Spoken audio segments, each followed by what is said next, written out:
Chapter 207. In his long-awaited dream, he felt as if he had returned to that strange and dazzling world. Anti-theft, anti-theft. It will be switched over in a while. Everyone, please come and support the original. Anti-theft, anti-theft. It will be switched over in a while. Everyone, please come and support the original. There, the girl with a blurry face but a gentle voice hugged him from behind, which was a rare sight. She said softly, "Why? Are you sad?" He closed the laptop and smiled bitterly. "No, this result was expected. Maybe I'm not good enough." He lowered his head, feeling a little dejected. "You know, they have high expectations. It's okay." The gentle voice breathed into his ear. "I have a way to make this less sad." He raised his eyebrows and shrugged. "Because there's something even sadder waiting for you." He blinked, feeling a little confused. She said gently, "Let's break up." He shuddered. The girl behind him did not say anything. He turned his head stiffly. "What?" "Yes, you heard me right.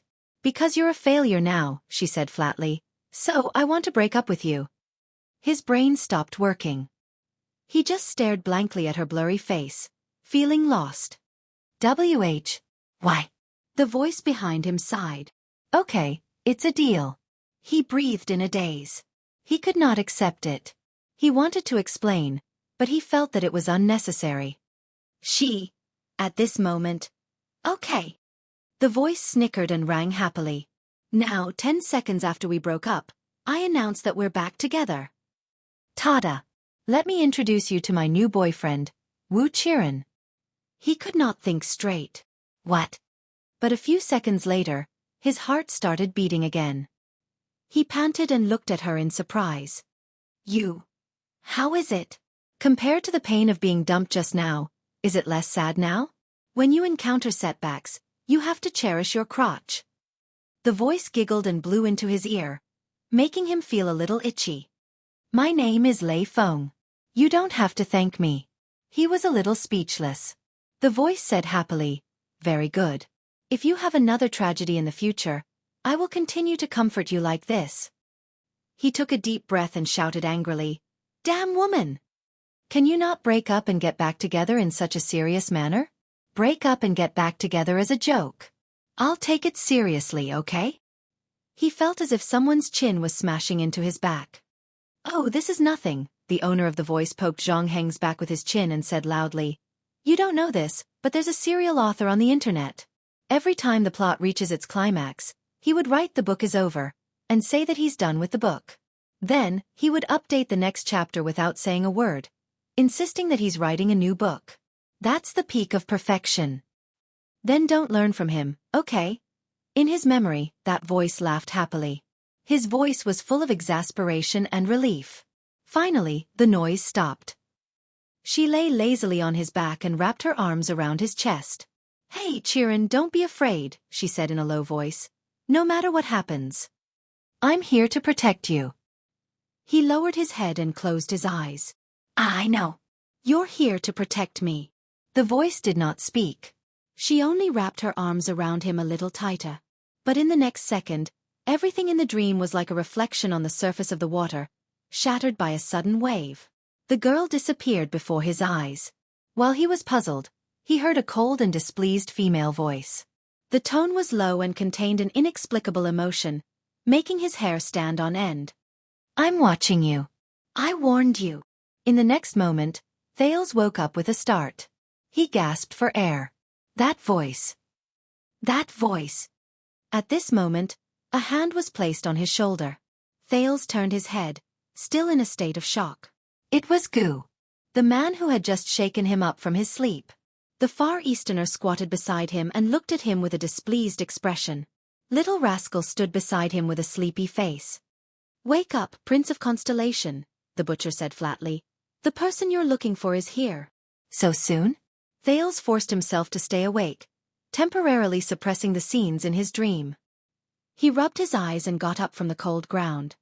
He has a lot of connections, so it didn't take long. Gu stood up and shook his head. "Besides, he's here to pick you up." Thales was stunned. He shook his head and woke up from his sleepiness. He's here to pick me up? Thales and Little Rascal followed Gu out of the butcher's shop after he gestured. A two-wheeled carriage with a carriage was parked on the empty street. The carriage was made of cheap transparent glass. The coachman on the carriage bowed his head respectfully. Beside the carriage stood a middle-aged noble with a golden ponytail. The latter exhaled. "Your Highness, thank God. Thank you for your help." Thales nodded. "Time is of the essence. Please get on the carriage immediately." The middle-aged noble was obviously relieved when he saw Thales. He took off his hat and bowed to Thales. "After we entered Armor District, we were interrogated by a patrol team. Although they acted very well, I can swear that they were definitely not from the city. They were not even locals." Thales nodded with a solemn expression. "Of course, they are from Black Sand region. Lampard has been planning this for a long time." While the middle-aged noble was stunned, Thales looked at the carriage. "It's too conspicuous." Thales frowned. "A carriage? Transparent glass? Can we get out? And we have to return to Heroic Spirit Palace." The middle-aged noble digested Thales' information and raised his head to answer the prince's question. "I used the name of Good Flow City's merchant group to urgently unload important goods from Armor District. Plus, His Majesty gave me a special permit." The nobleman raised his cane and knocked on the wheel of the carriage. "And I happen to know a disciplinary officer who takes bribes. I've got some connections. He'll turn a blind eye if you leave through the blockade line he's in charge of. No news will get out. As for the glass, please don't worry. This is a specially made carriage. You can only see me from the glass outside. You can't see the back. If necessary, you can hide in the dark compartment." Thales stared at the carriage and exhaled. "Then let's go." He raised his head and looked at the blonde noble from Camus Union. "Marquis Shiles Bamra." Shiles nodded. He opened the carriage door and his gaze lingered on Little Rascal who was hiding behind Thales. "This is..." He narrowed his eyes. Little Rascal shrank a little in fear. "My maid. She saved my life on the way. I can't leave her behind," Thales said calmly. "Very well, then let's talk on the way." Shiles did not ask any more questions. "I also need to hear your explanation of what happened." Thales and Little Rascal boarded Shiles' carriage. Shiles sat in front while they hid in the space behind him. They could not be seen from outside the carriage at all. Just as the carriage door closed, Thales poked his head out. "No matter what, thank you, Mr. Gu." The Far Eastern man tilted his head and looked at him with a strange expression. He flashed an inexplicable smile. "No need to thank me." Gu rubbed his hands and smiled mysteriously. "Go and thank Caslin. Thank him for the 6.5 loaves of bread he gave me back then. That's enough." Gu turned around and walked to his butcher shop. 6.5 loaves. "I see." Thales smiled. The carriage door closed and started moving. Shiles watched Gu's figure disappear behind the door. He frowned and said, "How did you get involved with the famous intelligence peddler in Dragon Cloud City?" "An accident," Thales said briefly. "A lucky accident. Now, it was time to get down to business." The carriage drove through the streets. He raised his head and looked at Marquis Shiles in front of him. "Please tell me, are Heroic Spirit Palace and the other districts still in Dragon Cloud City, still under the control of the Walton family?" Marquis Shiles frowned. "Before I entered Armor District, everything was normal, from the White Blade Guards, the palace guards to the patrols, and even the officials. Of course, when the king left the palace with his team, the calamities wreaking havoc and the great dragon descending again, some of the guests, including the archdukes, became emotionally unstable. But Prime Minister Leesban tried his best to calm them down. But," he changed the topic and said in a low voice, "my informants in the disciplinary hall and the channels of my peers told me that His Majesty has not shown up, nor has he given any orders. Only a few White Blade Guards have appeared after resisting the calamities, but they have found nothing. Everyone from the chief garrison officer to the disciplinary hall is anxious. Not long ago, the Prime Minister was still discussing whether they should ignore the king's ban and send a large number of patrols into Shield District." Thales breathed a sigh of relief. "So, Heroic Spirit Palace and Dragon Cloud City are generally safe?" "Safe. After we met the patrols who interrogated us, I was skeptical about this." Shiles shook his head and said worriedly, "First of all, you have to tell me, what happened to Shield District after the calamities wreaked havoc?" What about His Majesty? And how did you appear here? Thales took a deep breath. He looked at Marquis Shiles, who had turned his head around, and enunciated each word clearly. King Nuvan was assassinated. He died. Shiles froze on the spot. His expression changed subtly, rising and falling along with the bumpy carriage. The murderer is a man with the surname Charlton, and the person who hired him is Lampard. Thales finished his sentence quietly. Little Rascal looked at them timidly. So, it seems that this is true. After a while, Shiles came back to his senses. He stroked his gloves and cane and said subconsciously, "The king is dead. Extet is going to be in chaos." The crystal drop mine contract. Marquis Shiles stared at his cane in a daze, as if he was urgently calculating the gains and losses. Thales remained silent and did not speak. Soon, the carriage drove out of the boundaries of Armor District. In the winding streets of Dragoncloud City, they entered a roadblock formed by soldiers from the patrols and barricades. They had arrived at the cordon of martial law. Thales watched nervously as the coachman conversed with the disciplinary officer who was the leader. The coachman stuffed a letter and a bag of money into the disciplinary officer's hand. The disciplinary officer glanced at the window of the carriage. Marquis Shiles waved at him in a friendly manner. The carriage was let through without a hitch. Thales, who had been lying flat on the ground with Little Rascal, heaved a sigh of relief. "Don't worry." Shiles smiled stiffly. "The merchants have many connections, and they are very useful. It's not a problem to deal with these people at the bottom of the hierarchy." The people around the carriage began to increase. Everywhere were the citizens of the capital who were whispering to each other. They were either disheveled or dressed in rags as they stayed on the streets. Quite a number of kind-hearted people brought out food supplies and gave them to these pitiful people who lived on the streets. These are the evacuated citizens. They have been homeless for a few hours, at least not before the king's ban expires. Marquis Shiles looked outside the window and shook his head. "Of course I heard that compared to the people in Shield District. But at this moment, a loud noise suddenly came from outside the window. A man ran over from the street with an anxious look on his face. As he ran, he shouted loudly. Thales and Shiles frowned and looked at each other in surprise and bewilderment. The crowd began to gather in one spot and followed the man's figure forward. The discussions around them became louder and louder. Soon, it became a clamor that filled the air. Immediately, the crowd's emotions began to go out of control. Some of them roared in grief and indignation, some were hysterical, and some were cursing angrily. Their carriage had no choice but to slow down. Soon, the man disappeared into the crowd. But the people did not disperse. They still gathered in circles and discussed enthusiastically in twos and threes with their loud voices. There was no lack of people who were so excited that they even started fighting. The Northlanders' personalities could be seen clearly. "What's wrong?" An ominous feeling rose in Thales' heart. "I don't know," Marquis Shiles answered solemnly. "But we will find out."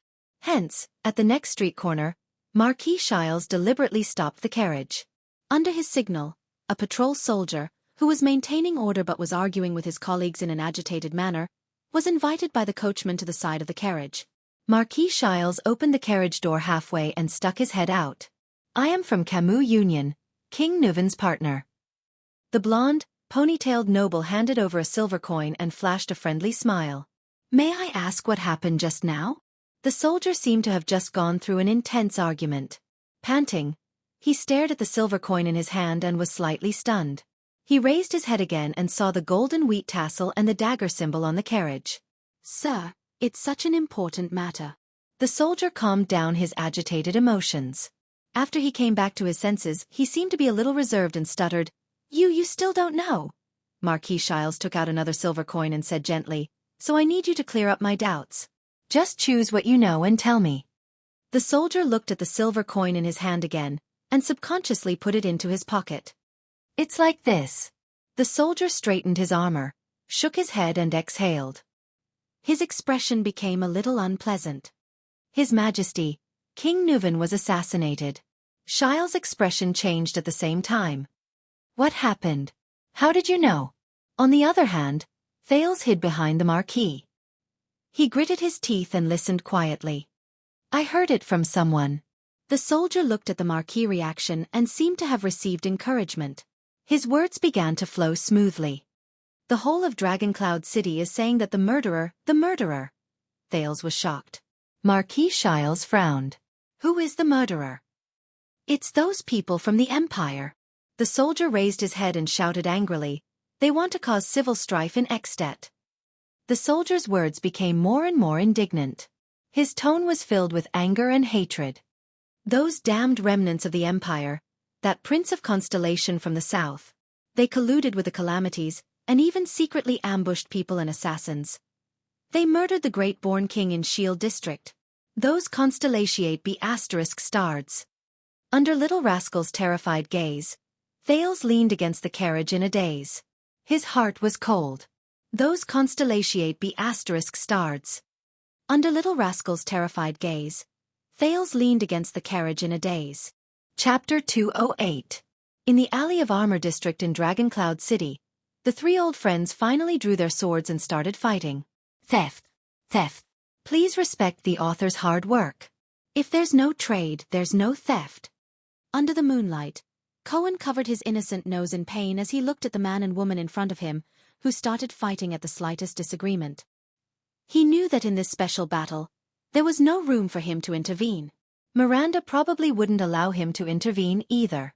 His nose was the proof. Fortunately, compared to before, Miranda's hands were now able to control their strength. Cohen turned his attention back to the battlefield and saw that Miranda was the first to swing her sword. The tip of her sword was aimed at Raphael's chest. Raphael's thin sword instantly appeared in his left hand. Using offense as defense, he slashed at Miranda's throat with a speed that was faster than his opponent's. However, it was as if Miranda had predicted her opponent's next move. The blade of her sword naturally changed direction, and as it spun, it slashed at Raphael's left hand.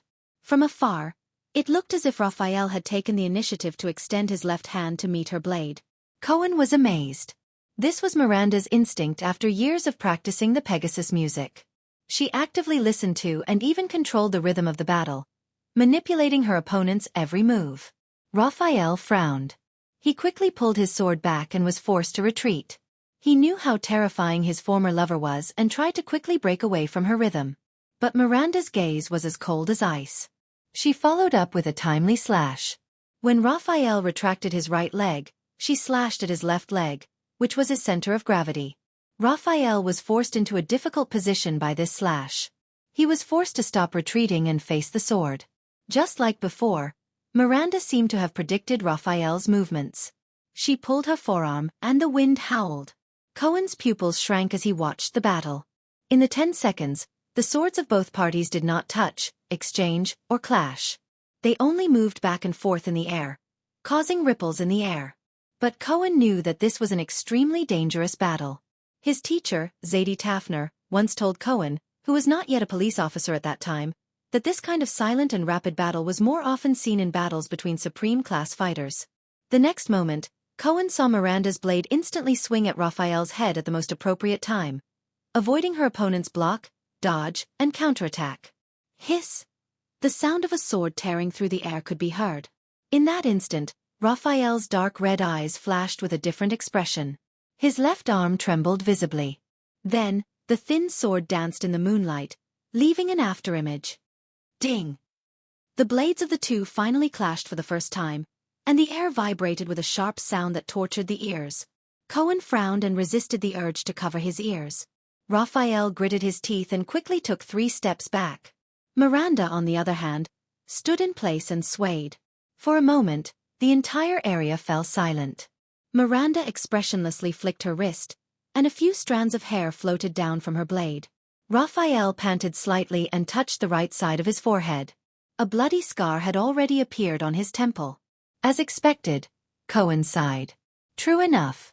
Miranda was still the strongest. Raphael rubbed off the blood on his hands. With a resigned smile, he shook his head and sighed. When it comes to sharp observation, seizing the timing and rhythm of battle, you're still as good as ever, Miranda. Cohen coughed and carefully observed Miranda's expression. So, Raphael, let's call it a day. It's been a long time. Miranda still did not know about Raphael's power of eradication. However, if they continued to fight, the observant Miranda, they had to stop the fight.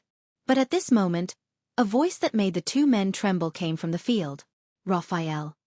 Where's your sword of death? Cohen was slightly startled. Raphael lowered his head. Miranda's voice trembled slightly in disbelief. That power of eradication that replaces defense with offense and counterattacks in a desperate situation. For more than 10 years, you're the only one who has awakened the power of eradication. The kind of power of eradication that can break the rhythm of Pegasus music. Why is it gone? Cohen closed his eyes in pain. *T. She found out. Miranda raised her head suddenly. Under the moonlight, her cold expression was tinged with disbelief and panic. This is not the rhythm of Sword of Death. It's not even the rhythm of your swordsmanship.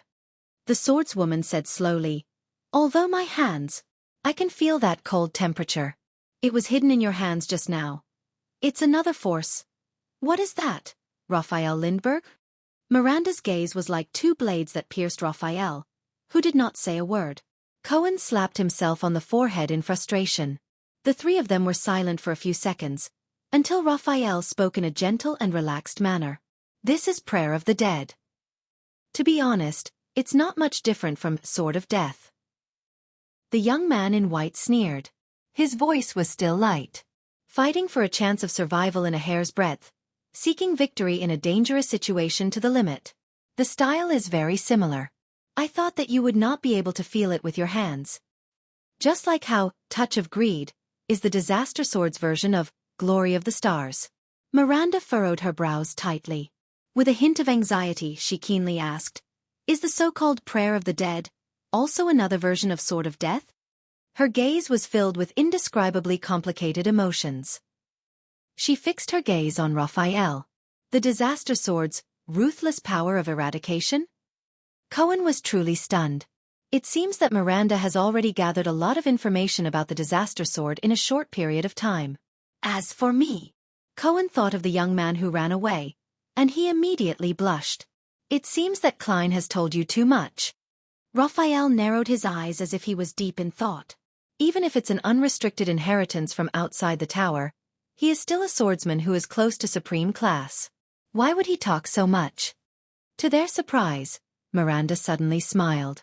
Cohen was stunned, while Raphael furrowed his brows.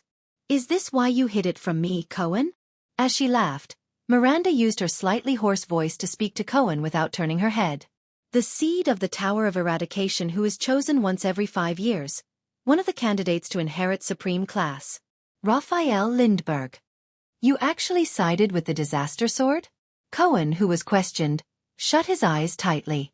Raphael, on the other hand, was silent.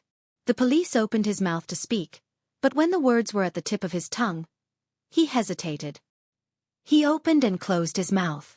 In the end, he still lowered his head and turned his words into a sigh. In the next second, Miranda's figure flashed, and her sword struck out once again in a graceful manner. This time, her sword was not aimed at Raphael's vital points. Instead, it went straight for the blade in Raphael's left hand. Cohen revealed a puzzled expression. Attacking the enemy's weapon was not a normal battle strategy. But what surprised him even more was that Raphael, who had been smiling all this while, actually had a drastic change in expression because of this seemingly harmless strike. Asterisk clang. Asterisk the two swords collided for the second time, but there was no follow-up. Miranda's sword retreated upon contact. Miranda stared straight at Raphael, as if she had forgotten everything around her. Raphael, on the other hand, stared at Miranda with a pale face, as if he had been struck in his most vital spot. Only Cohen scratched his head and looked at the scene in confusion. Strange, this strike didn't cause any damage, right? Why are the two of them reacting so strangely? Then Miranda's voice came leisurely. The reason why the Sword of Death disappeared is because of this? Arun's daughter's voice trembled unexpectedly. 3 years. 3 years. It's him. That's the reason? Him. The young man in white, Raphael, stared blankly at Miranda. His expression was complicated. Mira. She still found out. Their first meeting after 3 years. She found out. He lowered his eyes. In the next second, the swordswoman raised her head abruptly and yelled agitatedly, Raphael, you arrogant idiot! Raphael didn't say anything. He just looked at her calmly. Cohen stared in shock at Miranda, who seemed to have lost control of her emotions. What's wrong? Wasn't she a strong and independent, strong woman just a moment ago? How did she become a grief-stricken ex-girlfriend? In the next moment, the swordswoman turned around and stabbed her sword into the wall beside her. Swoosh! Raphael let out a long sigh. With a gloomy expression, Miranda loosened her grip, letting the hilt of her sword tremble in the air. I curse him. Miranda turned her head and gritted her teeth. Her expression was filled with grief and indignation as she sneered angrily. He deserves it. He deserves it. The swordswoman roared. Raphael gently sheathed his sword. Don't be like this, Mira. The young man in white shook his head and said softly, It's not worth it. Cohen's mouth fell open. He was about to go crazy from the situation in front of him. What's going on with these two? After a round of fighting they stopped? Start crying and talking in riddles? Sword of death? Arrogant idiot? Deserves it?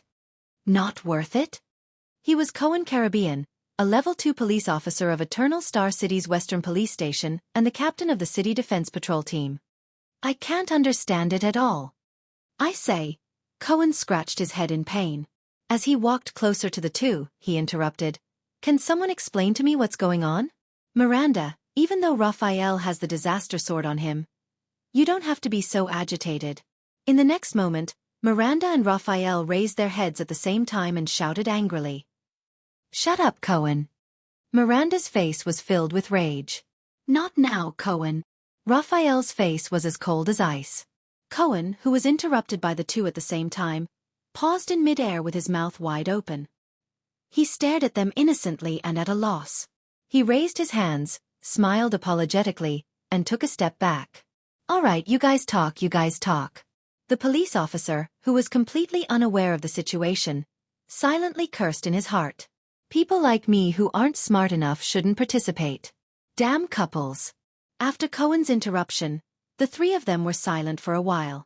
Two of them were immersed in complicated and subtle emotions, while the third sighed in boredom. So. Miranda adjusted her emotions, lowered her head and sneered. The death of the sword cleansing can't come back, right? Just like you? Raphael understood what she meant. He sighed softly, and his gaze was complicated. The death of the sword cleansing originated from the chaotic period of war during the era of multiple kings. The young man in white shook his head emotionally. A brave and loyal great knight was betrayed by the king he served, and his reputation was ruined. The great knight's son escaped from the siege. He washed the blood on his father's sword by the river, and swore to take revenge, Raphael said flatly. Many years later, he joined the enemy kingdom and became a knight. After many years of cruel battles where blood flowed like rivers and corpses were strewn everywhere, the new knight finally led the new king's army into the tyrant's castle and killed the enemy with his own hands. But this did not bring him satisfaction. The path of vengeance burned with only emptiness and sorrow. When he saw the fear and hatred in the eyes of a princess left behind by his enemy, the knight's heart softened, and he suddenly came to a realization. Raphael lowered his head with a gloomy gaze, and continued in a low voice. What's the point of this? He said. Old vengeance was avenged, new hatred was born. The grudges between the kings were endless. Death and hatred were intertwined, and the tragedy never disappeared, and the emptiness was bottomless. Miranda listened quietly to Raphael's story, while Cohen scratched his head in pain. He had had enough of these two. So the knight carried the princess out of the castle that was covered in blood, corpses, hatred, and madness. The knight stood under the sun, and wiped away the princess' tears of fear.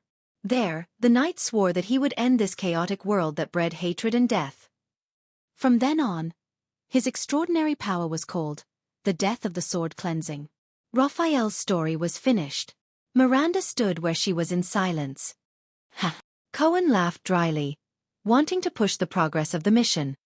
It sounds like a third-rate knight's novel.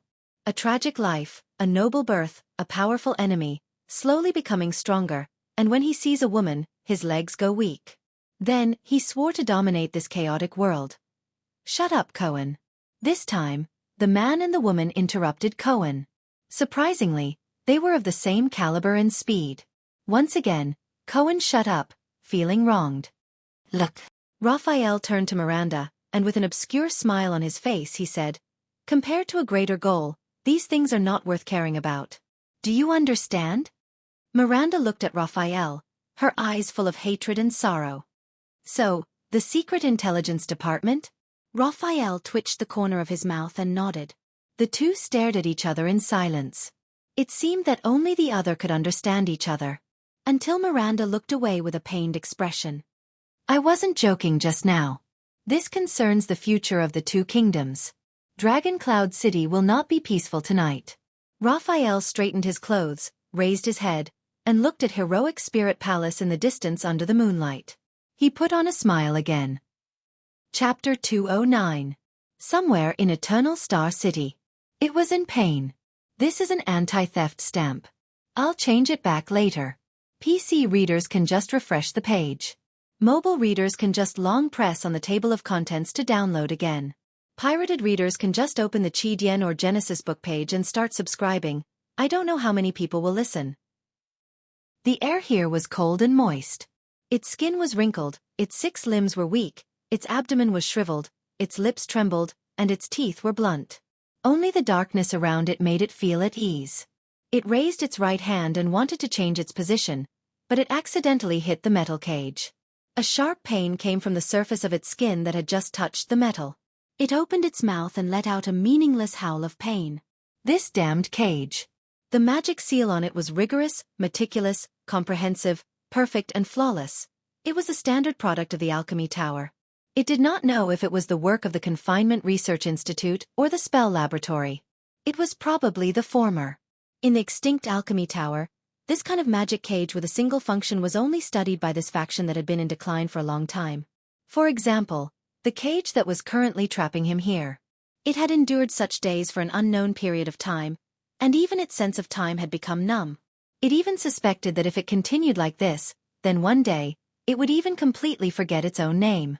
It was fed once a month, given a fixed electric shock every month, and had to complete work all the time. Under such circumstances, it began to miss its main body. It still remembered the pain when it was cut off from the main body, and the heart-wrenching wails and screams that came from the main body's mind.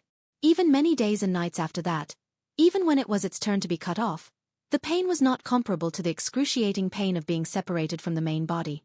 It really wanted to return to its main body. If it remembered correctly, the main body should be locked up in the City of Triumph, the damn capital of the human empire. The country had obviously been torn apart, leaving only a small piece of territory. It was so weak, but that group of humans still shamelessly called themselves an empire. Did the weak not deserve to die? Thinking of this, its mind that was a little muddled because it did not know how long it had been locked up suddenly moved. By the way, has the main body not sent anything from the City of Triumph for some time?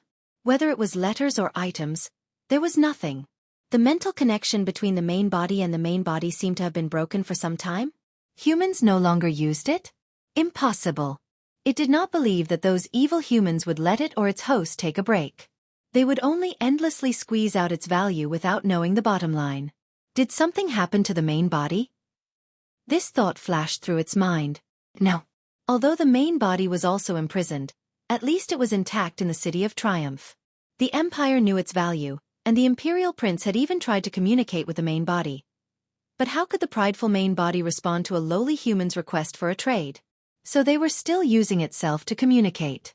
Although the Empire wasn't as powerful as it was in the past, the humans would definitely protect the main body. As long as Victorious Return wasn't destroyed overnight, the main body would be safe.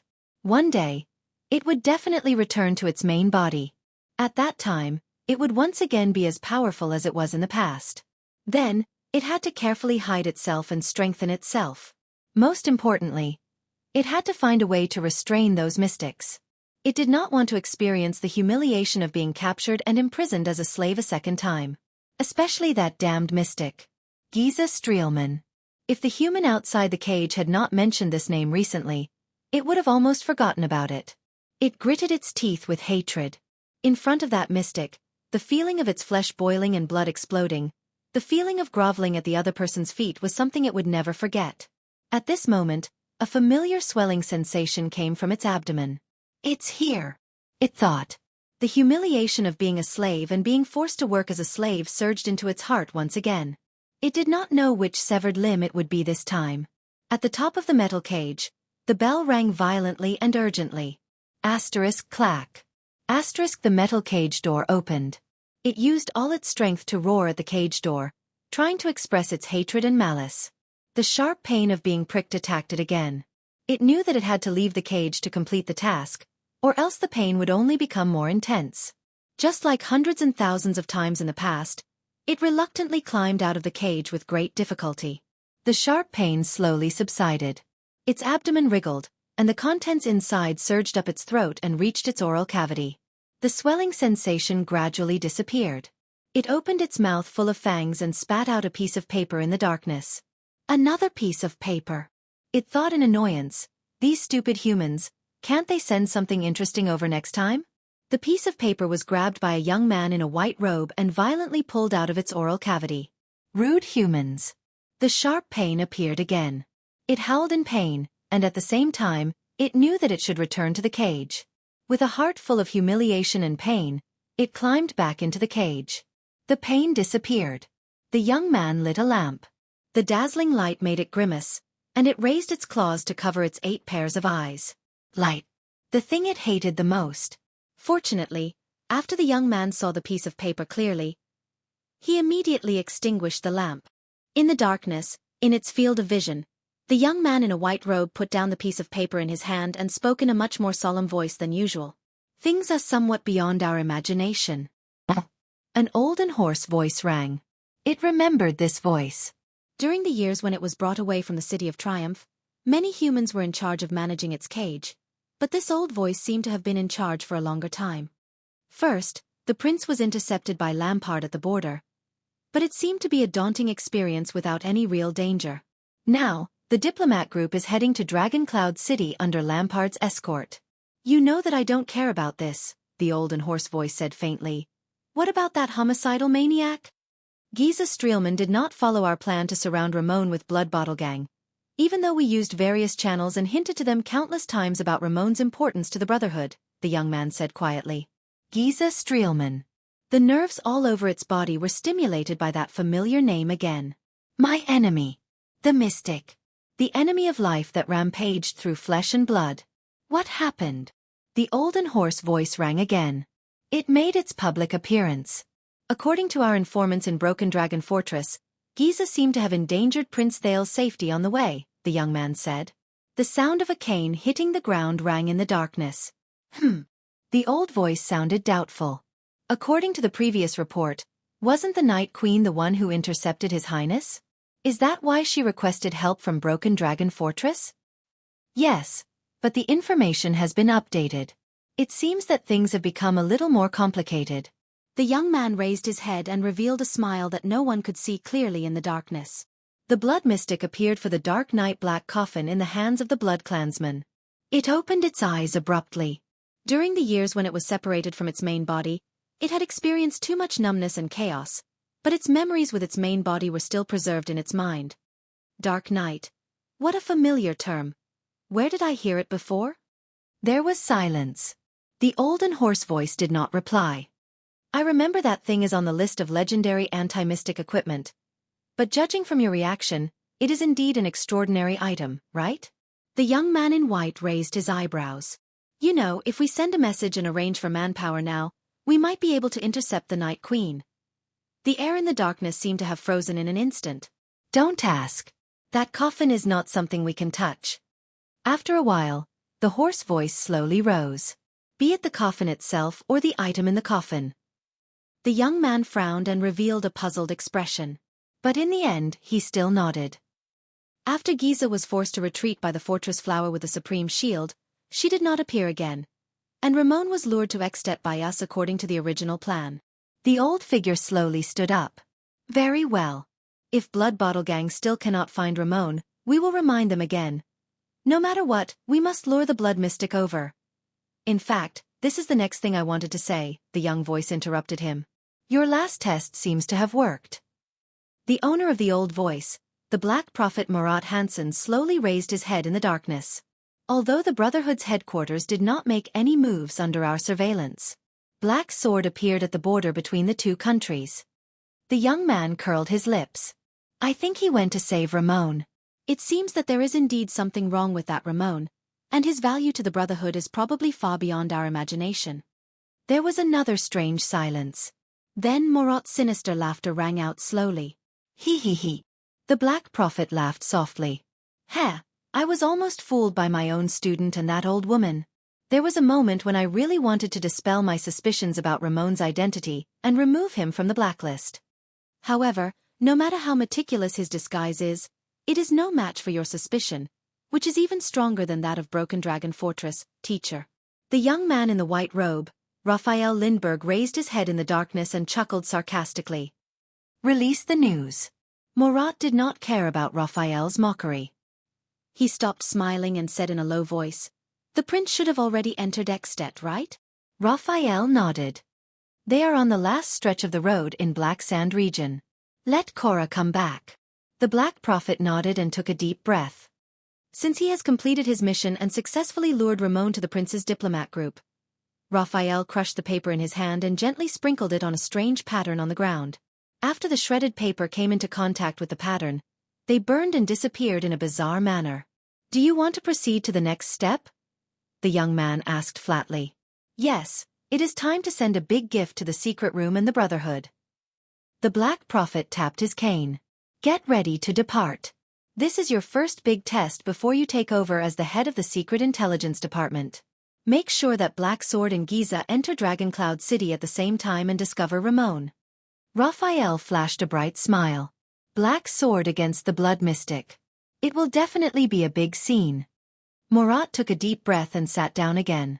What an exciting scene. So you are in charge of luring away the two legendary anti-mystic equipment in Dragoncloud City? Raphael curled up the corner of his mouth. A fearless mystic in the capital of a country. It is secondary whether the scene is big or not, but it will definitely be ugly. Are you sure you want to do this? Especially, to all the intelligence agencies, he is a notorious homicidal maniac. Raphael smiled, but he said in his heart. Treat it as Constellation's return gift to Extet. Avenge the losses that His Majesty and I have suffered over the past few months. The Black Prophet sighed emotionally. After all, this is also to more efficiently deal with the threat of the Blood Mystic. I really want to see how that old woman in Dragoncloud City is going to deal with such a situation. Also, with the tacit approval of the Kingdom's Secret Intelligence Department, Blackstreet Brotherhood has been in the limelight for too many years, Morat thought. Since Blood Bottle Gang has been dealt a heavy blow, Asda and Giza have been forced to appear. It is time for the Brotherhood and the hand behind it to pay the price. Everything is for the stability of Constellation, is it not? Raphael flashed a bright smile. Black Sword against the Blood Mystic. It will definitely be a big scene. Morat took a deep breath and sat down again. What an exciting scene. So you are in charge of luring away the two legendary anti-mystic equipment in Dragoncloud City? Raphael curled up the corner of his mouth. A fearless mystic in the capital of a country. It is secondary whether the scene is big or not, but it will definitely be ugly. Are you sure you want to do this? Especially, to all the intelligence agencies, he is a notorious homicidal maniac. Raphael smiled, but he said in his heart. Treat it as Constellation's return gift to Extet. Avenge the losses that His Majesty and I have suffered over the past few months. The Black Prophet sighed emotionally. After all, this is also to more efficiently deal with the threat of the Blood Mystic. I really want to see how that old woman in Dragoncloud City is going to deal with such a situation. Also, with the tacit approval of the Kingdom's Secret Intelligence Department, Blackstreet Brotherhood has been in the limelight for too many years, Morat thought. Since Blood Bottle Gang has been dealt a heavy blow, Asda and Giza have been forced to appear. It is time for the Brotherhood and the hand behind it to pay the price. Everything is for the stability of Constellation, is it not? Raphael flashed a bright smile. Black Sword against the Blood Mystic. It will definitely be a big scene. Morat took a deep breath and sat down again. What an exciting scene. So you are in charge of luring away the two legendary anti-mystic equipment in Dragoncloud City? Raphael curled up the corner of his mouth. A fearless mystic in the capital of a country. The scene is secondary, but it will definitely be ugly. Are you sure you want to do this? Especially, to all the intelligence agencies, he is a notorious homicidal maniac. Raphael smiled, but he said in his heart, "Treat it as Constellation's return gift to Extet. Avenge the losses that His Majesty and I have suffered over the past few months."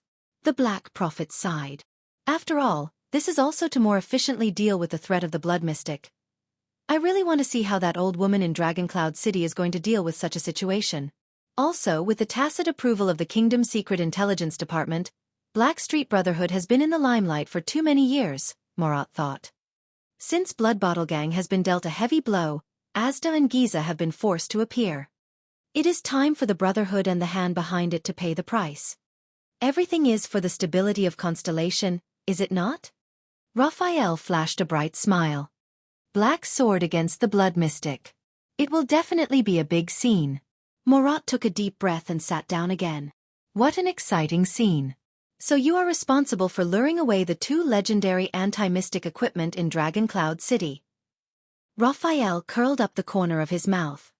A fearless mystic in the capital of a country. The scene is secondary, but it will definitely be ugly. Are you sure you want to do this?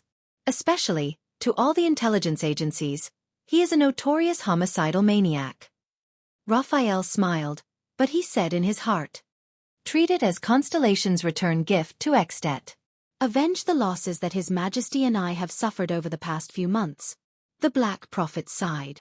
After all, this is also to more efficiently deal with the threat of the Blood Mystic. I really want to see how that old woman in Dragoncloud City is going to deal with such a situation.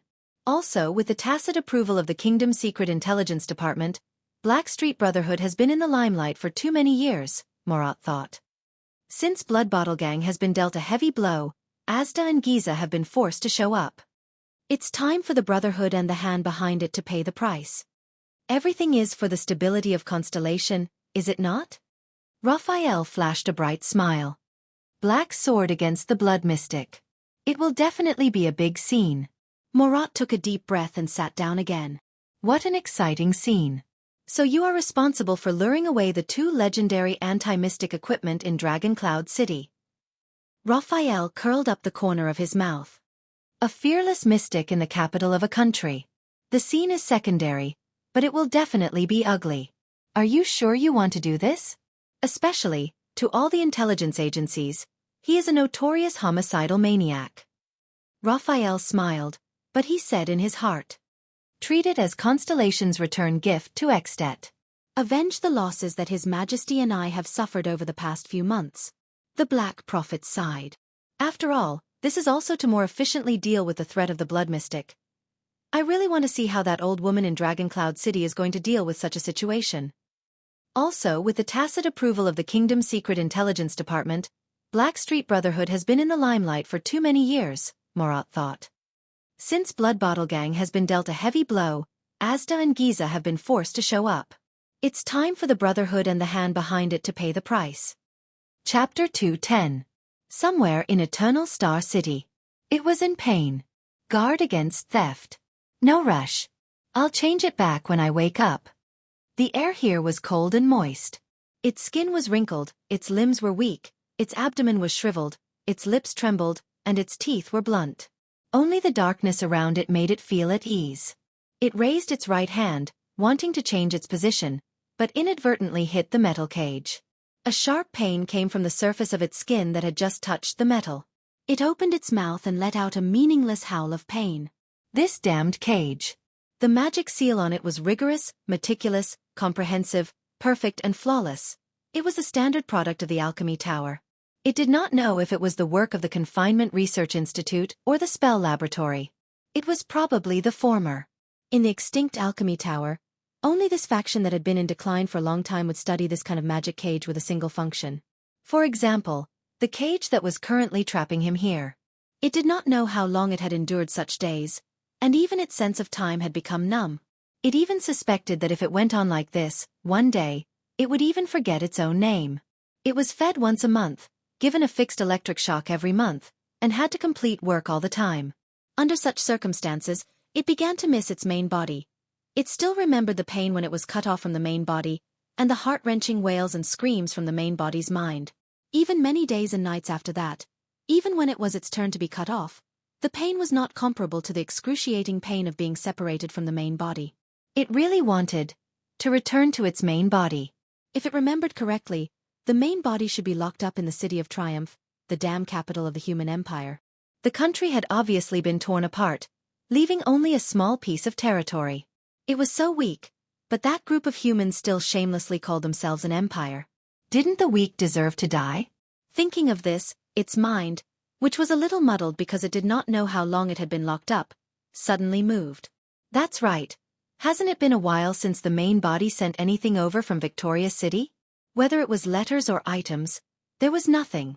The mental connection between the main body and the main body seemed to have been broken for some time. Humans no longer used it? Impossible. It did not believe that those evil humans would let it or the main body take a break. They would only endlessly squeeze its value without knowing the bottom line. Did something happen to the main body? This thought flashed through its mind. No. Although the main body was also imprisoned, at least it was intact in the City of Triumph. The Empire knew its value, and the Imperial Prince had even tried to communicate with the main body. But how could the prideful main body respond to a lowly human's request for a trade? So they were still using itself to communicate. Although the Empire wasn't as powerful as it was in the past, the humans would definitely protect the main body. As long as Victoria's return wasn't destroyed overnight, the main body would be safe. One day, it would definitely return to its main body. At that time, it would once again be as powerful as it was in the past. Then, it had to carefully hide itself and strengthen itself.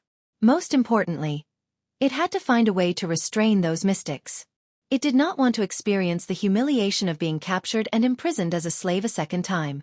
Especially that damned mystic, Giza Streelman. If the human outside the cage door had not mentioned this name recently, it would have almost forgotten about it. It gritted its teeth with a heart full of hatred. It would never forget the feeling of its flesh boiling and exploding in front of the mystic, the feeling of groveling at the mystic's feet. At this moment, a familiar swelling sensation came from its abdomen. It's here, it thought. The humiliation of being a slave and being forced to work and be driven away again surged into its heart. It did not know which limb it was this time. The bell at the top of the metal cage rang violently in a timely manner. Asterisk clack. Asterisk the metal cage door opened. It used all its strength to roar at the cage door, trying to express its hatred and malice. The sharp pain came again, as if it was being pricked. It knew that it had to get out of the cage to complete the task, or else the pain would only get worse. Just like hundreds and thousands of times in the past, it reluctantly climbed out of the cage with great difficulty. The sharp pain slowly subsided. Its abdomen squirmed, and the contents inside surged up its throat and reached its mouth. The swelling sensation gradually disappeared. It opened its mouth full of sharp teeth and spat out a piece of paper in the darkness. Another piece of paper. It thought in annoyance, these stupid humans, can't they send something interesting next time? A young man in a white robe grabbed the piece of paper and pulled it out of its mouth roughly. Rude humans. The sharp pain came again, and it howled in pain. At the same time, it knew that it should return to the cage. With a heart full of humiliation and pain, it climbed back into the cage. The pain disappeared. The young man lit a lamp, and the dazzling light made it grimace. It raised its claws to cover its 8 pairs of eyes. Light. It hated the most. Fortunately, after the young man saw the piece of paper clearly, he immediately extinguished the lamp. In the darkness, in its field of vision, the young man in a white robe put down the piece of paper in his hand. He spoke in a much more solemn voice than usual. Things are somewhat beyond our imagination. An old and hoarse voice rang. It remembered this voice. During the years when it was brought away from the City of Triumph, many humans were in charge of managing its cage, but this old voice seemed to have been in charge for a longer time. First, the prince was intercepted by Lampard at the border, but it seemed to be a daunting experience, and now the diplomat group is heading to Dragon Cloud City under Lampard's escort. You know I don't care about this, the old and hoarse voice said faintly. What about that homicidal maniac? Giza Streelman did not go with Blood Bottle Gang to besiege Ramon according to our plan, even though we used various channels and hinted to them countless times about Ramon's importance to the Brotherhood, the young man said quietly. Giza Streelman. All the nerves in its body were stimulated by that familiar name again. My enemy. The Mystic. The enemy of life that runs amok in flesh and blood. What happened? The old and hoarse voice rang again. She made a public appearance. According to our informants in Broken Dragon Fortress, Giza seemed to have endangered His Highness' safety on the way, the young man said. The sound of a cane hitting the ground rang in the darkness. The old voice sounded doubtful. According to the previous report, wasn't the Night Queen the one who intercepted His Highness? Is that why she requested help from Broken Dragon Fortress? Yes, but the information has been updated. It seems that things have become a little more complicated. The young man raised his head and revealed a smile that no one could see clearly in the darkness. The blood mystic appeared for the dark night black coffin in the hands of the blood clansman. It opened its eyes abruptly. Even though it had experienced too much numbness and chaos during the years when it was separated from its main body, its memories with its main body still remained in its mind. Dark night. What a familiar term. Where have I heard it before? There was silence. The olden hoarse voice did not reply. I remember that thing is on the list of legendary anti-mystic equipment. But judging from your reaction, it is indeed an extraordinary item, right?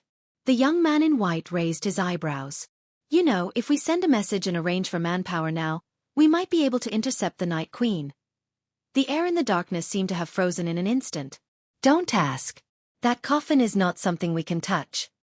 After a while, the hoarse voice slowly rang. Be it the coffin itself or the item in it. The young man frowned and revealed a puzzled expression. But in the end, he still nodded. After Giza was forced to retreat by the fortress flower with the supreme shield, she did not appear again. And according to the original plan, Ramon was lured to Extet by us. The old figure slowly stood up. Very well. If Blood Bottle Gang still cannot find Ramon, we will remind them again. No matter what, we must lure the blood mystic over. In fact, this is the next thing I wanted to say, the young voice interrupted him. Your last test seems to have worked. The owner of the old voice, the Black Prophet, Murat Hansen, slowly raised his head in the darkness. Even though the Brotherhood's headquarters did not make any moves under our surveillance. But Black Sword appeared at the border between the two countries. The young man curled his lips.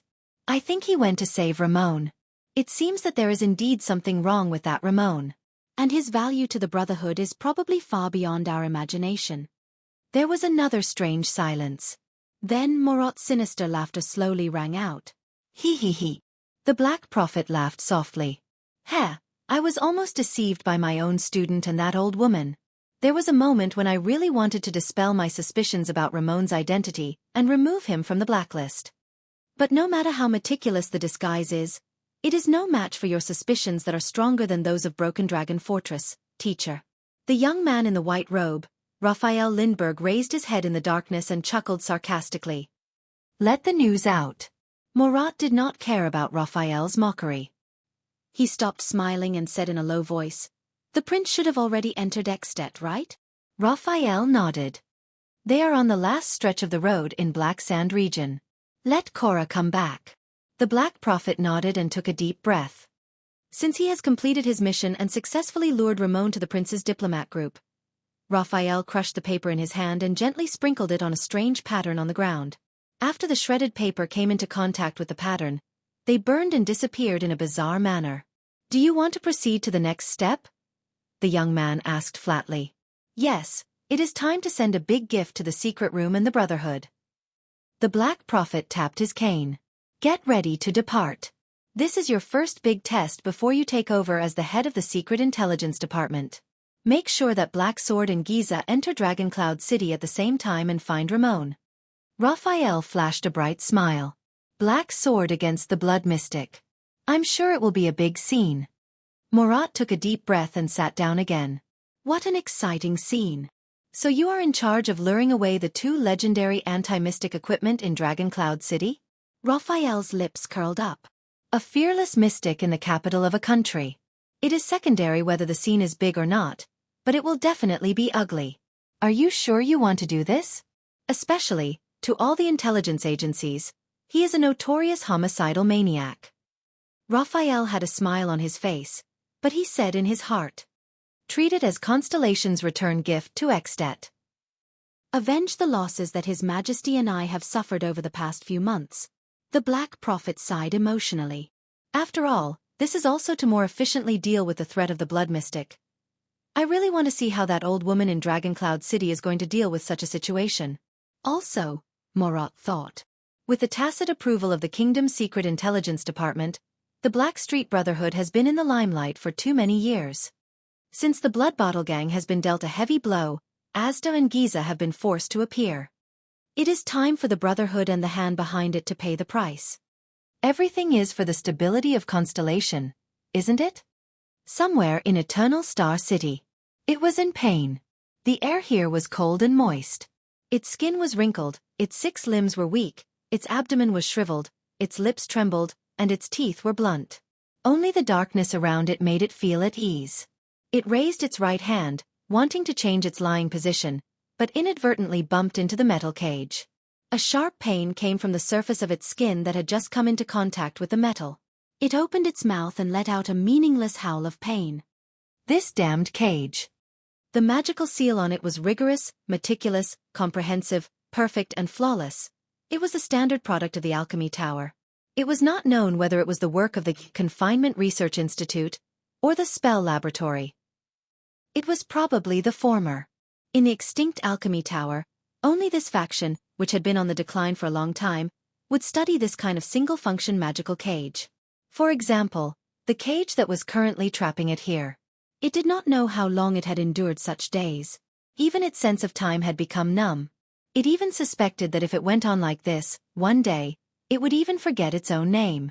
It was fed food once a month, given a fixed electric shock every month, and had to complete work all the time.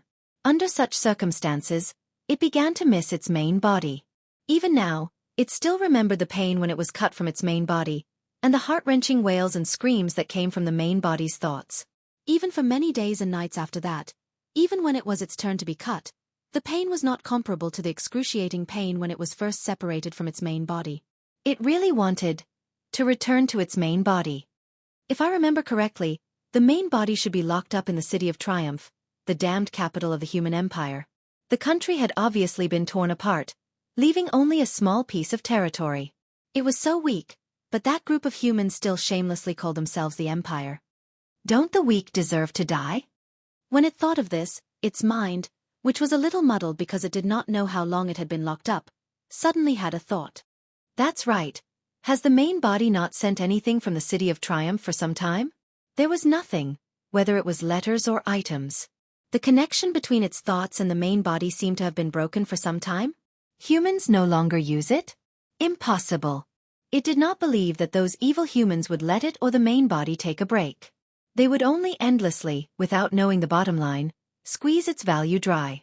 Did something happen to the main body? This thought flashed through its mind. No.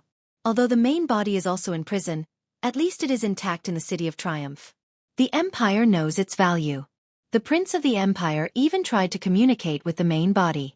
But how could the proud main body respond to the lowly human's request for a trade? So, they are still using itself to communicate. Although the Empire is not as strong as it used to be, those humans will definitely protect the main body. As long as the City of Triumph is not destroyed overnight, the main body will be safe. One day, it will definitely return to the main body.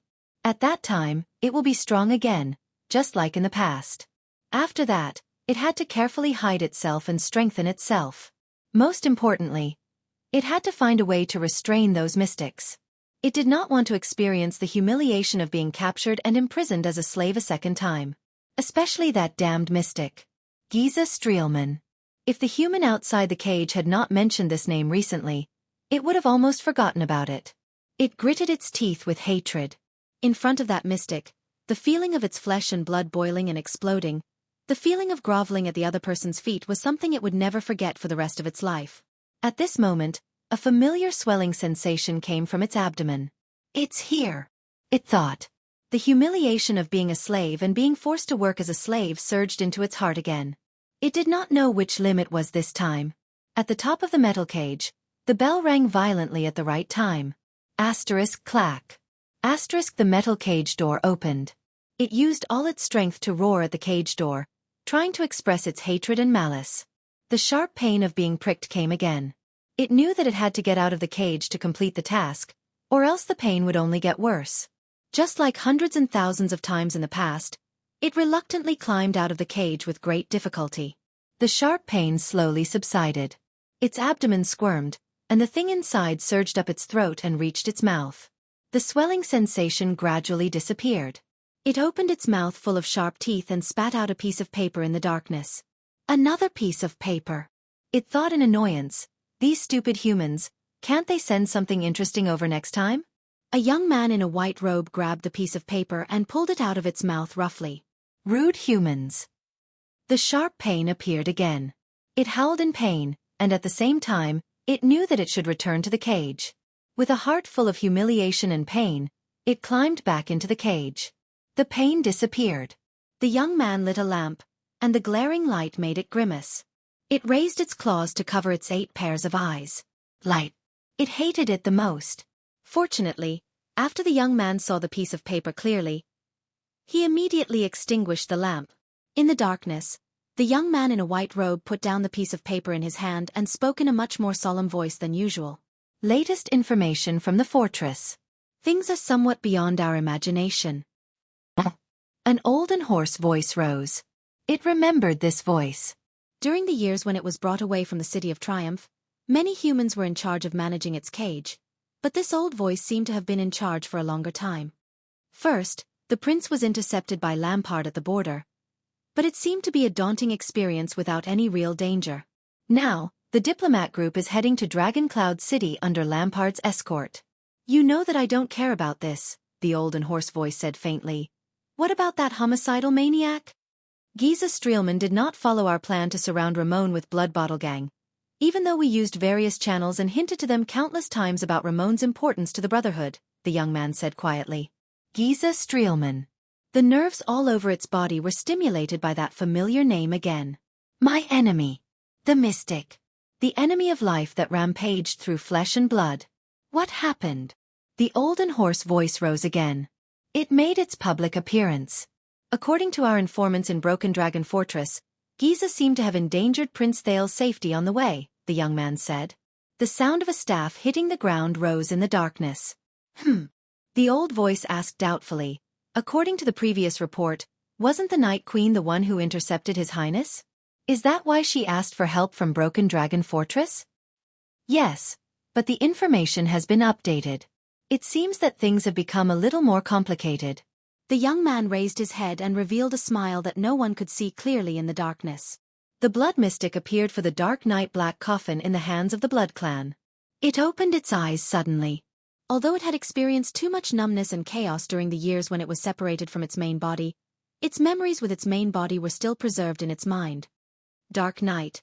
What a familiar term. Where did I hear it before? There was silence. The old and hoarse voice did not reply.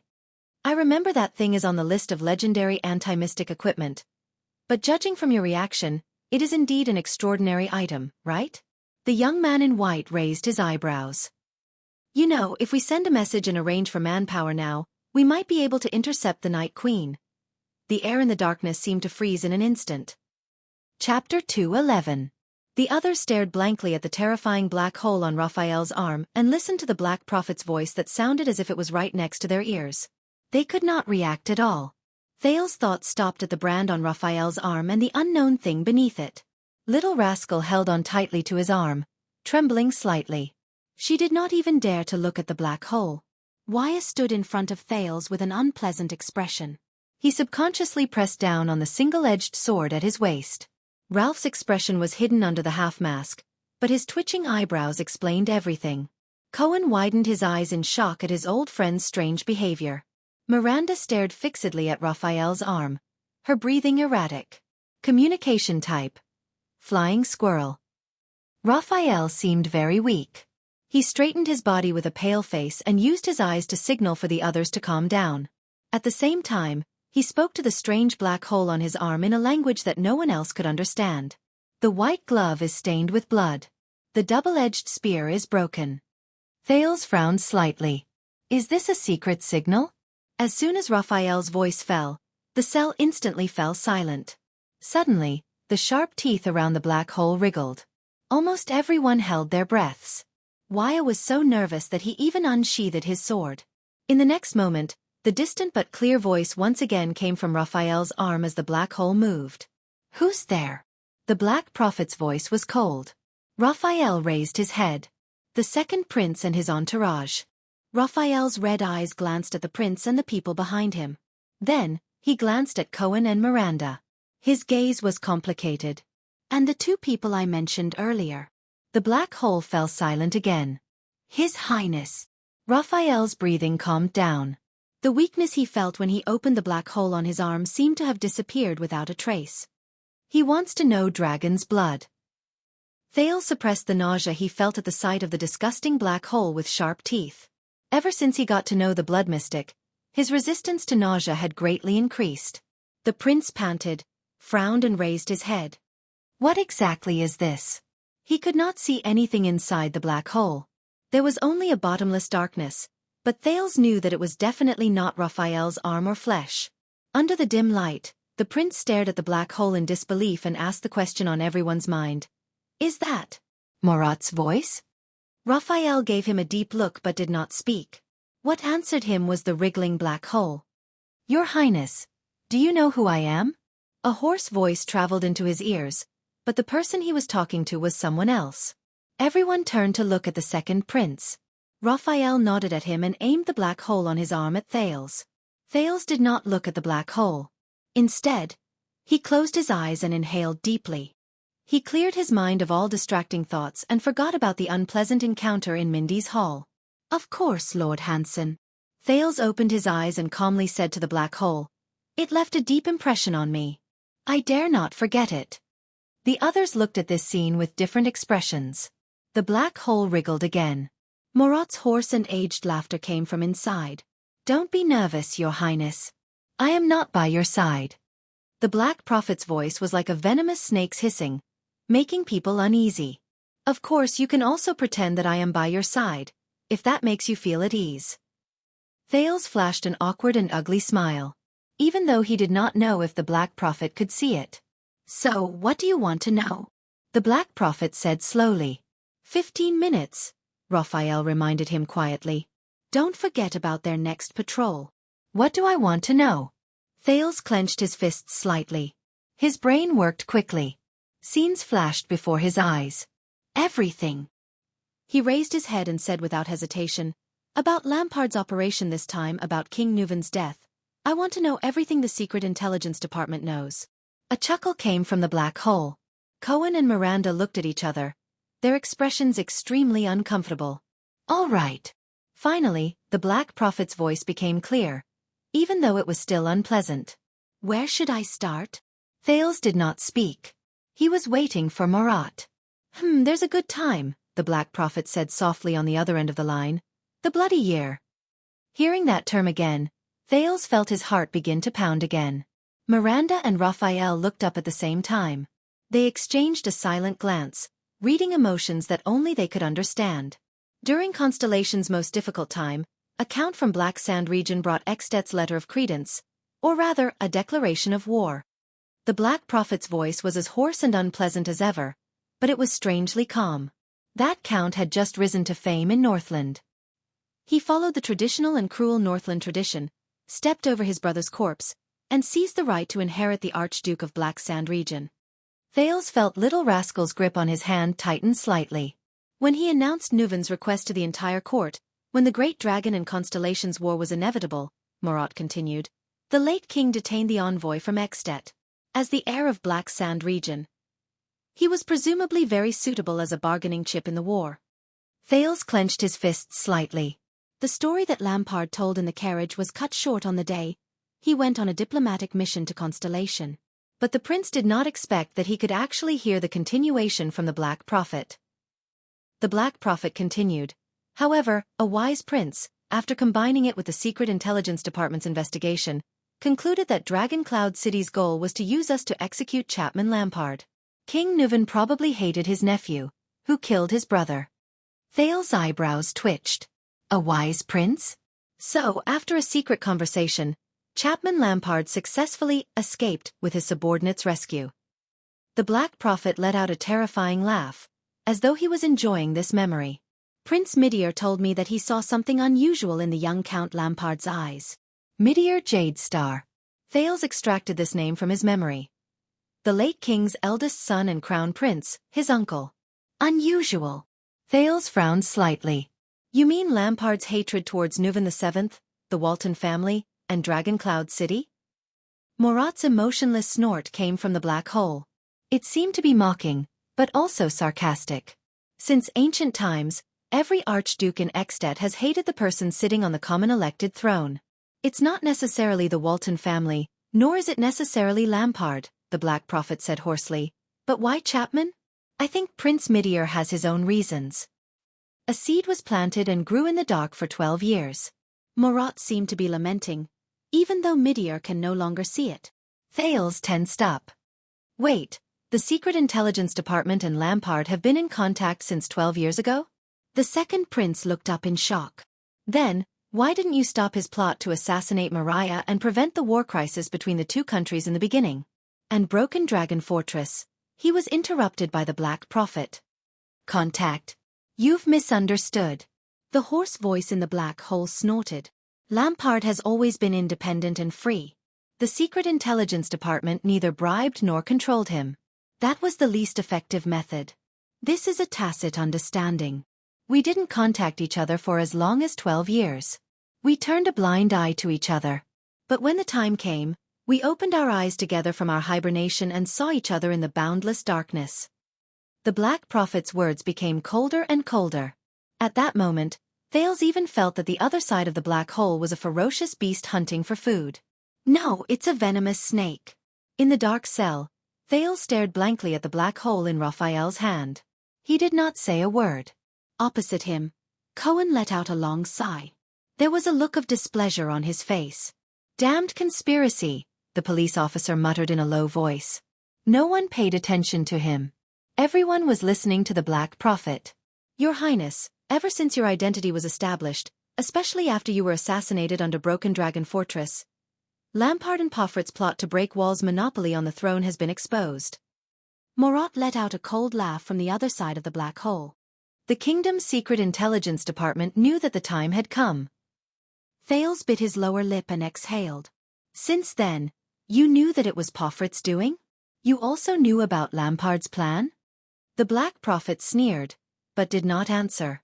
The one who answered him was Raphael. No, we don't care about the truth or the details. The young man from the kingdom's secret intelligence department held his right arm and quietly stared at the hideous black hole on his arm. What we care about is very simple and very pure. That is the fact that Extet is unstable. That's right. We're not only working with Lampard, Raphael said softly with his head lowered and an indecipherable expression on his face. We're also providing him with help only once, which is also the most crucial part of his plan. Miranda stared at him with an unfathomable expression. Thales closed his eyes and gulped. Then, with great difficulty, he spat out the word, "Calamity." Raphael nodded. Not long before you left for the diplomatic mission. Raphael raised his head and all the emotions on his face disappeared without a trace. Raphael raised his head. An old gang related to the Mystics suffered a crushing defeat in the capital, where they were almost completely wiped out. Because of this crushing defeat, the Blood Calamity, which had disappeared for many years, was forced to reappear. The Black Prophet's laughter rang again. Perfect timing, perfect chess pieces. Morat heaved a profound sigh, as though he was admiring and appreciating a piece of art. And the perfect executor. For Chapman Lampard, there is no better help than this. Thales felt a chill in his heart. The Black Prophet's laughter rang again. We fabricated some information, the master of the kingdom's secret intelligence department said with great interest from the other side of the black hole. We threw out a half-truth bait, which was enough to lure the blood mystic north. Ramon, I remember that the person Blood Bottle Gang is after is him. Thales snapped out of his daze and said with sudden realization, "So he didn't join my team by chance, did he?" Raphael gave him a smile that was almost as good as non-existent. Just like that, we lured the Blood Mystic into Dragoncloud City, the Black Prophet said flatly. This chess piece has been set up and is only waiting for the qualified person to activate it. Little Rascal let out a terrified whimper. Thales knew what she remembered. The qualified person, activate it. Thales remembered the scene of Black Sword charging towards the Blood Mystic without hesitation. But, lured into Dragoncloud City. Activate it? Thales muttered to himself. Thales clenched his fists. The scene of countless people struggling, wailing, crying in Shield District, and dying powerlessly from suffocation or being trapped by tentacles flashed before his eyes. He remembered his and Little Rascal's desperate escape. Behind them, there were countless corpses lying dead in every corner. Chess piece. Thales gritted his teeth and raised his head. You treat that kind of calamity as a chess piece? The second prince suppressed the displeasure in his heart.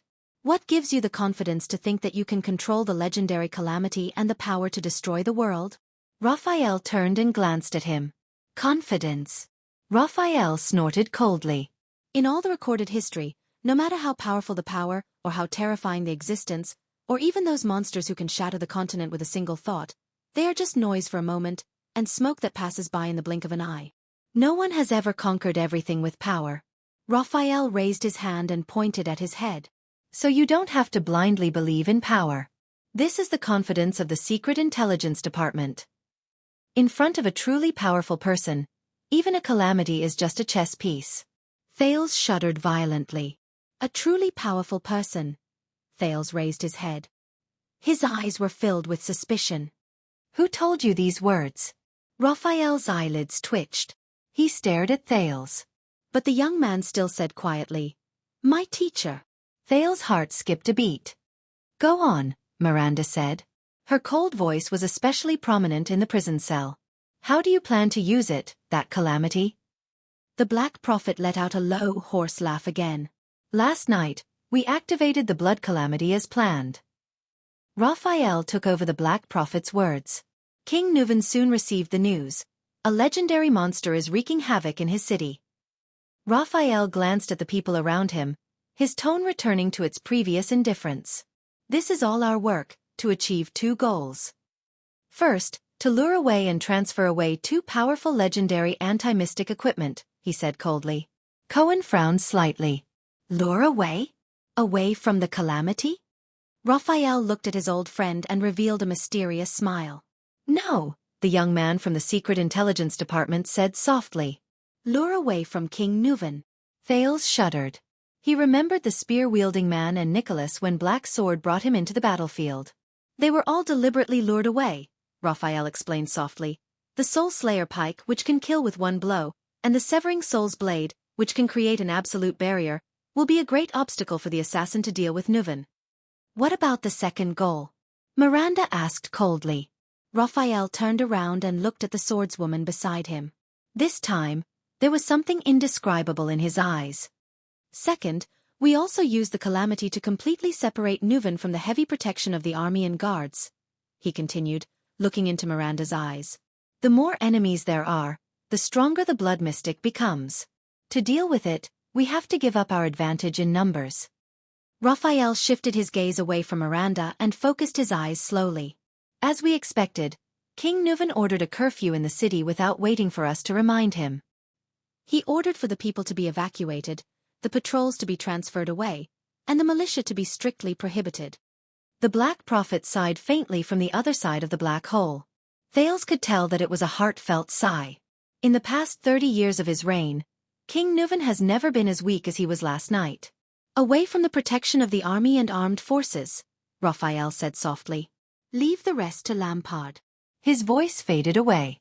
The prison cell returned to silence. Cohen, who could no longer hold it in, opened his mouth in disbelief. This is the truth behind the calamity's arrival in Dragon Cloud City? The police officer gritted his teeth. Thinking of the hearty big leather belt, he said hatefully, so many people died? They paid such a huge price. Just for, Raphael interrupted him. We racked our brains to lure the calamity to Dragon Cloud City. Of course, it's not so childish as to let it cause some trouble. The young man from the Secret Intelligence Department snorted coldly. Our goal was clear from the beginning. Nuvan's death. Cohen lowered his head and clenched his fists. His expression was indecipherable. The Black Prophet's words appeared again. With the help of an Archduke of Extet, we overthrew the common elected king's throne. For the first time in history, a Northland Archduke killed a sitting king. Raikaru's joint ruling pledge has never been trampled on so severely. Behind him, Thales felt Little Rascal shrink slightly. He did not know whether it was out of fear or pain. From now on, Extet will be plunged into endless chaos. The blood of the mighty great dragon spilled over Northland, dying. The dragon's wings that soared through the sky fell to the ground, never to rise again. Morat sighed softly, as if he was recalling the glorious years of the past. This is the top-secret plan that the Secret Intelligence Department has been working on for the past 12 years, starting from Prince Midier's idea during the Bloody Year. Chapter 2:12. No one spoke. There was dead silence in the prison cell. Any other questions? The Black Prophet's cold voice rang out. No one answered. Until a crisp, childish male voice rang out. Yes. Everyone's gaze once again converged on Thales. But he did not speak immediately. Thales heaved a long sigh. He looked exhausted, as if he was hesitating or deep in thought. After a while, the second prince's voice rang out with difficulty. His Majesty. Did he know about this plan? Before I left for the north? The Black Prophet did not speak. But Thales already understood. So the rumors are not wrong. Thales raised his head with a gloomy expression and looked around at the crowd. His gaze paused slightly on Little Rascal, who was at a loss. The Constellations colluded with the Calamities and murdered King Nuven in an attempt to cause civil strife in Extet. A sense of helplessness overwhelmed him. Why? The image of the old tired but powerful white-haired king flashed before Thales' eyes. He was dispirited. If it was to ensure that Extet would not invade Constellation, then I could have achieved it through diplomatic mediation. In fact, we have already achieved it. In his vision, Little Rascal lowered her head. Her expression could not be seen clearly. There was only endless silence on the other side of the black hole. Raphael did not bother to hide his faint smile. Just a few hours ago. Thales looked dejected. His eyes were in a daze. It was as if he could see the king's head rolling to the ground again. King Nuven proposed to form an alliance with us. His tone was gloomy and hoarse, as if he wanted to incorporate the suffering and torture of the past few days into his words. The Walton family and the Jade Star family. We helped him keep the feudal vassals in check and maintain the existence of the Walton family after King Nuven's death. In exchange, he would do his best to maintain the peace between the two countries and give us time to recuperate, Thales said weakly. He felt a headache and his mind was in a mess. The predicament brought about by Mariah's death has been easily resolved, and now... Wyatt opened his mouth in shock. Cohen was slightly startled, and then seemed to be deep in thought. Miranda remained silent, her expression cold. Thales closed his eyes and let out a long sigh, which was filled with fatigue and exhaustion. Now, everything that King Nuven said was gone with the wind and clouds after his death. Calamities. Lampard. Assassination. The disaster of Shield District. Damn it all. The strange black hole on Raphael's arm trembled. Ha. What answered Thales was the Black Prophet's cold and hoarse laughter. The laughter continued for several seconds. Thales started to frown. Put away your pointless naivety, Your Highness. You are not like this in the Hall of Stars. Finally, Morat's laughter turned into cold words that echoed faintly in the empty prison cell. Do you really think that we will rely on your diplomatic mission to create a miracle and put an end to the war? As he listened to the Black Prophet's mocking words, Thales took a deep breath and held back the impulse and anger in his heart. The problem was already solved, he said through gritted teeth. With Dragon Cloud City's power, Extet and Constellation could have coexisted peacefully. Solve it. The Black Prophet interrupted him. Of course. The genius prince used superb means to persuade King Nuven to stop causing trouble for Constellation, the Black Prophet said flatly. His words were full of what Thales heard as a lame and unpleasant mockery. The two countries that were on friendly terms welcomed peace from then on. How long? The head of the Secret Intelligence Department changed the topic. 5 years? 10 years? Or 15 years? Thales exhaled impatiently. With an extremely uncomfortable rhythm, the Black Prophet's cold laughter rang out slowly. Your Highness, do you really think that an alliance between the two families can maintain the peace between the two countries? Do you think that the great dragon's ambition and greed can be dispelled by the prince waving his hand at Dragon Cloud City on horseback and nodding to the archdukes in the secret chamber? The Black Prophet's voice suddenly rose. There was a hint of solemnity and sternness in his words.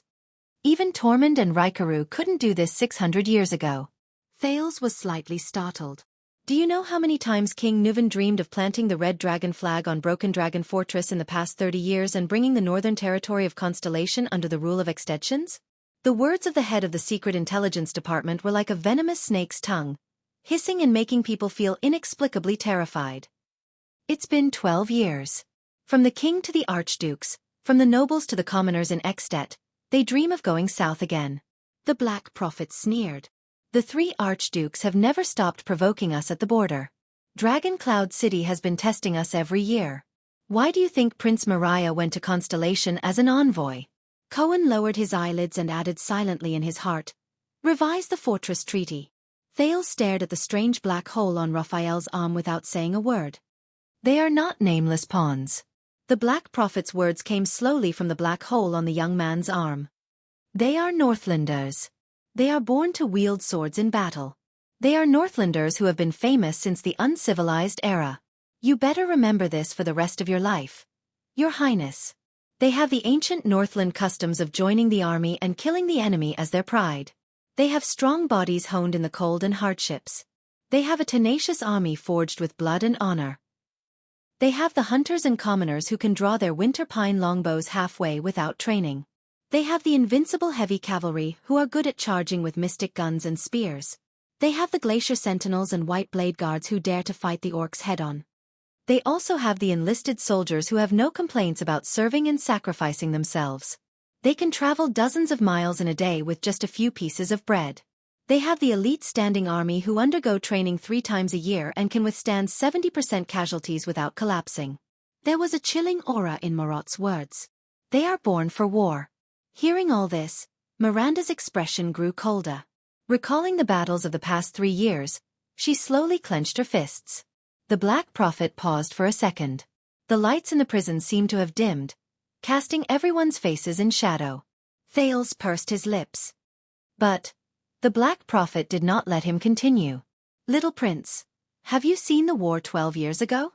The Black Prophet's words made Miranda, who was supporting Raphael, stiffen. The swordswoman could not help but frown.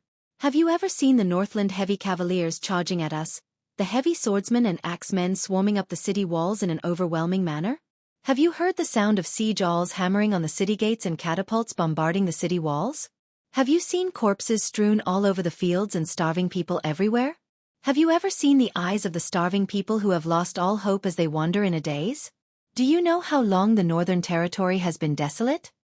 Thales clenched his fists, but he felt that he had nowhere to vent the strength in his hands.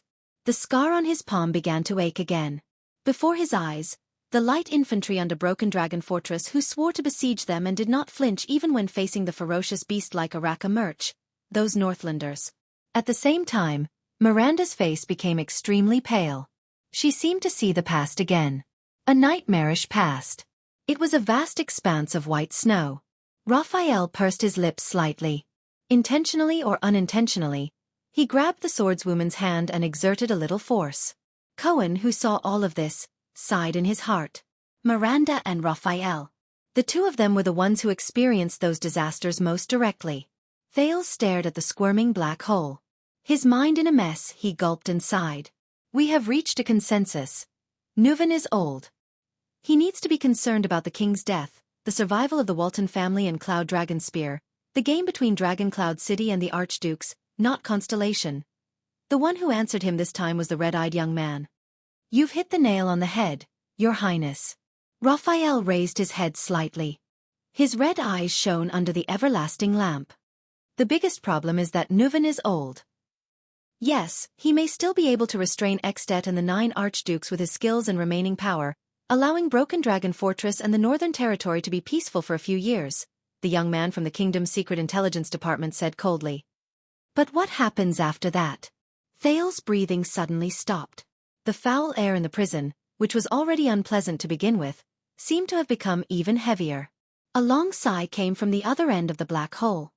"In Extet after King Nuvan's death, it does not matter who ascends the throne." The Black Prophet's voice seemed to carry a hint of exhaustion. "But what do you think the new king will rely on to reap the greatest benefits and reputation with the smallest cost, in order to prove, accumulate, and consolidate his position and prestige as the successor king? And what methods will he use to appease the archdukes who lost in the king's selection? What bargaining chips will he use to reward the archdukes who supported him? Thales closed his eyes and exhaled a breath that had been gloomy for a long time. He knew what the Black Prophet was going to say. Isn't it Constellation in the south, which has yet to recover its strength and whose royal family is unstable because of the disaster 12 years ago? Morat's voice became extremely cold. Isn't it Cold Castle, Overwatch City, Lonely Old Tower, and Broken Dragon Fortress that Xdet has been eyeing for 300 or 400 years? Isn't it the supreme glory of reuniting the great Northland where their ancestors lived for generations? Thales' heart trembled slightly. He subconsciously looked at Little Rascal, and a terrifying thought emerged in his mind. King Nuvan wanted him to marry his granddaughter. Under the premise that Jadestar and Walton took care of each other, one of their children would inherit the Jadestar surname, while the other would inherit the Walton family name. From then on, Constellation would have an excuse to meddle in Dragoncloud City's internal affairs and restrain Xdet. It could ensure the survival of the Walton family, and increase Constellation's prestige and bargaining chips. But what about the other way around? If something happened to him, Thales, would Xdet and Dragoncloud City also have a bargaining chip to interfere with the Jadestar royal family and demand from Constellation? As he thought of this, Thales felt a chill in his heart. He suddenly remembered the saying of the one-eyed dragon Duke of Constellation, the Koester-Nanchester family. There is a price for every battle, and there is a reward for victory. Raphael quietly let go of Miranda's wrist and calmly continued his superior's words. Defeat Constellation, take down the fortress, and unify Northland. No matter which of these 3 goals is achieved, it will be enough to add color to the new king's crown and lay the foundation for the throne of the king. The Black Prophet's cold snort rang in the air. Even the black hole in Raphael's hand trembled. The conflict between Constellation and Xdet will never disappear because of the decision of one family, even if you are crowned in the future, Morat said flatly. We fear them, just like how they are afraid of us. So once there is a chance, a benefit, and a condition, how can they not go south? Thales lowered his head. The Black Prophet's words gave him a sense of pressure that was almost tangible. Once they go south, how long do you think we can hold on with our orphans, widows, and defeated soldiers in the Northern Territory when faced with such an opponent? Lady Sonia Sasir is known as the Fortress Flower and is stationed at Broken Dragon Fortress. People say that if Sonia blooms and does not wither, the fortress will be impregnable. It may seem glorious, but did you know that on the first day she set out to defend the fortress, she made a will and entrusted it to the royal family for safekeeping? It has been 12 years since then. Because she knows that one day in the future, when the northern wind blows and the great dragon roars and rises into the sky, the fortress flower will wither in the north, never to return. Do you know how much we have paid in exchange for the peace of the Fortress Treaty? Do you think it is just because of the cunning fox of Constellation's glib tongue? Do you know how much we have paid to maintain this fragile peace, to protect the dying Northern Territory and the weak kingdom from the scourge of war? All of Thales' words were stuck in his throat. He felt an indescribable annoyance surge in his heart. The nobles are all blaming His Majesty, blaming him for bringing an empty and fragile kingdom to fight the desert war that had no benefits to speak of 5 years ago. The Black Prophet's voice sounded eerie and cold, but it contained a deep sense of power that made one's heart palpitate. However, those fat, short-sighted vermin will not know, and do not want to know, that if Constellation did not fight the seemingly crazy desert war after the bloody year, if we did not use a desperate victory to display our national strength, if we did not pay a terrible price to wash away our determination, if we did not use the skulls of the orcs and the altars of the barren bone people to prove that our swords are still incomparably sharp. When Cohen heard this, he suddenly understood. Wyatt even clenched the sword hilt in his hand so hard that it made cracking sounds. The Black Prophet's voice continued, I am afraid that as early as the winter 5 years ago, the born King Nuvan VII, who shrouded the entire northern sky and ruled over the entire Northland, would have torn up the Fortress Treaty and brought the Northlanders, armed to the teeth, to take back what they lost at the negotiating table. There would be no after, no dispute over the royal succession, and no day where you would be addressed as Your Highness. Do you think that after Nuvan, there would not be another king like this? Thales did not say a word. He only stared fixedly at the empty ground. Raphael nodded slowly. The young man continued the Black Prophet's words and said expressionlessly, and after 5 years, Xdet gradually figured out our trump card. The Desert War's confusing and deterrent effect was no longer there. You saw it in the Hall of Stars. With just a slight poke from Lampard and Arund, The split between the royal family and the nobles made those Northland barbarians fearless. Why do we carry out dragon's blood? Raphael lowered his head and said calmly in the darkness, "This is the answer. This is also the meaning of dragon's blood. What we want is not just a few years of false peace. We don't want to live in fear every year.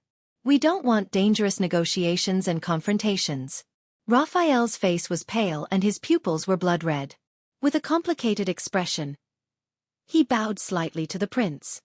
"What we want is for the kingdom, which is in a disadvantageous situation, to not make things worse for the kingdom. We want peace and stability in the north of Constellation for decades, or even centuries, so long that Constellation can recover from the great damage of the Bloody Year. So long that your family's name and rule become stable again. So long that we can become powerful again and be fearless, just like in the past. With this goal in mind, even King Nuven's life and death become insignificant." Thales raised his head. He had a realization. Lampard's actions signified the shattering of the myth of Extet since its founding. It proved that the so-called Raikaru joint ruling pledge was just a piece of paper. The creed that Northland believed in was also powerless. Raphael smiled faintly. More importantly, an archduke openly committed regicide. Since then there has been a precedent. The earliest precedent was the mourning Archduke of Prestige Orchid Region, Tam N. Thales snorted weakly. His gaze drifted to Little Rascal, intentionally or otherwise. He was not the first. Little Rascal, who had not dared to breathe loudly since the beginning, raised her eyes and met Thales' gaze. However, all she could see in the latter's eyes was endless exhaustion and gloominess. Raphael frowned slightly. He stopped talking. "I understand now." Thales sighed. His own understanding surfaced in his mind. What you need is not revenge, rebellion, or even someone's death. After a deep sigh, the second prince continued their conversation. Instead, you need to tear off the disguise and whitewash of Raikaru's vow. You need to make the most deep-rooted conflict in Extet public, the opposition between the king and the archduke, and incite it into an unmanageable chaotic situation. For example, if an Archduke of Extet succeeded in regicide through violence and conspiracy, it would bring an unparalleled shock to the children of the Northern Wind and the Dragon. It would also bring a devastating blow to the Northland faith forged by Raikaru. It would break the principle that the 10 archdukes had scrupulously abided by for nearly 7 centuries. For example, under the legend of the founding of the country by the hero and the dragon, he would provoke the archdukes into thinking that they should not have. He would provoke their strange thoughts outside of the King's Selection Congress. He would provoke their other ambitions outside of the joint ruling pledge. He would also provoke the greedy thoughts that they could only think about in their dreams during their 600 years in Extet. More importantly, and more urgently, there was Nuven's death, Lampard's rebellion, and even the possible civil war in Extet that would follow. All of these would cast a shadow and precedent on the next king of Extet. It would also make the new king wary and suspicious of his 9 co-ruling archdukes. It would also make the archdukes suspicious of their common elected king. When that time came, King Nuven's magnificent feat of gathering 7 archdukes and hundreds of thousands of troops to invade the south and cross Broken Dragon Fortress would no longer be so easy to achieve. Raphael nodded in affirmation of his words. Although he understood the reason for the Secret Intelligence Department's actions, Thales still could not feel happy. His heart was as heavy as ever, as if there was a sharp thorn in it, constantly making him feel uneasy. For some reason, Kessel's words appeared before his eyes again. Fight for Constellation, die for Constellation, live for Constellation. Thales shook his head, as if that could lighten his heavy mood a little. Obviously, he failed. Did the Secret Intelligence Department succeed? Thales finally sighed and asked the question he wanted to ask the most. If they succeeded, why am I here? The black hole shuddered again. The Black Prophet spoke.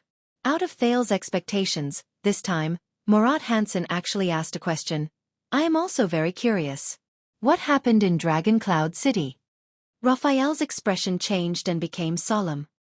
According to the plan, you should now stay in Heroic Spirit Palace and spend the night as Extet's distinguished guest under heavy protection. Then, when the vassals are at odds with each other after this, you should return to your country by virtue of your neutral status, the young man from the Secret Intelligence Department said with a slightly heavy tone. But for some reason, King Nuven decided to leave Heroic Spirit Palace and even brought you out of the palace, so much so that you fell into Lampard's hands. Thale's heart tightened. The person who brought him out of Heroic Spirit Palace was not Nuven. It was. He involuntarily glanced at Little Rascal. She had seen Asda. She had also seen Black Sword and their confrontation. What else? The prince asked calmly, intentionally or unintentionally skipping over this question. Apart from that, Raphael raised his eyebrows slightly, our plan also ran into some accidents. There are still 10 minutes before the time you mentioned. Marat's cold and hoarse voice was still unpleasant. Tell me about it. Raphael's gaze became solemn as he looked around at the crowd. Countless undecipherable thoughts flashed across his eyes. Finally, these thoughts converged into 3 words, which he softly uttered. Calamity. Chapter 213. Lampard stuffed a ball of roasted meat into his mouth while staring at Thales, making Thales uncomfortable. The Anti-Theft Chapter. Please support the original. Respect the author's work. You're calmer than I thought, the Archduke said slowly. Thales sighed. Perhaps. He walked to the table, climbed onto a chair and sat down. But in the face of an enemy who owes me hundreds of lives, I really can't think of any other expression. Even anger seems unnecessary. Lampard picked up a wooden wine cup and poured it into his mouth. His Adam's apple bobbed as he swallowed. The Archduke put down the wine cup, wiped the wine off with the back of his left hand, grabbed a piece of hind leg meat, and took a bite. According to the news from Constellation, you really don't look like a 7-year-old child. When life is not easy, you have to learn to mature earlier. Thales shrugged. Eat up, this is good venison. Lampard pushed a plate of roasted meat over. The Prince of Constellation can't starve to death in my military camp. Thales stared at the crudely made plate of roasted meat and frowned. You've got guts. Your counterattack was indeed beyond my expectations, Lampard said coldly. Who made this decision? Maybe I should reward him properly. He ruined all my years of planning. Thales pulled the plate in front of him, drew his dagger without looking up, and started cutting the meat. Lampard raised his eyebrows. This is your decision, Your Grace. Thales cut the venison and said calmly, You killed half of our men on the first day I stepped into Ekstet's borders. You forced us to choose the path that was most disadvantageous to you.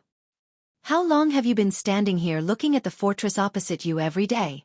2 weeks? 3 weeks? I guess it's not easy to maintain the supplies, food, and lodging for more than 10,000 people. Thales shrugged. I'm really worried about Black Sand Region's finances. He picked up a piece of venison the size of a thumb and put it in his mouth. It tastes good. Lampard stopped eating and drinking. He stared straight at Thales with a fierce look in his eyes. You know, the Archduke said slowly, I originally planned to spare your life and only kill the people around you. Thales frowned. His venison was not cut very well. But we ran into the Mystic Gun unit. That level of attack. Thales snorted softly and began to cut off a piece of meat.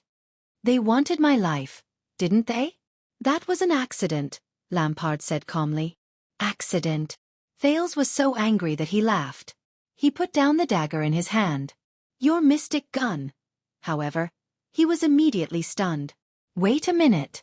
Putre had said that Lamba was not mad. In that case, Thales stared blankly at Lampard. Could it be? That was an accident? Thales asked in disbelief. It was an accident. Lampard placed his arms on the table, his eyes burning. Thales closed his eyes and exhaled deeply. After a long while, Thales opened his eyes and said with certainty, You did not send the Mystic Gun Squad. I didn't. Lampard put down his glass and shook his head slowly. You didn't intend to kill me either, Thales continued. I didn't. Lampard's eyes were burning. Thales gritted his teeth. I see. He exhaled and laughed. The one commanding the Mystic Gun unit is someone else. Lampard had no reason to kill me from the beginning. The Mystic Gun unit is an uncontrollable killing weapon. No matter how stupid he is, he won't use this kind of thing against me. Thales sighed. Lampard grabbed the wooden plate of venison, pulled it in front of him, and grabbed a piece of meat. You're much smarter than I thought. Lampard's expression was unpleasant. He stuffed the meat into his mouth and narrowed his eyes slightly. Now you understand why we met here, right? Yes, I understand. Thales wiped the dagger with his sleeve and put it back on his waist. He sighed and said, "It's just that I really didn't expect that the famous Archduke of Black Sand Region's mystic gun unit would be so easily tricked into giving him the right to command." Lampard suppressed his anger. "That officer is called Hardy. He has been in charge of training my mystic gun unit since 3 years ago. The commander of the unit fell ill this morning, so he was only temporarily in charge." "How is he?" Thales asked quietly. After the signal to retreat was sounded, he still ordered a second attack, but there were soldiers who immediately questioned his orders, Lampard said gloomily. Then, Hardy did not hesitate to slit his neck and committed suicide. "We are still investigating the person behind him. This also explains why you hurriedly blew the signal to retreat after only 1 shot." Thales sneered. "Even the command malfunctioned. I'm sorry, I really don't know what expression to use at this time." Archduke Lampard pursed his lips tightly and did not say a word. "Their goal should be to use you to kill me, or to use my death to plot against you." Thales sneered. "I think it's more likely the latter. My enemies are all in the country." "The higher you stand," Lampard said quietly, "the more enemies there will be." "So, the sudden accident also made you cancel your plan?" Thales snorted. "Were you originally going to humiliate me by capturing me and see if the fortress would waver?" There was silence. Lampard opened the bottle of rye wine beside him and filled his empty goblet. "I hate to say this, but King Kessel made a good move." "He pushed you out," Archduke Lampard said calmly. "The moment you stepped into my military camp, I could no longer take down the fortress and the northern territory. And the oath he made in Renaissance Palace was equivalent to forging a suit of armor for you with the ownership of royal power." Lampard raised his goblet and said quietly, "If you die in Ekstedt, no matter who did it, the neighboring Black Sand region will only suffer." "So once you realized that you could not take down Broken Dragon Fortress, and realized that there were actually people eyeing you covetously, you immediately changed your attitude and wanted to rope me in?" Thales said coldly. Lampard drank a mouthful of wine expressionlessly and said, "Kessel's oath dispelled some people's desire to take your life, but it also aroused the ambition of others to take your life. Today's mystic gun is just the beginning. We have a common enemy lurking in the dark, whether it is for the throne of Ekstedt or the throne of Constellation." The Archduke of Black Sand Region's voice was steady and solemn. "From the moment you stepped into Ekstedt and Northland, our interests were tied together." "Yes." Thales lowered his head. His voice was steady and indifferent. "My death in Ekstedt is not a good thing for either of us. I will allocate 2,000 men, led by Kent Vida, my most trusted subject, to escort you to Dragon Cloud City." Archduke Lampard's expression softened a little. "You will go straight to the Walton family's territory. The king's emissary is already waiting for you. But my men died on the battlefield. They stood in front of me and were pierced by knives, swords and spears." Thales raised his head. His expression was gloomy. "We have also killed many of your men." Lampard closed his eyes and muttered to himself for a moment. Thales stared at him expressionlessly. "Those warriors, whether they were my soldiers or your subordinates, they will not have died in vain. They died a worthy death." Lampard opened his eyes. "It is precisely because of their sacrifice that we can understand each other, and that we can sit here and make a difficult choice for the future of our 2 kingdoms. Even if it is extremely difficult. We have never been enemies. Our enmity on the battlefield was only forced by the situation," Lampard said softly. "For the future, so that today's senseless bloodshed will not happen again, we should cast aside our past enmity. This is what we should do. War is for peace, isn't it?" Thales suddenly smiled. "Well said, Your Grace." He chuckled with an indecipherable expression. "There are no eternal enemies, only eternal interests. Just as you said, from now on, we have no reason to be enemies." The Archduke nodded and raised his wine glass. "You ate my venison. According to Northland's customs, you are my guest." "This is good rye wine." Lampard pushed the wine glass over. His gaze was profound. "And according to Northland's customs, we are allies after drinking the same glass of wine. From manpower, information, resources, and financial resources, I will provide you with all the conveniences in Ekstedt. Our enemies will not have any chance." Archduke Lampard nodded. "Until you leave Ekstedt and return to Constellation.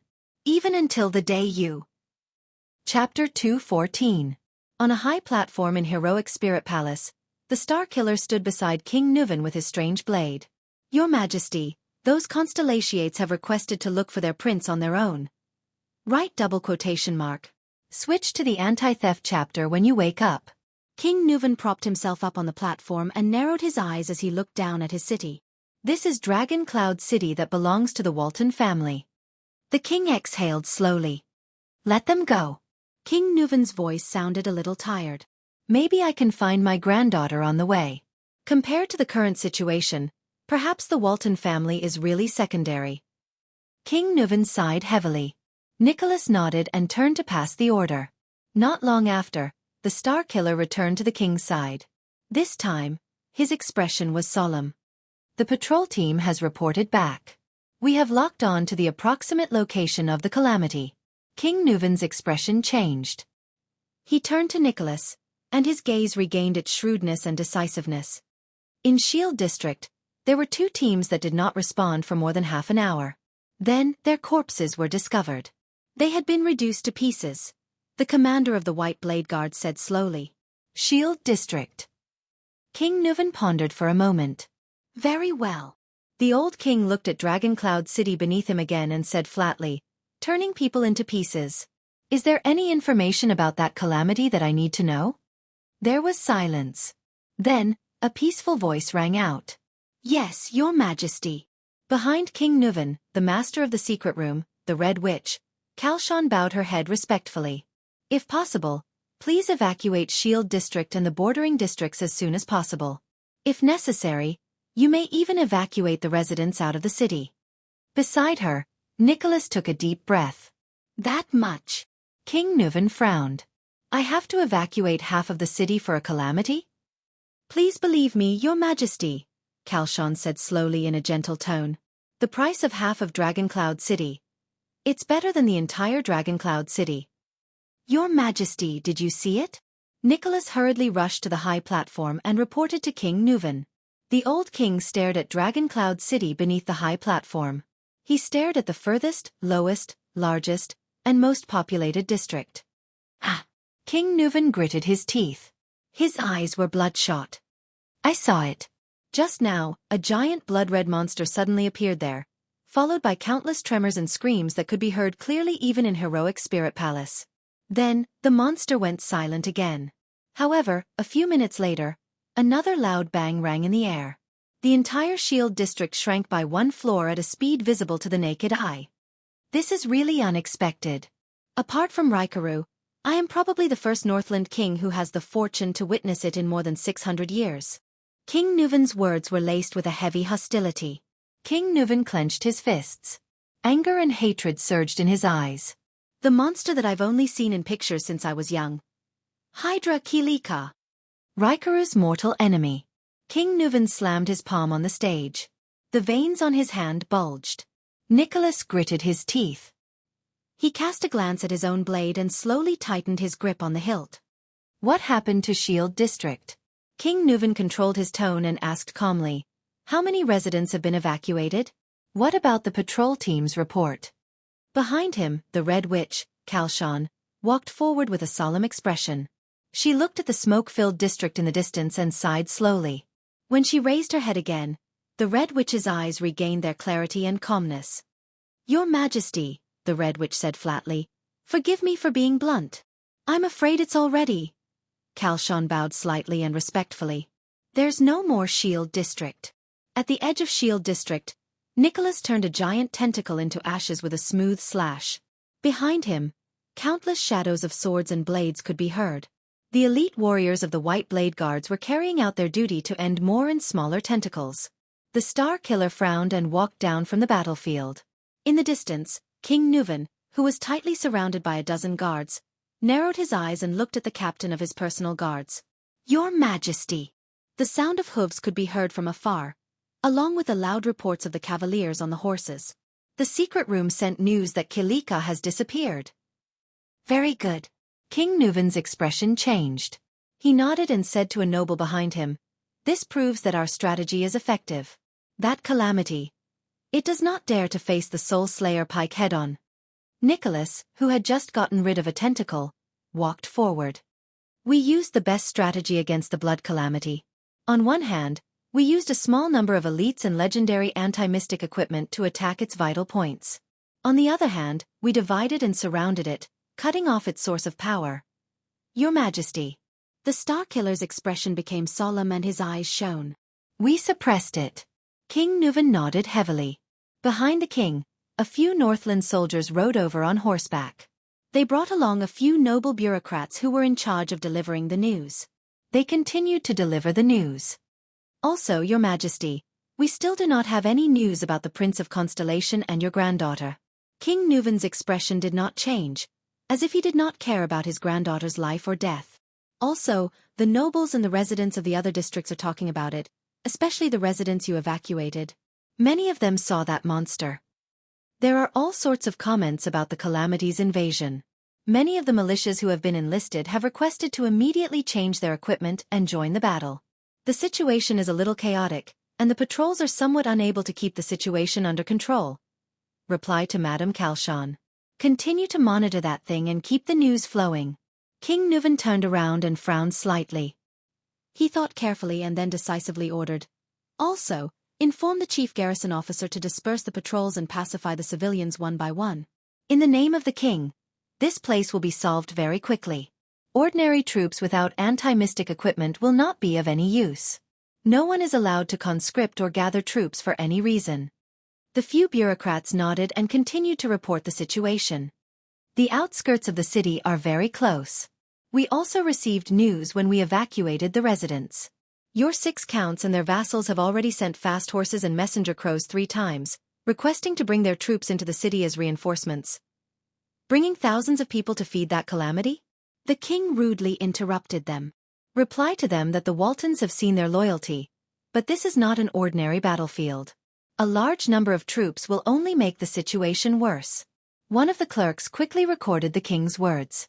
Another said worriedly, also, the 4 archdukes have requested your majesty that for your own safety, you should immediately return to Heroic Spirit Palace and explain. King Nuven nodded and nonchalantly waved them away. Let Lispan deal with those nobles, including the archdukes. Just say that the king is hunting at the front lines. Under such circumstances, it's best for them to shut up. After giving the order, the heralds rode away on fast horses. You know, they actually have a point. You should stay in Heroic Spirit Palace, your majesty, the Star Killer said calmly. The king shook his head. Almost all the White Blade Guards have been mobilized, and we can't summon troops into the city. Staying in the empty Heroic Spirit Palace with 4 archdukes and their personal guards with ulterior motives? King Nuven snorted coldly. Your king just killed an archduke not long ago. I think I know which option is safer. Nicholas nodded and shook off the blood on the severing soul's blade. At this moment, Your Majesty, boss, look. A White Blade Guard pointed at the sky and shouted. In the night sky, a spark flew high up into the sky above Shield District. What followed was a sharp sound. The White Blade Guards shuddered in unison. A signal arrow. This means... Nicholas' gaze shifted. It's the first group from the east. They've found a big guy that's hard to deal with. We have to immediately... At the same time, a similar spark bloomed in the sky from another direction. At the same time, there was a sharp whistle. King Nuven frowned. 2 places. But in the next second, a third signal arrow rose from afar. At the same time? That's not right. King Nuven stared at the sparks and frowned.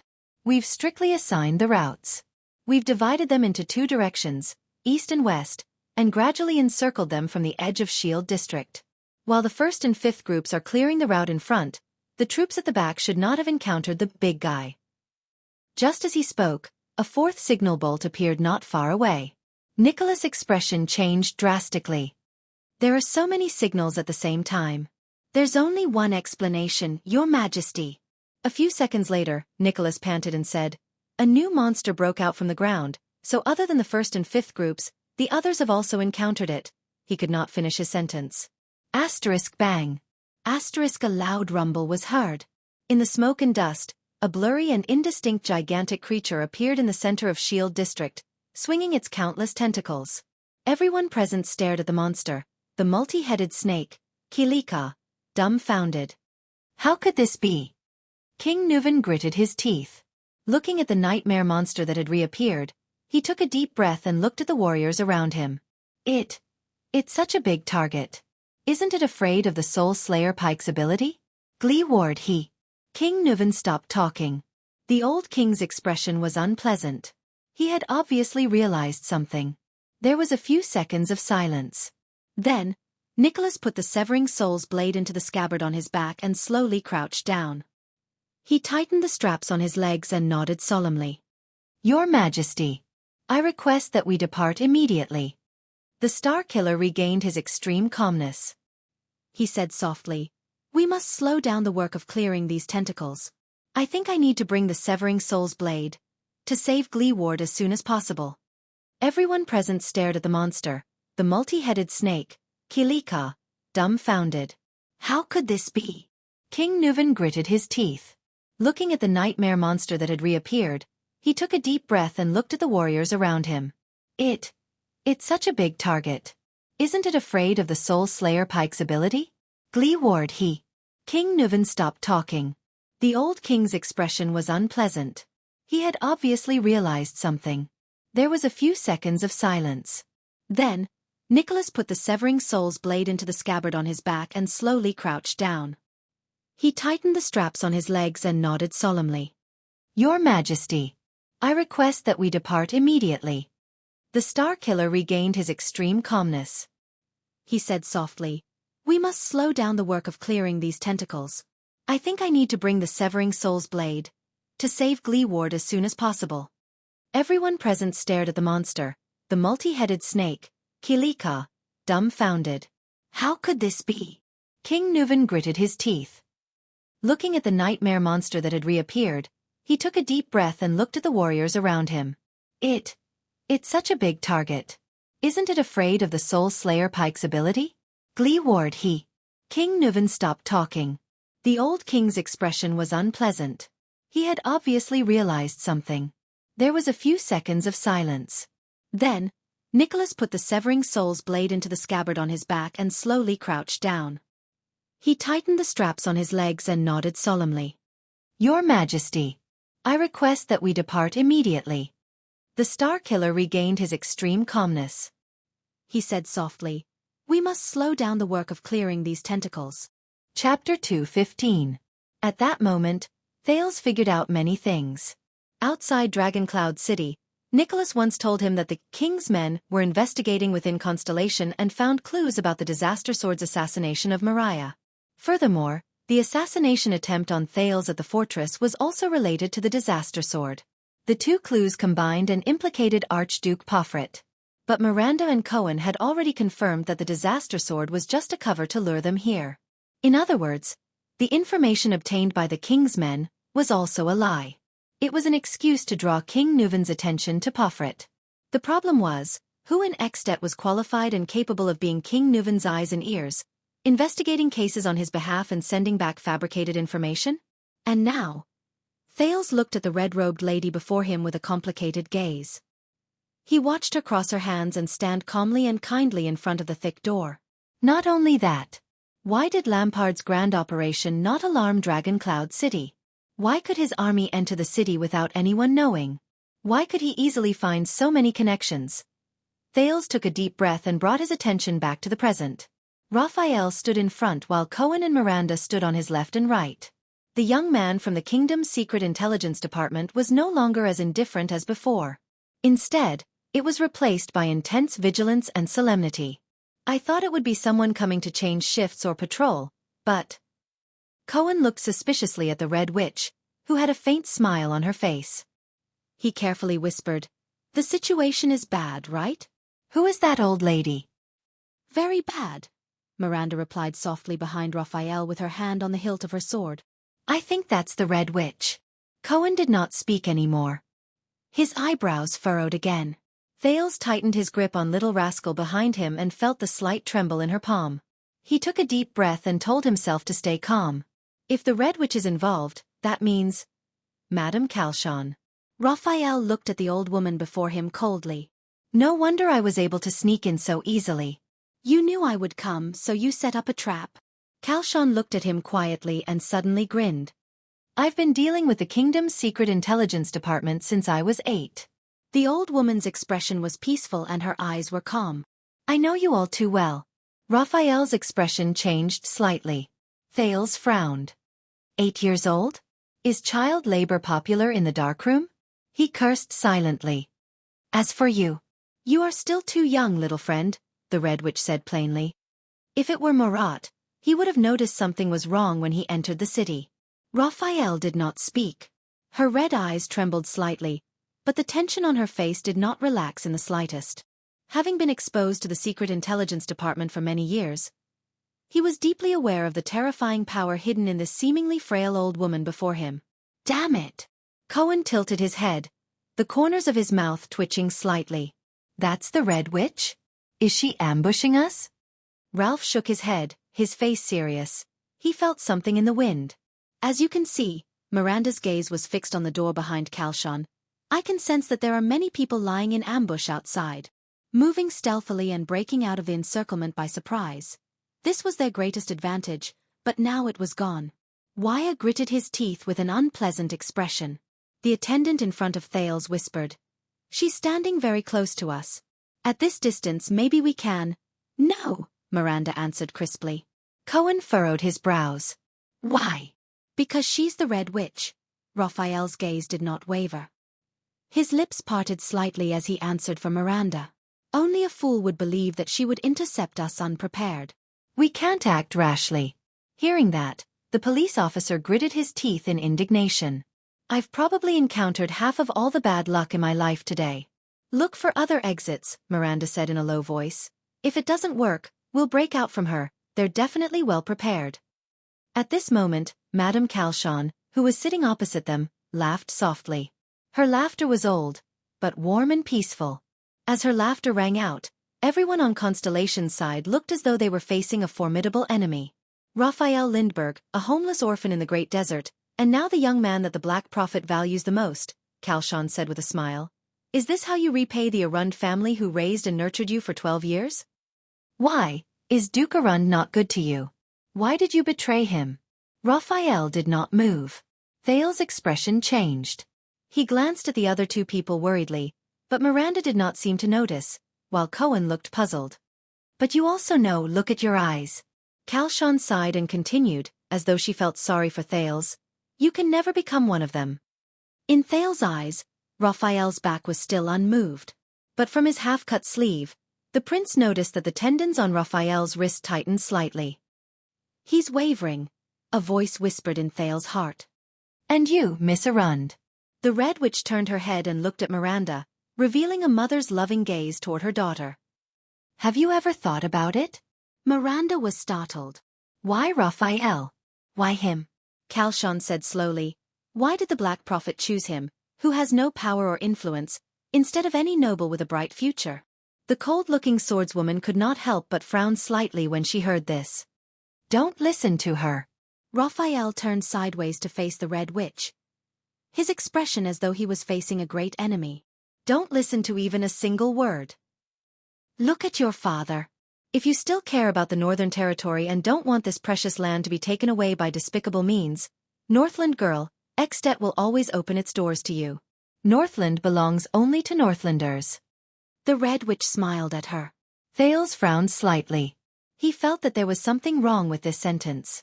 But Miranda only frowned and said nothing. He did not know what she was thinking. The Red Witch turned her head again and looked at the tall blonde figure. Cohen, who was worried, felt his scalp go numb. "Ah, Officer Cohen Caribbean from Walla Hill." This time, Kalshan smiled brightly. "You.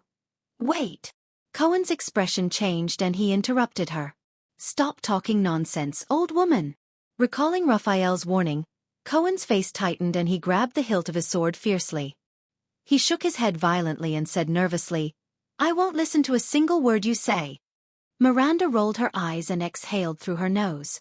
Raphael raised his eyebrows slightly. "This guy is so nervous that he's incoherent." But the Red Witch only shook her head and smiled at the impolite Cohen. Her expression was peaceful. It was as though she was looking at a naughty child. "Oh no, young Cohen." Kalshan shook her head and said helplessly, "I just wanted to say, you're really handsome." Cohen's fierce and ferocious expression froze. He was not the only one. Thales also raised his eyebrows. Ha! What? Cohen looked confused. He blinked his eyes and asked in surprise, "Did you just say?" "I said don't listen to what she says." The red robe's words confuse the mind, and the witch's curse bewitches the mind. Raphael exhaled fiercely and looked around. The red witch, Kalshan, is extremely good at lying. You can't believe a single word she says. She's the only person in the world who can deceive the Black Prophet. Kalshan sighed and shook her head helplessly. Her gaze seemed to say, "Is that so?" Thales was slightly shocked. Deceive the Black Prophet? He remembered his confrontation with Marat in Mindy's hole, Marat's psionic ability, and the time he barely passed the interrogation with Yodel and Serena's help. And the Red Witch can actually deceive that old man in black? Isn't that the nemesis of Marat's psionic ability to detect lies?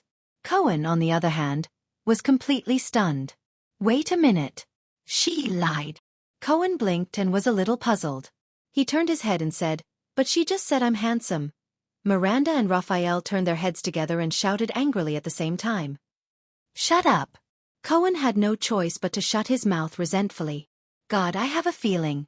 Why sighed. She can reduce our morale by half with just her mouth alone. Ralph mumbled indecipherable words. Thales did not speak. He only stared at the Red Witch with a numb scalp. She was clearly alone, but at that moment, the second prince felt that even if all of them were tied together, they could not compare to one person on the other side. There are no other exits. Miranda retracted her gaze from the corner and shook her head. What do we do now? Cohen exhaled and whispered in dissatisfaction. Do we just wait?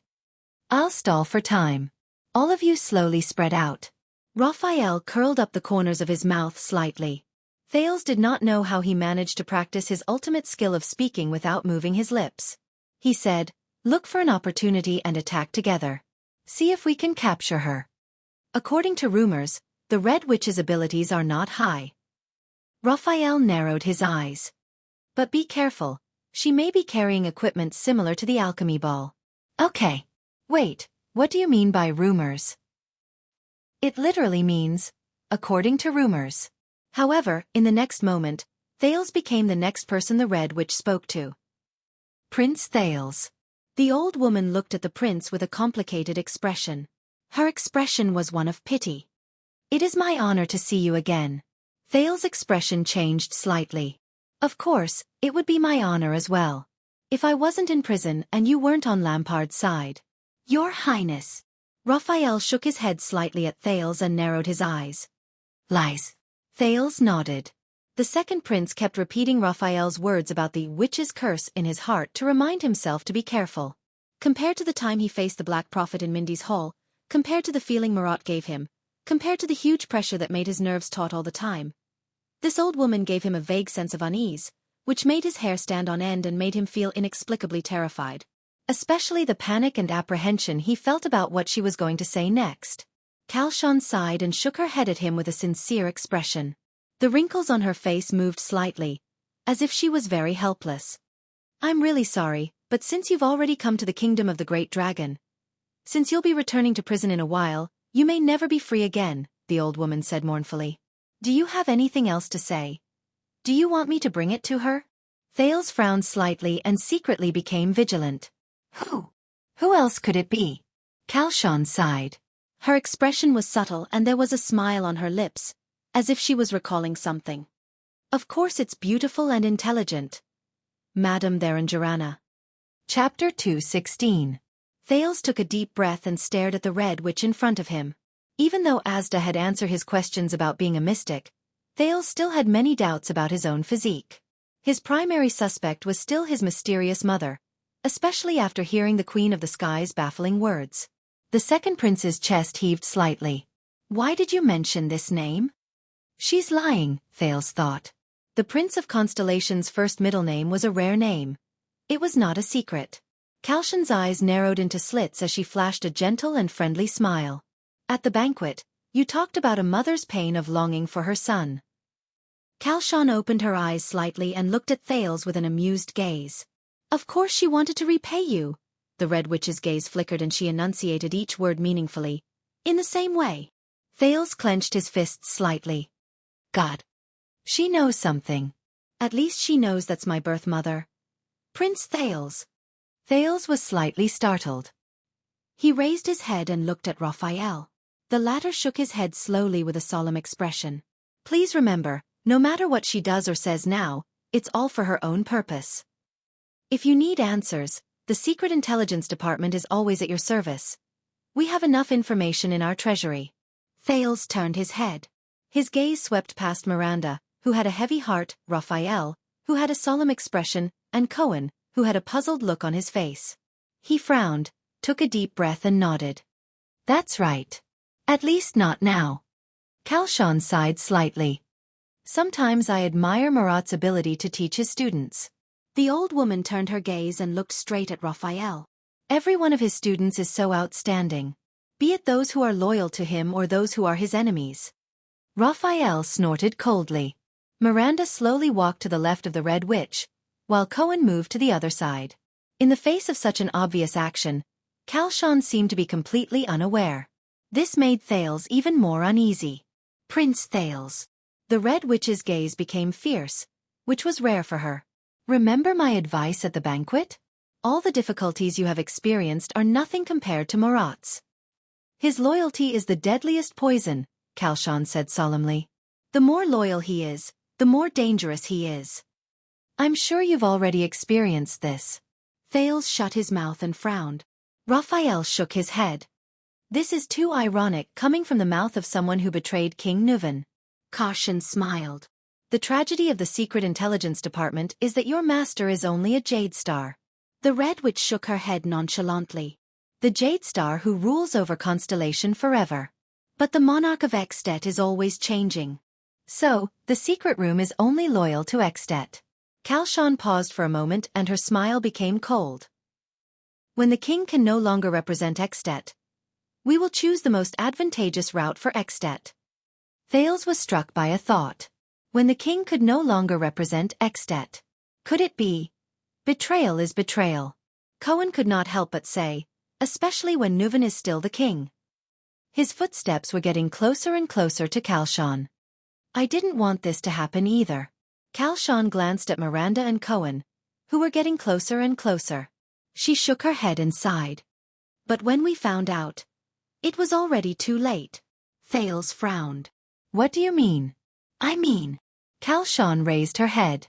Her expression was solemn, which was rare. Nah. The Red Witch's voice suddenly rose. At the same time, she retreated hastily.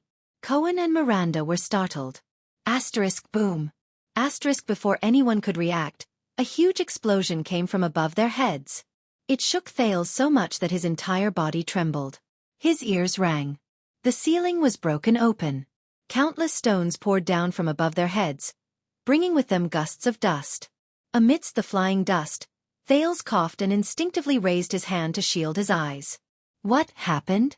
But before he could even react, he was pushed by Waya, who had quick reflexes, and fell backwards.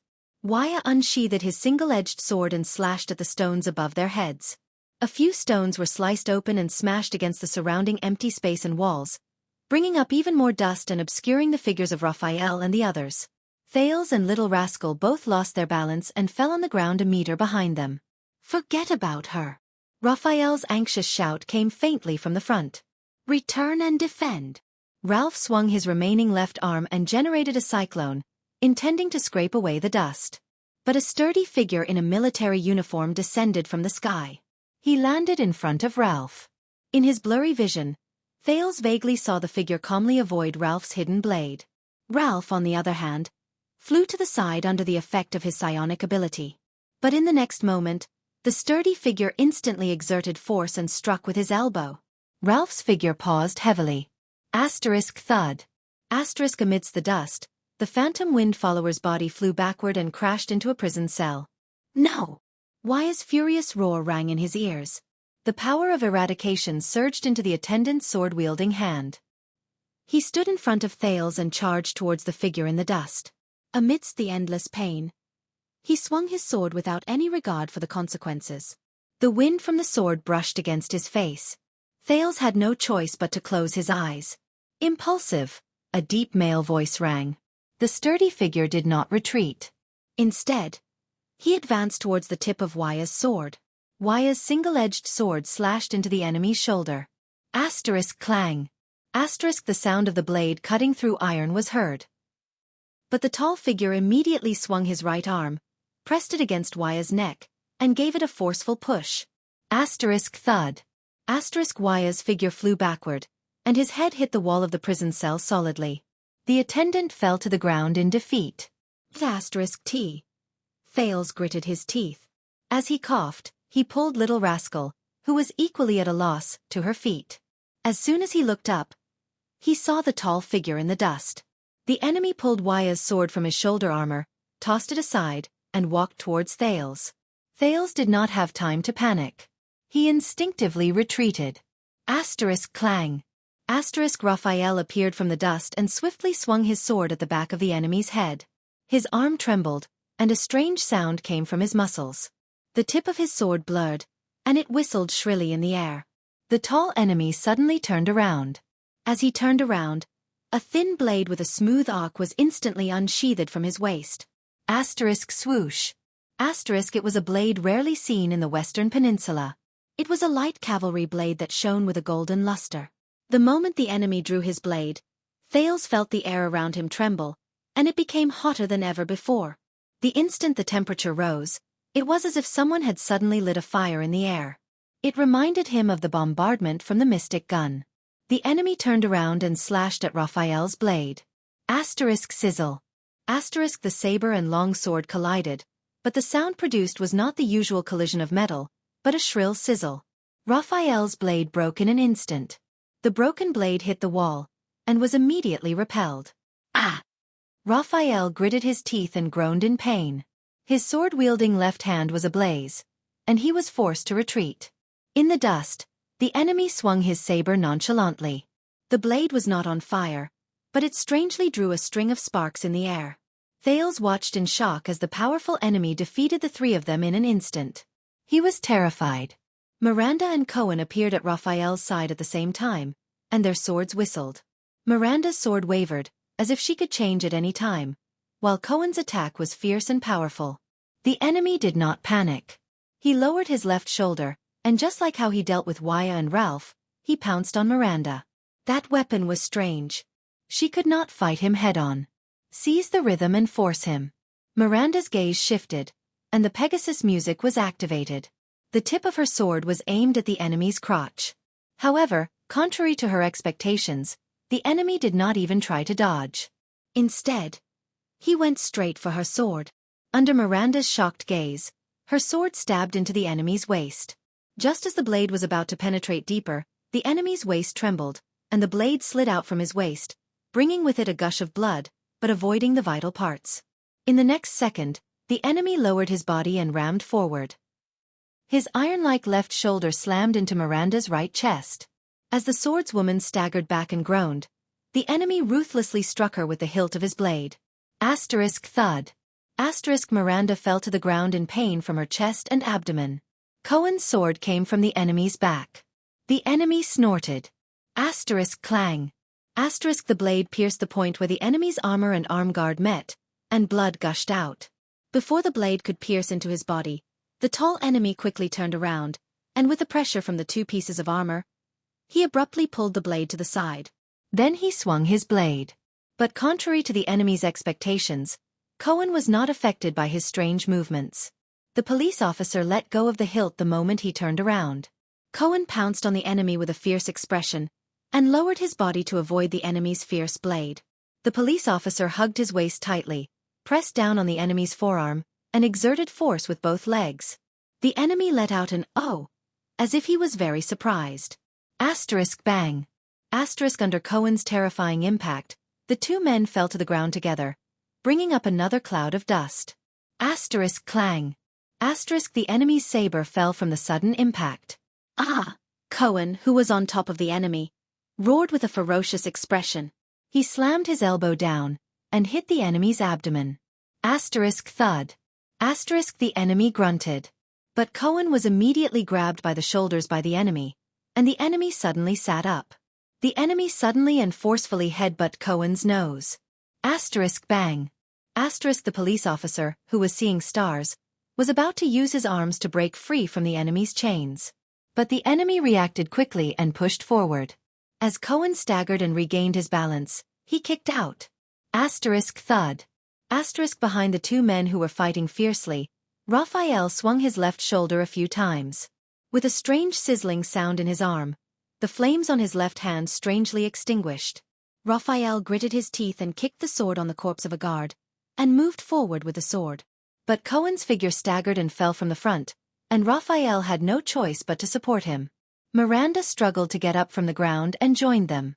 The next second, Raphael's footsteps stopped, and he did not move. "What's wrong?" Cohen asked, clutching his abdomen and panting in pain. Raphael did not answer, but his expression was unpleasant. The smoke and dust dispersed. The tall figure had already picked up his golden saber again. His blade stopped at a little boy's throat. Behind them, little rascal was trembling as she looked at the two of them. Miranda sighed. On the other side, Waya supported Ralph, who was coughing violently, and looked at the situation in disbelief. "Step down," the enemy who came alone said coldly. "You have lost." Raphael and the others frowned. Hello." Feeling the chill on his throat, he smiled helplessly as his scalp went numb. "Lord Tolja."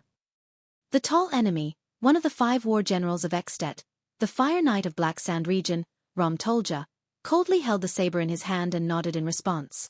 Chapter 217. This is bad. Thales sighed in his heart. "I didn't even have time to pull the police out." Little Rascal sat on the ground in a daze as she watched the blade pressed against Thales' neck. Everyone in the field had unpleasant expressions on their faces.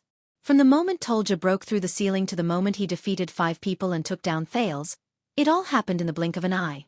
Miranda stopped the hot-headed Cohen, who was about to charge forward with clenched teeth. The police came back to his senses.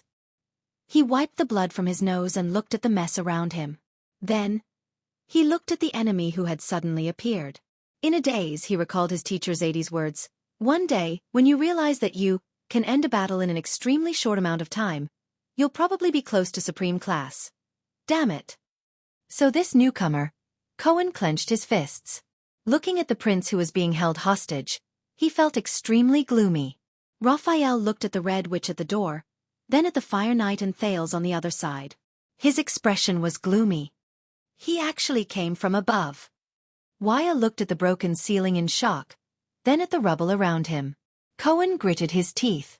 His eyes were bloodshot. "Just a little bit more. What do we do now?" Miranda assessed the current situation and sighed. A round of applause came from the direction of the thick door. "Fire Knight, you really live up to your reputation." The Red Witch reappeared in front of the thick door. She was smiling from ear to ear and was friendly. "What a beautiful move." Tolja pouted and turned his gaze to Thales. He looked at the blade in front of Thales' throat. He seemed to be very dissatisfied with the current situation. Thales chuckled at him and desperately tried to think of a way to escape. Even though the chances seemed very slim at the moment, the Supreme Class Tolja, the mysterious Red Witch, and the soldiers in the gatehouse. "It's nothing. They're not at their best." Tolja shook his head. "They're injured, and they're distracted by your words. They can't even fight properly." Raphael and Miranda looked at each other. Their breathing quickened. An acrobat who only knows how to use psionic abilities. The Fire Knight glanced at the indignant Ralph, then at Waya, who was leaning on his sword. "And an impulsive and desperate fellow." Tolja then glanced at the other 3. "These few are also not that good. You, kid, are close to the Lamita realm?" "Heh," Tolja said to Raphael in disdain. "Don't joke around. With those powers that don't belong to you?" Raphael's expression didn't change, but Miranda's eyes flickered. Tolja then turned his gaze and stared deeply at Miranda. "Little girl, those moves of yours are fine for a one-on-one fight. As for fighting with your life on the line, humph." Tolja turned to Cohen. The police officer also stared at him fiercely.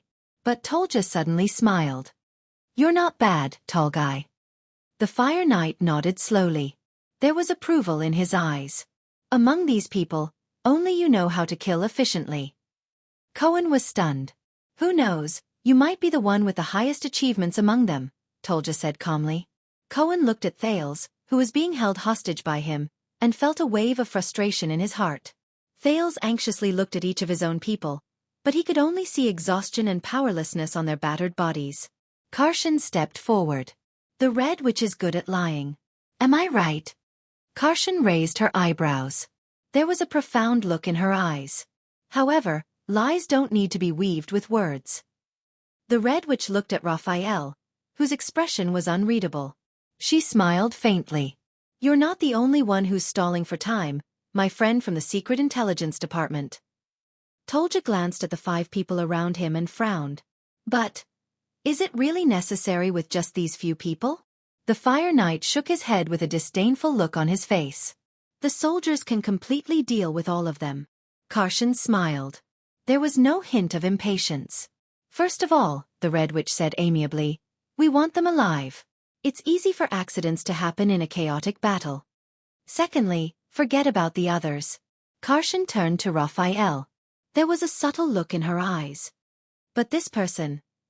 After all, he's close to the Lamita realm. It's very likely that you won't be able to hold back and kill him. Facing Raphael's hostile gaze, the Red Witch said flatly, he's also from the Secret Intelligence Department.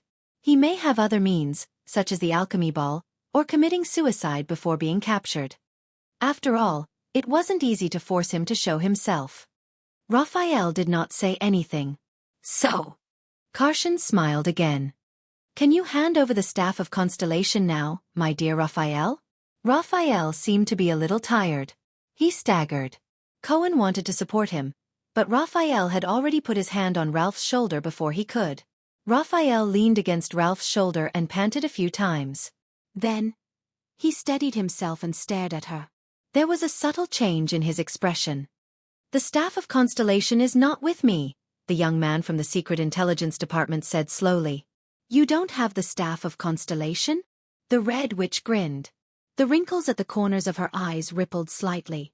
Without that equipment, how could Marat let you be in charge of the Blood Calamity? We don't have to rely on the legendary anti-mystic equipment to mobilize the Calamity, Raphael said coldly. Madame Karshan did not speak. She only stared at Raphael quietly. Your prince is right in front of you, the Red Witch said softly. You know that your choice will affect his safety, right? Everyone turned to look at Thales. Thales was stunned. What? My safety? But at this moment Thales frowned. With his back facing the Red Witch, Ralph moved his shoulder and broke free from Raphael's grip. The Phantom Wind follower quietly made a hidden gesture at him. Stall. Thales' heart skipped a beat. Stall? Thales frowned. Raphael. What is he waiting for? Raphael raised his head. I don't have that thing. Raphael's pupils narrowed. He still did not relent. Even if I did, I wouldn't give it to you. I see. The Red Witch's tone was calm and natural, as if she did not care. But in the next moment, her words made everyone frown. All right, Lord Tolja, the old woman in the red robe said softly. Please, cut off one of the prince's fingers for me. Thales inhaled sharply and widened his eyes. What? Raphael closed his eyes. Hey! Cohen could not hold it in anymore. He said in dissatisfaction, he's just a child. Kalshan curled her lips and raised her arms to her abdomen, revealing her wrinkled hands. He's a Jade Star, a descendant of the imperial family. That's enough. Tolja also frowned. His gaze lingered on Thales' hands, then he turned to look at the Red Witch, seemingly dissatisfied. Really? A little boy? A finger? Kalshan looked at the Fire Knight and suddenly burst into laughter. Of course I'm joking. Thales breathed a sigh of relief. The Staff of Constellation that can suppress most mystics. Kalshan shook her head helplessly. Then, a smile appeared in her eyes.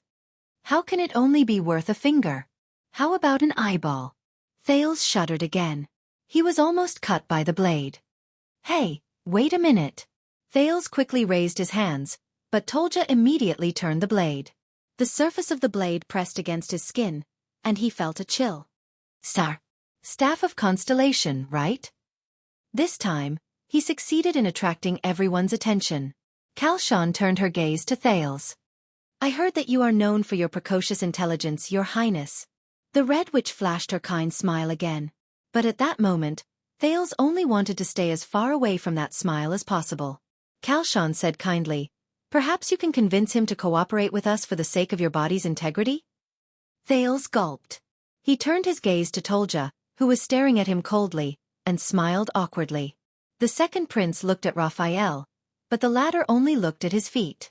Cohen nudged Raphael, but he still did not respond. Thales took a deep breath and looked at the Red Witch, putting on an expression that said, I'm very cooperative. Stalling for time. Right. The Staff of Constellation. The second prince looked at the blade in front of him, drenched in sweat. That. Actually, Raphael doesn't have it with him. Kalshan stared at him without moving. Her eyelids narrowed slightly.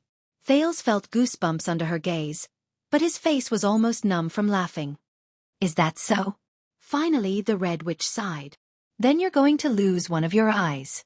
Thales was shocked. Kalshan looked at Tolja and nodded gently. Really? Miranda said unhappily. Cohen clenched his fists and gathered the power of eradication. Kalshan smiled with her eyes narrowed and shook her head at them. Hey, Madam Kalshan. However, Tolja, who controlled Thales' life and death, sighed and looked at Kalshan. He's just a child. Thales breathed a sigh of relief and looked at the Fire Knight gratefully. Is that so?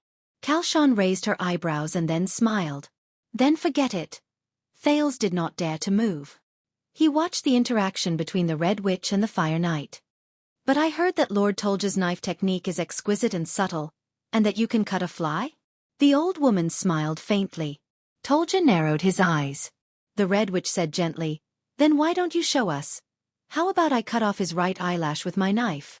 Thales' heart clenched again. Right eyelash? Tolja snorted and looked at Thales. The knife in his hand slowly moved. It's not impossible. The golden blade grazed past Thales' eyelashes and finally stopped on his forehead. The blade gently touched his right eye, as if measuring its distance. Tolja snorted softly and his saber trembled slightly. Boy, don't blink, or you'll regret it. Feeling the coldness of the blade slowly grazing his face, Thales' heart skipped a beat. Damn it. Wait, I know. He could not take it anymore. Before Tolja's blade cut down, he shouted, I know where the Staff of Constellation is. This time, not only Kalshan and Tolja, but even the people of Constellation looked at him. Tolja stopped the blade in front of his neck again. The people from the Secret Intelligence Department don't know, but you do? The Red Witch asked faintly. Her tone was filled with deep suspicion. Thales exhaled and blinked his right eye hard. After all, it belongs to the Jade Star royal family. Thales, who had recovered, smiled awkwardly. Besides, the Secret Intelligence Department did bring it. For the blood calamity. Kalshan narrowed her eyes. Thales rolled his eyes and tried hard to think about the current situation. He had to come up with an excuse that she could believe so that he could stall her. Last night, the blood calamity was sealed, Thales said with a resigned smile as he panted slightly. But I am certain that this is neither the Soul Slayer's pike nor the Star Killer's blade. The Red Witch frowned. That's right. When the Soul Slayer pike, Severing Soul's blade, and their masters were found, the blood calamity had already been sealed for a long time. So, how do you know? Kalshan asked slowly. Raphael's gaze changed. His expression was subtle. Because I know. Thales licked his lips and his brain worked frantically. There's someone else who got the Staff of Constellation. He was the one who sealed that calamity. Kalshan's expression finally froze. Cohen and Miranda also looked at each other, bewildered. Who? She asked softly. The one who sealed the calamity? Thales took a deep breath and slowly uttered the answer he had thought of. A man. All alone. He's a strange swordsman. He gritted his teeth and said, he's holding a strange black long sword. Chapter 218. The first to react was Tolja. The Fire Knight's hand tightened slightly. Thales felt the coldness on the side of his neck deepen. The back of the golden saber was directly pressed against his skin. The second prince did not dare to move, fearing that Tolja would turn his hand around and turn his neck red. A strange black long sword? Tolja narrowed his eyes. A man with almost no special characteristics? Thales could only nod. Interesting. The corners of Tolja's lips curled up slightly. His eyes were filled with a strong desire to fight. An acquaintance. Raphael frowned and looked at Thales with a very complicated gaze. Black sword. Kalshan gently clasped her hands together. Are you talking about Blackstreet Brotherhood's black sword? Cohen was momentarily stunned when he heard the news.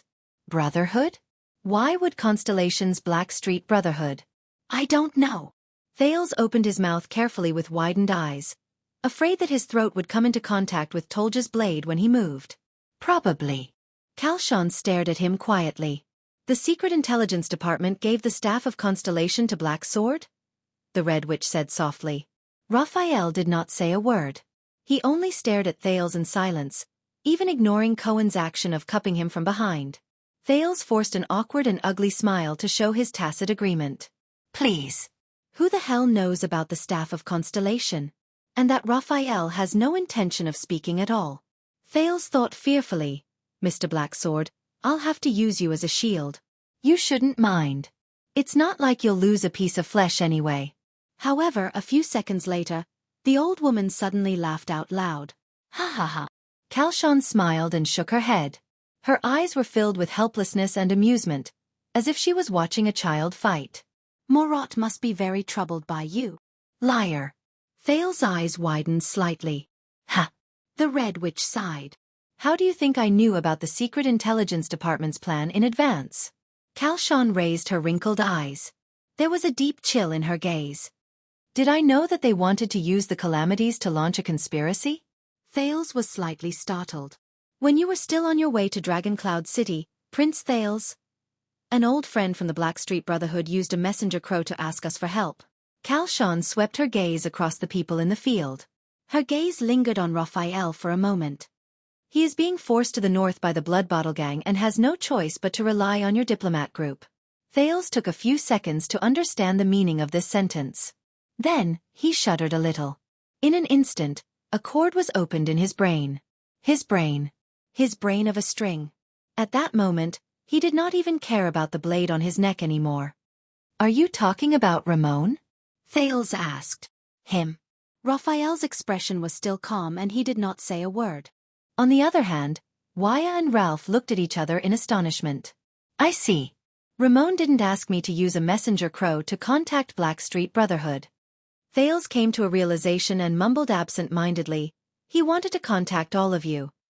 The Red Witch sighed softly. There was a profound look in her eyes.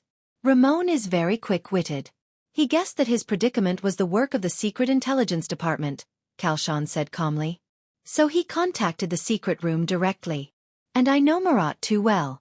He must be planning something. Raphael sighed when he heard this. The person from the Secret Intelligence Department looked at Thales with a strange expression. Why was a doctor of unknown origin allowed to use the diplomat group or Black Sand Region's messenger crow? And you didn't notice where he sent the message? Thales was slightly stunned. He immediately recalled the history of his contact with Ramon. He could not help but feel awkward. He could not possibly say that Ramon told him about the relevant knowledge of magic and they exchanged it. Could he? But this was not what he needed to worry about the most at the moment. The people from the Brotherhood knew about the Secret Intelligence Department's conspiracy. The Red Witch walked past a few figures and shook her head slowly at him. But you said that the Secret Intelligence Department colluded with the Brotherhood and even gave the staff of Constellation to the Brotherhood's leader? Thales could only smile bitterly. I'm not as good as Marat, Kalshan said flatly. But I can still tell when it's a lie. Thales felt his scalp prickle as he met her gaze. This is bad. Kalshan snorted with a smile and looked at Raphael again. Don't beat around the bush, little friend. The Red Witch's gaze became serious. You may not have it with you, but I know you have a way to get it immediately. Raphael frowned slightly. Cohen and Miranda could not help but look at the young man from the Secret Intelligence Department. The Secret Intelligence Department of Constellation has mastered a mysterious transmission ability since a long time ago. The corners of Kalshan's mouth curled up slightly. The Red Witch's eyes were filled with great interest. From small voice messages to large weapons and even living people, you can ignore distance and transport them to your destination in an instant. Thales was stunned. Transmission ability. Voice. Ignore distance. Cohen's expression changed. Miranda also frowned. Waya, on the other hand, looked suspicious. That black hole on Raphael's arm earlier that looked like the mouth of some creature. Raphael did not speak. He still looked at the Red Witch with a calm expression. It was as if he was not even here. Give me the staff of constellation. The leader of the secret room's expression was still gentle and amiable, but her words were getting more and more serious. If you don't want to see your prince meet with any misfortune. Thales's face immediately turned pale. Tolja snorted coldly in dissatisfaction. At this moment, a soft voice that no one had heard for a long time rang weakly from the corner of the prison cell. It was filled with grievance and dejection. From a long time ago, a long time ago. Is that all you know? Everyone was slightly stunned. They then looked towards the corner where the voice came from. Thales could not turn his head because the back of the knife was pressed against his neck. But he was also shocked because he recognized the owner of the voice. The neglected little girl, little rascal, was leaning against the wall. Her face was pale as she trembled and looked at Kalshan. Aren't you from the secret room? Little rascal bit her lower lip tightly. Her eyes were filled with pain and fear. The secret room is the shadow cast by the dragon's wings, little rascal murmured. But why? Little rascal's expression changed, as if she had recalled the most unbearable memory. Why didn't you report to His Majesty? Little rascal's eyes were filled with tears and her entire body was trembling. You just waited for the calamity, waited for the calamity. Watched them in Dragon Cloud City, watched everyone. Thales furrowed his brows. He remembered the people who ran for their lives, the people who suffocated in the air, the people who were separated from their flesh and blood, and the completely destroyed Shield District. Kalshan seemed a little surprised. She stared at the dirty little girl in the corner with a complicated expression. A few seconds later, she sighed deeply. I'm very sorry. To everyone's surprise, the Red Witch bowed slightly in Little Rascal's direction. Lady Alex Walton. Cohen's eyes widened abruptly. He stared at Little Rascal in disbelief. Miranda raised her eyebrows. Hearing this name, Little Rascal seemed to be startled. She looked at Thales with a panicked expression. But Thales still had the back of the knife pressed against his neck. He could not see her expression at all. Even if we know that Morat is behind this. The Red Witch's voice rang. The secret room is still at a loss, Kalshan said sincerely and sadly. The Secret Intelligence Department has concealed the news and their whereabouts too well. The Red Witch straightened her body and shook her head. It's too late. The Blood Mystic arrived in Dragon Cloud City a long time ago.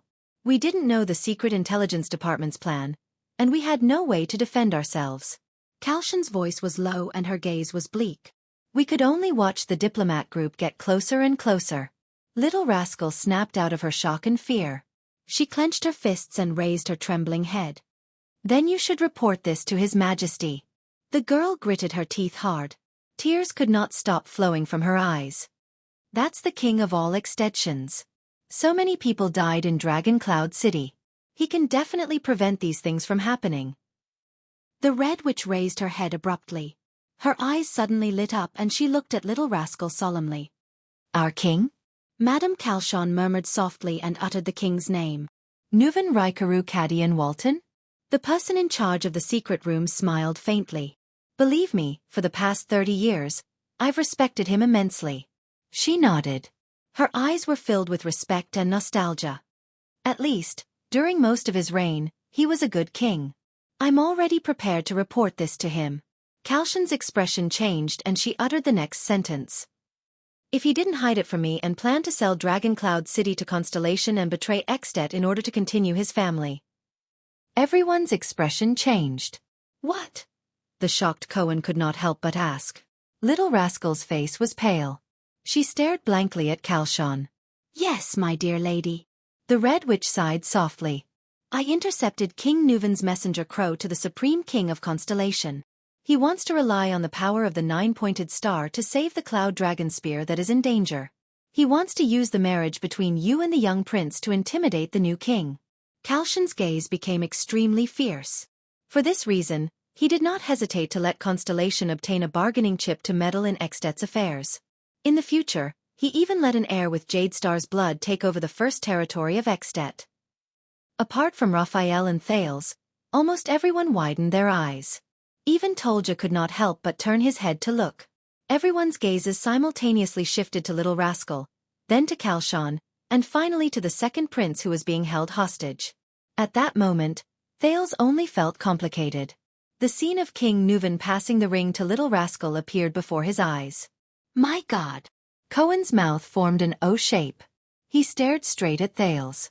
Is this the truth behind King Nuvan wanting to form an alliance with us, Your Highness?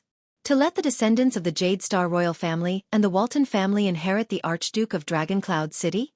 As the king of Extet, the Red Witch shook her head slowly. He shouldn't have done that. There was only one thing I could do for Extet. Raphael raised his head. A strange light flashed in his red eyes. So you went to find Lampard, he said softly. Kalshan did not speak. She only looked at the enemies before her with a calm expression. Thales stared at the Red Witch in a daze. His mind was in a mess. This is the biggest joke, the second prince muttered subconsciously. So, your betrayal was not an accident. Because of this, you want King Nuvan's life. Thales closed his eyes and sighed deeply. He felt physically and mentally exhausted. The Secret Intelligence Department and the Secret Room both want his life. You're practically working together. Under these circumstances, even if King Nuvan has the army of Dragoncloud City as his backing and the White Blade Guards as a barrier, Thales silently uttered the next sentence in his heart. How can he not die? At that moment, he really felt very annoyed. Kalshan snorted softly. Her expression was subtle. It has been hundreds of years, but the Secret Intelligence Department has always been silent. They quietly weave a night of shocking thunder in the deep clouds. The Red Witch's eyes were filled with a strange color, like a chess player who had just won. In contrast, the passive Secret Room can only lay eggs in the Secret Intelligence Department's nest, borrow the thunder and lightning of the Secret Intelligence Department to break all obstacles in Extet. You want to see the Extension vassals fight like beasts, bleeding non-stop? Kalshan smiled slightly. Then we'll let the fight end in the first round. Raphael could not help but clench his fists as he listened. The Red Witch tucked her hands into her sleeves again.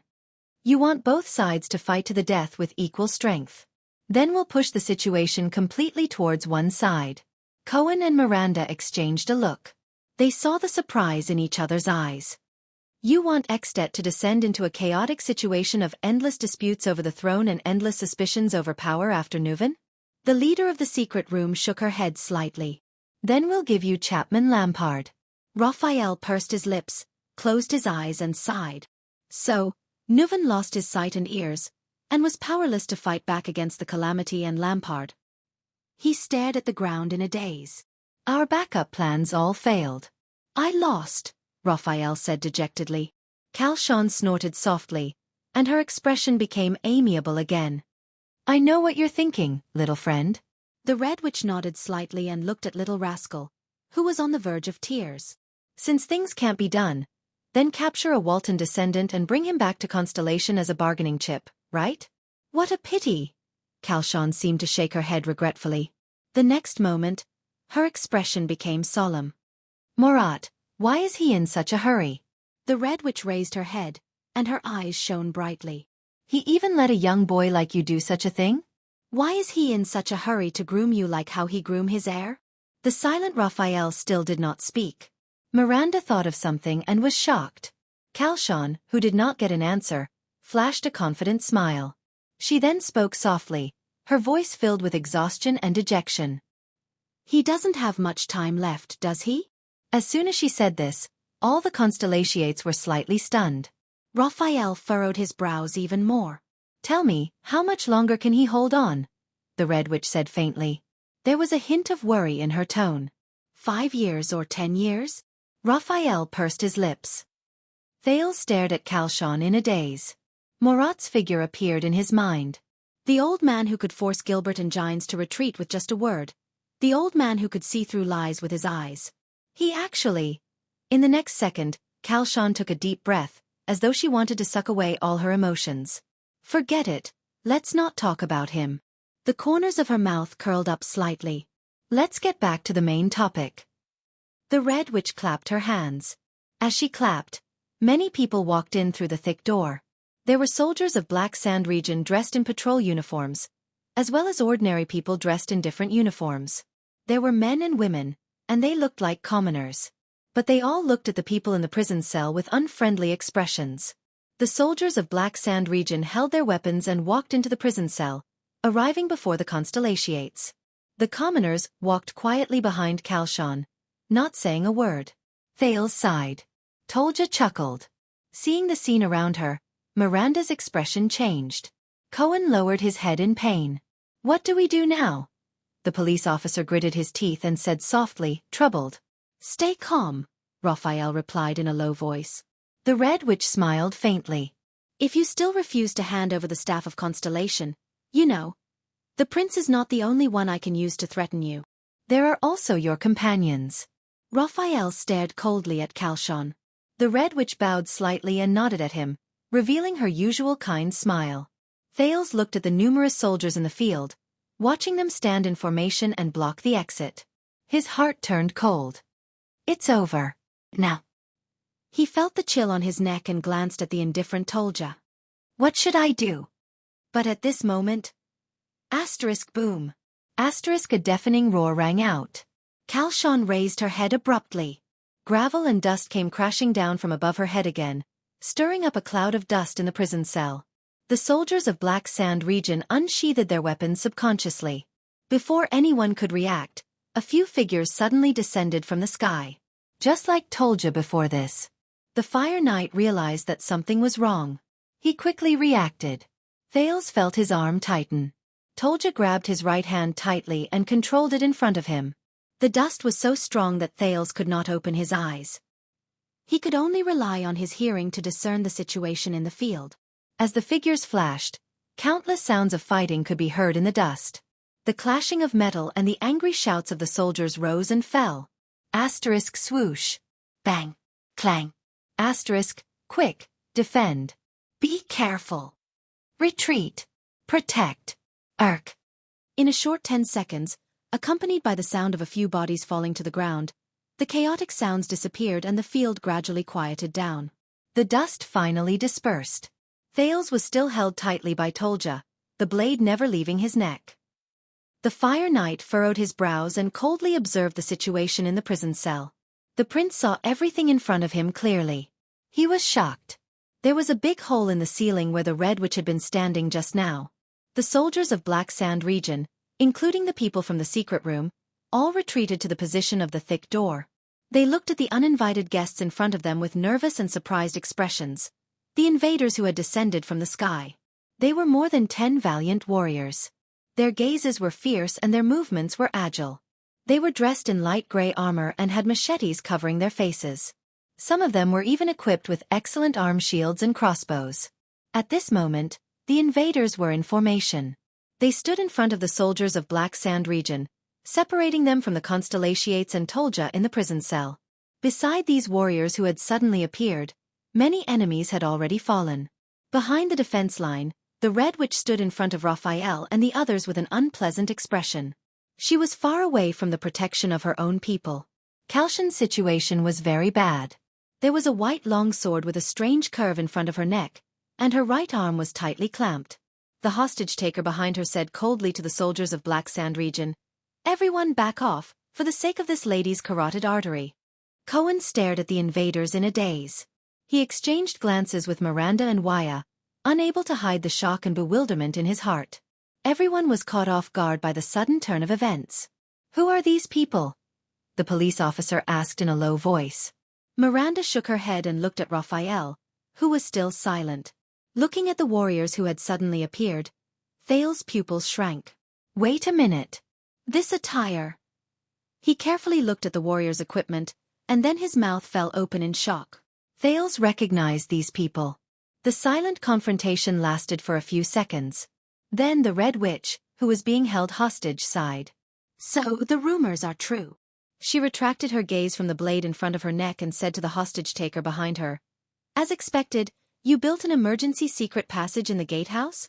The Red Witch narrowed her eyes.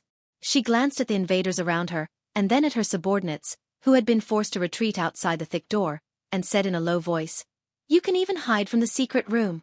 I have really underestimated you. A low laugh came from behind her. Snowblade and Dragon Wings. Since the day Xdet was founded, we have been mutually reinforcing and restraining each other. The hostage-taker revealed a pale face and leaned over to whisper into Kalshan's ear, being wary of the secret room's every move. This is what we should do. Raphael saw the newcomer's face, and he frowned. Under Miranda's and Cohen's surprised gazes, Raphael walked forward with an unfriendly expression and arrived beside Kalshan and the invaders. You're late, the young man from the Secret Intelligence Department said coldly to the newcomer. You almost got us killed. The newcomer raised his eyebrows, and his pale face moved slightly. It takes some time to gather our scattered brothers. The newcomer's gaze went past Raphael. He looked at Tolja, who was holding Thales hostage, and fearlessly cast a provocative glance at the Fire Knight. Hey Tolja, it's all thanks to the noise you made. Otherwise, we would have had to search for you for a long time. Tolja frowned and let out a low, unfriendly growl from his throat. Thales stared blankly at the pale-faced man and could not help but breathe a sigh of relief. The newcomer raised his eyebrows, and his gaze lingered on little rascal in the corner. Also, you better be polite. The pale-faced man shook the blade in front of Kalshan's neck. After all, I'm saving your life. The Baron Bone Kid from the Secret Intelligence Department. Chapter 219. Don't move, madam, Nicholas said coldly to Kalshan, who was in front of him. I'm nervous and afraid that you'll take out some special alchemy ball. So, I'm ready to rip your throat open at any time. He tapped the back of his blade with his index finger. The Red Witch lowered her shoulders and fell silent. Thales stared at Nicholas, who suddenly appeared in surprise. He then looked at the other White Blade guards. Nicholas! He stared at the Star Killer, who was holding the Red Witch hostage, in confusion. Why are you? But Thales did not manage to continue. Tolja's grip on his shoulder suddenly tightened, and Thales hissed in pain. When Waya saw the prince's condition, he was so angry that he tightened his grip on his sword. Tolja dragged the back of his blade around Thales' neck, forcing him to raise his head as high as he could. Thales observed the situation in pain. Tolja and he stood in the inner layer of the prison cell, and little rascal was still behind them. The Constellatiates stood in front of them, looking nervously at the prince who was being held hostage. Nicholas, on the other hand, stood behind the Constellatiates, restraining the Red Witch. Behind Nicholas were the White Blade guards. They stood firmly by the thick door and stared at the soldiers outside with vigilance. Beautiful move, Star Killer, the Fire Knight of Black Sand region said calmly to Nicholas. But don't forget, I have an even more important bargaining chip. The Star Killer tilted his head and glanced at Tolja with a disdainful expression. Then do it. Kill this prince. Nicholas snorted softly. I've disliked him for a long time anyway. Thales widened his eyes. What? Tolja furrowed his brows. Nicholas swung the Severing Soul's blade on Kalshan's neck a little. It reflected the light from the everlasting lamp. He smiled faintly. After you're done, perhaps they can give you a different nickname, such as... The Star Killer's gaze swept past Thales and he grinned at the Fire Knight. The second Star Killer? Tolja glared at Nicholas fiercely, his eyes almost burning. That's our prince. Cohen observed the stalemate. He exchanged a worried look with Waya and whispered, Are we just going to watch? What else? Miranda looked at Raphael, who was beside Nicholas, then at Tolja and Thales, who were behind them. She then swept her gaze over the White Blade guards and their enemies, and sighed softly. This is no longer our battle. At this moment, the Red Witch who was being held hostage spoke. White Blade guards, Xtet's Dragon's Imperial guards, she said softly. You're standing on the wrong side. Kalshan did not seem to have the slightest awareness of having a blade pressed against her carotid artery. She smiled naturally and smoothly. Your opponents are the people behind you, the Empire. Nicholas raised his eyebrows slightly.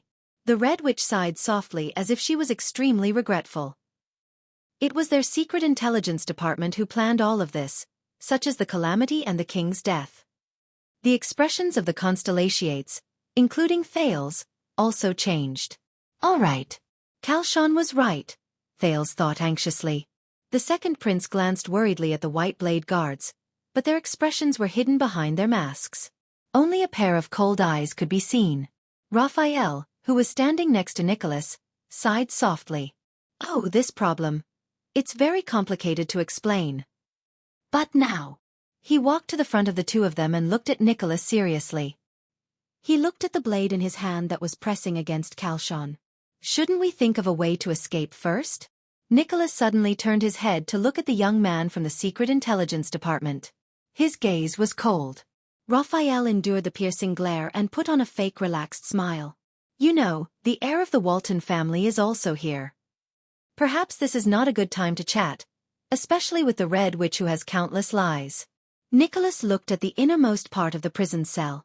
Little rascal was momentarily stunned before she realized that he was talking about her. She could not help but turn pale. If you really want to help, boy from the Secret Intelligence Department, then don't block my way. Nicholas' eyes shone with a cold glare and his tone was stern. Raphael sighed softly. Otherwise, the Star Killer continued in a harsh tone, do you want to be trapped here? Perhaps they will bury your ashes under the gatehouse. Raphael was silent for a second. He looked at Tolja and Thales behind him, then at Nicholas and the Red Witch in front of him. He raised his eyebrows slightly. I understand. At this moment, Thales raised his eyebrows. He saw Ralph make a secret sign language gesture at him. Step back. Thales was slightly stunned. For the sake of the late king, Lord Nicholas, the Red Witch said slowly, don't do anything stupid. Nicholas looked around the room. His gaze lingered on Raphael and the Red Witch for a second each. We don't need you to tell us what to do, Madame Kalshan. The Star Killer snorted coldly. There was a fierce glint in his eyes. The shame of the White Blade Guards can only be washed away with blood. The sound of palms rubbing against handles came from the White Blade Guards' hands at the same time. Kalshan's gaze became fierce and she shouted, Then what do you want to do now? There was a rare hint of coldness in the Red Witch's words. After the king's unfortunate death, Extet experienced a rare disaster. All of you should stand on the kingdom's side, on the Northlanders' side. Instead of colluding with our enemies and shamelessly seeking personal gain. Kalshan's words echoed in the prison cell. Under Tolja's knife, Thales exhaled in fear. Nicholas suddenly laughed. His laughter was cold and sarcastic. Extet's disaster? Our enemies? The Star Killer gritted his teeth. The chill in his eyes was threatening. Don't pretend to be righteous, hypocritical old woman. From the moment your people started spreading fake news about the so-called disaster sword and started diverting His Majesty's attention for Lampard's actions, you betrayed him. The Red Witch narrowed her eyes. You and your informants worked together with His Majesty's enemies. You pretended to be deaf to Black Sand Region's actions until His Majesty died in a shameful assassination, until they stood here, Nicholas said coldly beside Kalshan's ear. Who do you think these brothers of the White Blade Guards managed to escape from? Thud. The White Blade Guards changed their footsteps in unison and turned sideways to face their enemies. The sudden movement made the soldiers of Black Sand Region even more nervous. Kalshan sighed. The Red Witch stared at the blade in front of her neck and said flatly, About this, if you are willing to, I swear in the name of the secret room that I can explain. Nicholas let out an indecipherable nasal sound. Why don't you explain to His Majesty? The Star Killer narrowed his eyes. Oh, I forgot. He was already killed by you and Lampard. The moment he said that, the atmosphere in the prison cell became even more tense. Don't be so narrow-minded, Lord Nicholas. The Red Witch put on a mournful expression. She glanced at Tolja and Thales. The White Blade Guards have never been a person's private weapon. You should be loyal to all of Extet to Northland. Nicholas interrupted her. I am not the narrow-minded one. The Star Killer's tone was cold. If you and your secret room can't even be loyal to one person, then don't hypocritically claim that you are loyal to Extet. Madame Kalshan furrowed her brows slightly. You. At this moment something strange happened. Nicholas pressed his left hand on Kalshan's back and pushed her out. Tolja's pupils immediately contracted. How, Raphael, who stood in the middle, suddenly pushed Miranda, Cohen, Waya, and the others away, perfectly avoiding the Red Witch's path. The shocked Red Witch was pushed towards Tolja and Thales, who were at the innermost part of the cell. Thales looked at Madame Kalshan, who was staggering towards them. He looked at the Constellations who moved aside to make way for her. He suddenly understood. He remembered the conversation between Raphael and Nicholas just now. It was a planned exchange between the two of them. If you really want to help, don't block my way. Tolja watched in shock as the constellations parted and the Red Witch's figure drew closer. He hesitated for a moment. Then, Nicholas appeared behind Kalshan with a cold expression. Asterisk whoosh. Asterisk the Star Killer's weapon stirred up a gust of wind. He did not hold back and slashed down towards the Red Witch's head. It was as if he was going to take her life right there and then. Tolja did not hesitate anymore. He still held onto Thales tightly as he charged towards Nicholas and the Red Witch. Asterisk clang. Asterisk the Fire Knight's left hand held Thales in place, while his right hand blocked the fatal slash that the Star Killer had aimed at the Red Witch. At this moment, the frowning Red Witch managed to gain her footing by his side. But in the next moment, Nicholas' eyes suddenly shone with an unprecedented brilliance. Ah! The Star Killer roared furiously. Great power surged out of his hands. The Fire Knight's golden saber immediately let out a sharp sound of metal scraping against each other. Tolja's expression changed as he fended off the enemy with one hand. In that second, he decisively let go of Thales. He gripped the hilt of the saber with both hands and blocked the great power that Nicholas had unleashed. Thales, who had broken free from the Fire Knight's control, did not care about anything else. He followed the signal given to him by Ralph, gritted his teeth, closed his eyes, and rolled backwards. He bumped into Little Rascal, who was supporting him from behind. The two of them crashed into the wall together. The disheveled Thales no longer cared about the situation in the field. He was thinking about the conversation between Raphael and Nicholas just now. They did not just say that one sentence. Do you want to be trapped here? Trapped here? The moment this thought appeared in his mind, Thales felt a tremor under his body. What's wrong? Little Rascal asked in surprise as she hugged him. He did not know how to answer. He did not have the chance to either. Asterisk bang. Asterisk there was another loud sound of earth and rocks exploding. The ground under Thales and Little Rascal suddenly sank and cracked open. Again? The thought emerged in Thales' mind. In the next second, both of them sank into the cracked ground. He did not know whether it was Ralph's psionic ability or the effect of the explosion, but the air in the room began to howl again. Dust rose, blinding everyone's vision. Thales hugged Little Rascal tightly and shut his eyes. Asterisk bang. Asterisk he felt a pain in his buttocks. Then, he and Little Rascal fell into a pile of soft sand. Everything around them was dark. Thales propped himself up with difficulty. Beside him, Little Rascal's coughing could be heard continuously. Above them, the sound of a fierce struggle came from the cell they had been in earlier. They were not the only ones who fell. Your Highness! A figure pulled him up. Waya's anxious voice traveled into his ears. Are you all right? Before Thales could answer, a dozen more figures fell from the sky and crashed into the sand. Amidst the flying dust, Thales covered his mouth and nose tightly. Enduring the pain in his buttocks, he pulled Little Rascal up. He felt gloomy. Why do these people like to play this game so much? Act according to plan. Let's go. Nicholas' voice came from the darkness. There will be backup at the end of the secret tunnel. Our men will bring up the rear. Before Thales could complain, he and Little Rascal were picked up by the waist by a tall and muscular figure, one in each hand. Little Rascal cried out in surprise. Damn it! Cohen's exasperated voice rang above Thales' head. It's too dark, I can't see the road clearly. In the midst of the chaos, the sound of bodies falling and the intense sounds of weapons clashing could be heard from above. Soon, the sounds were getting closer. Star Killer! Another loud crash was heard. The Fire Knight Tolja's furious roar came from behind them. Stop them! The intense sound of metal clashing could be heard. Throw a few torches down. It was the Red Witch's voice. Even after such a huge accident, she still commanded calmly. Before that, anyone who tries to move is an enemy. Thales felt a chill in his heart. The pursuers are here. Follow that mute masked man. In the darkness and chaos, Nicholas roared as he fought against the enemies in the dark. He can sense the direction of the wind at the exit. That mute? The police officer took 2 steps forward and said impatiently, I can't even see where he is. In the darkness, Thales felt that Cohen's arm was about to choke him until he fainted.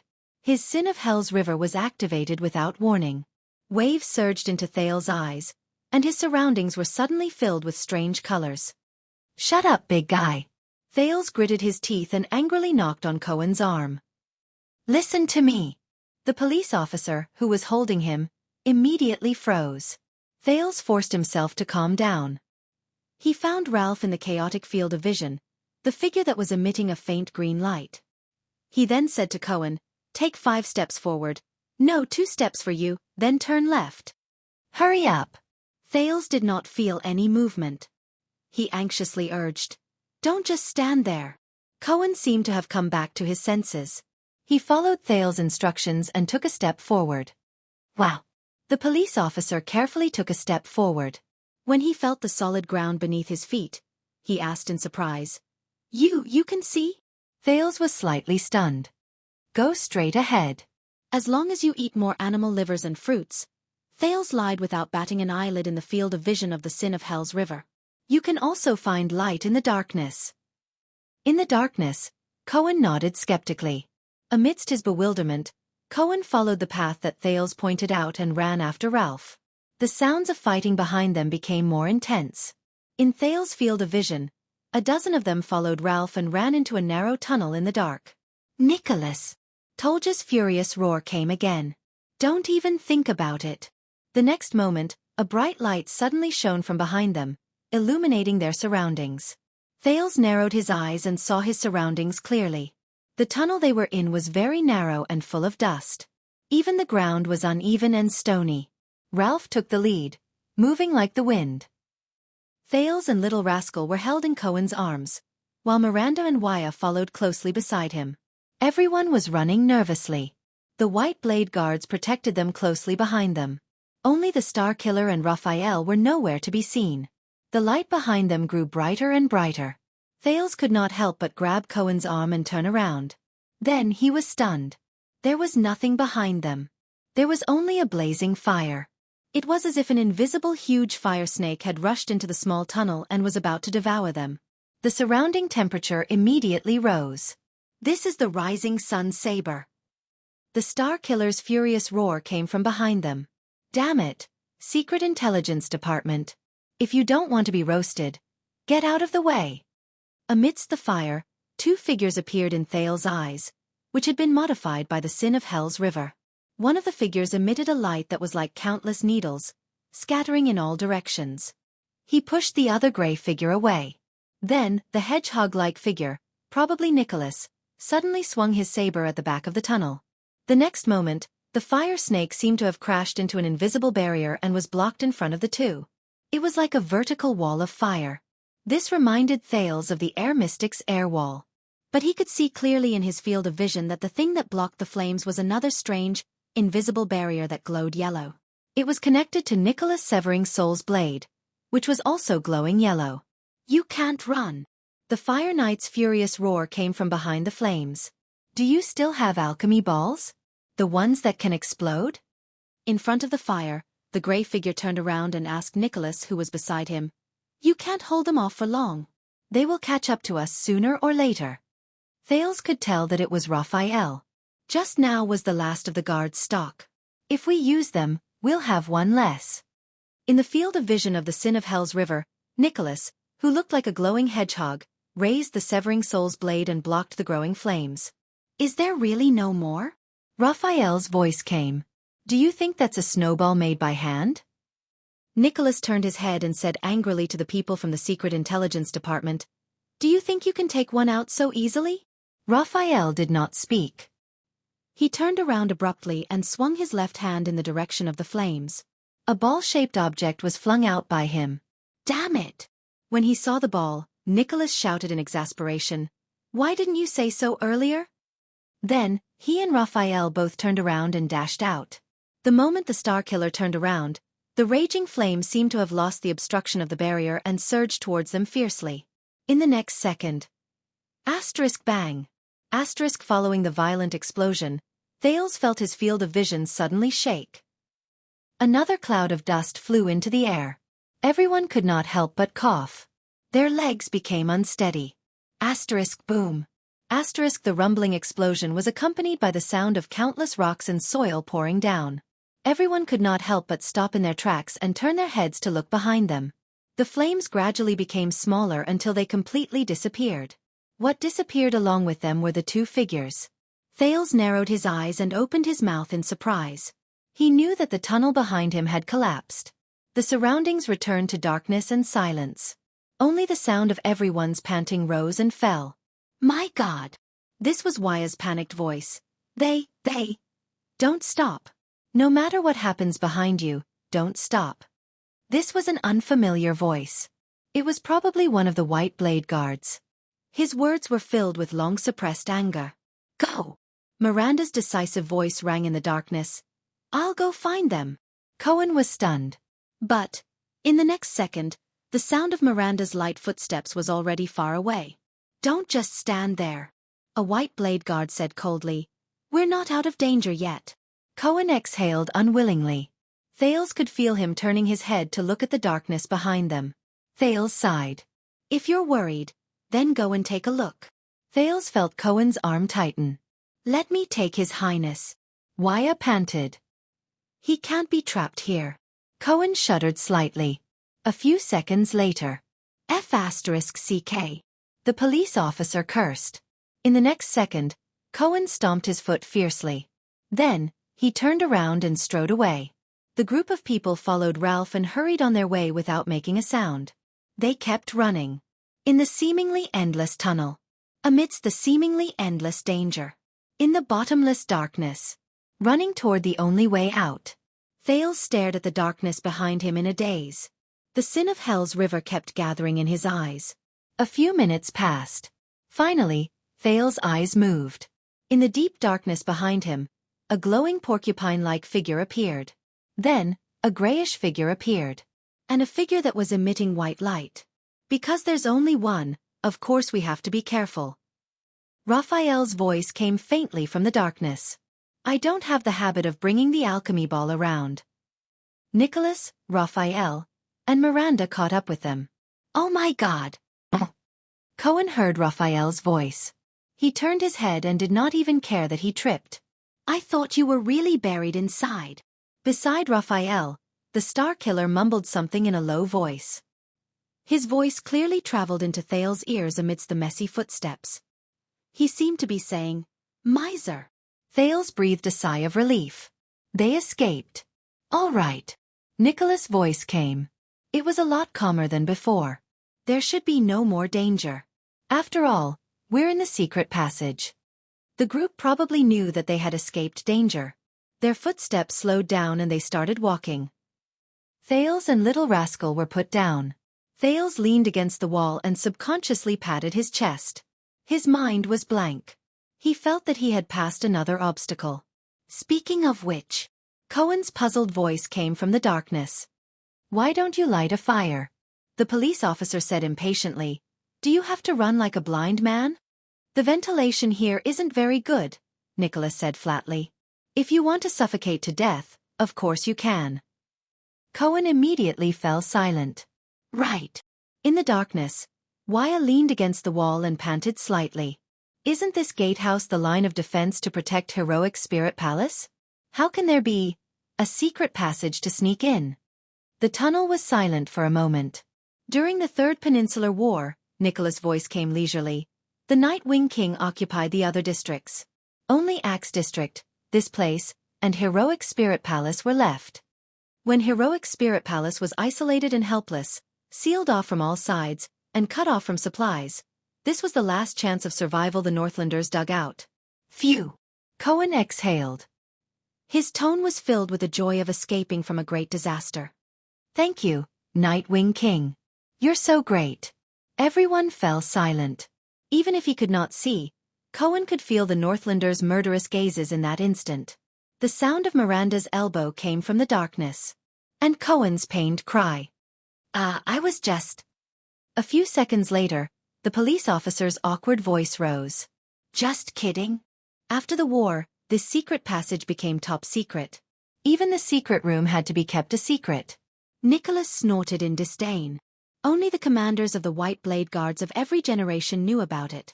In the darkness, the Constellation's footsteps suddenly came to a halt. Even the White Blade Guards stopped in their tracks. Thales was stunned. Wait. The prince raised his head and looked at the needle-like figure in his field of vision. His tone was full of surprise and bewilderment. Are you talking about the commanders of the White Blade Guards of every generation? Nicholas said nonchalantly. Yes, what's wrong? Cohen sucked in a cold breath. Miranda, on the other hand, sighed. The commanders of every generation. Thales exhaled in pain. Was the commander before you also considered the previous generation? Nicholas' breathing instantly froze. Raphael sensed that something was wrong. His questioning voice rose behind him. Is there a problem? Thales turned his head. With the vision given to him by the sin of Hell's river, he looked at the front of the tunnel. It was pitch black in front of them. It was their only way out. Yes. In the darkness, Thales said weakly. And? Chapter 220. In the dark, Thales followed the fleeing crowd and walked anxiously. The White Blade Guards had already divided into 3 teams. One team went forward to scout for danger, and another team stayed behind to guard against possible pursuers.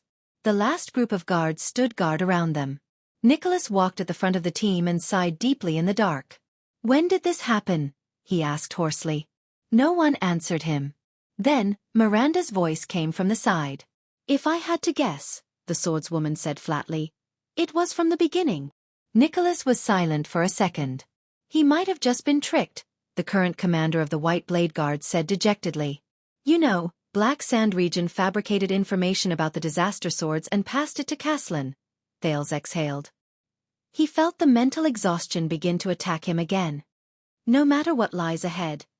Please, hurry up and end it. Enough, the impatient Cohen replied to the Star Killer.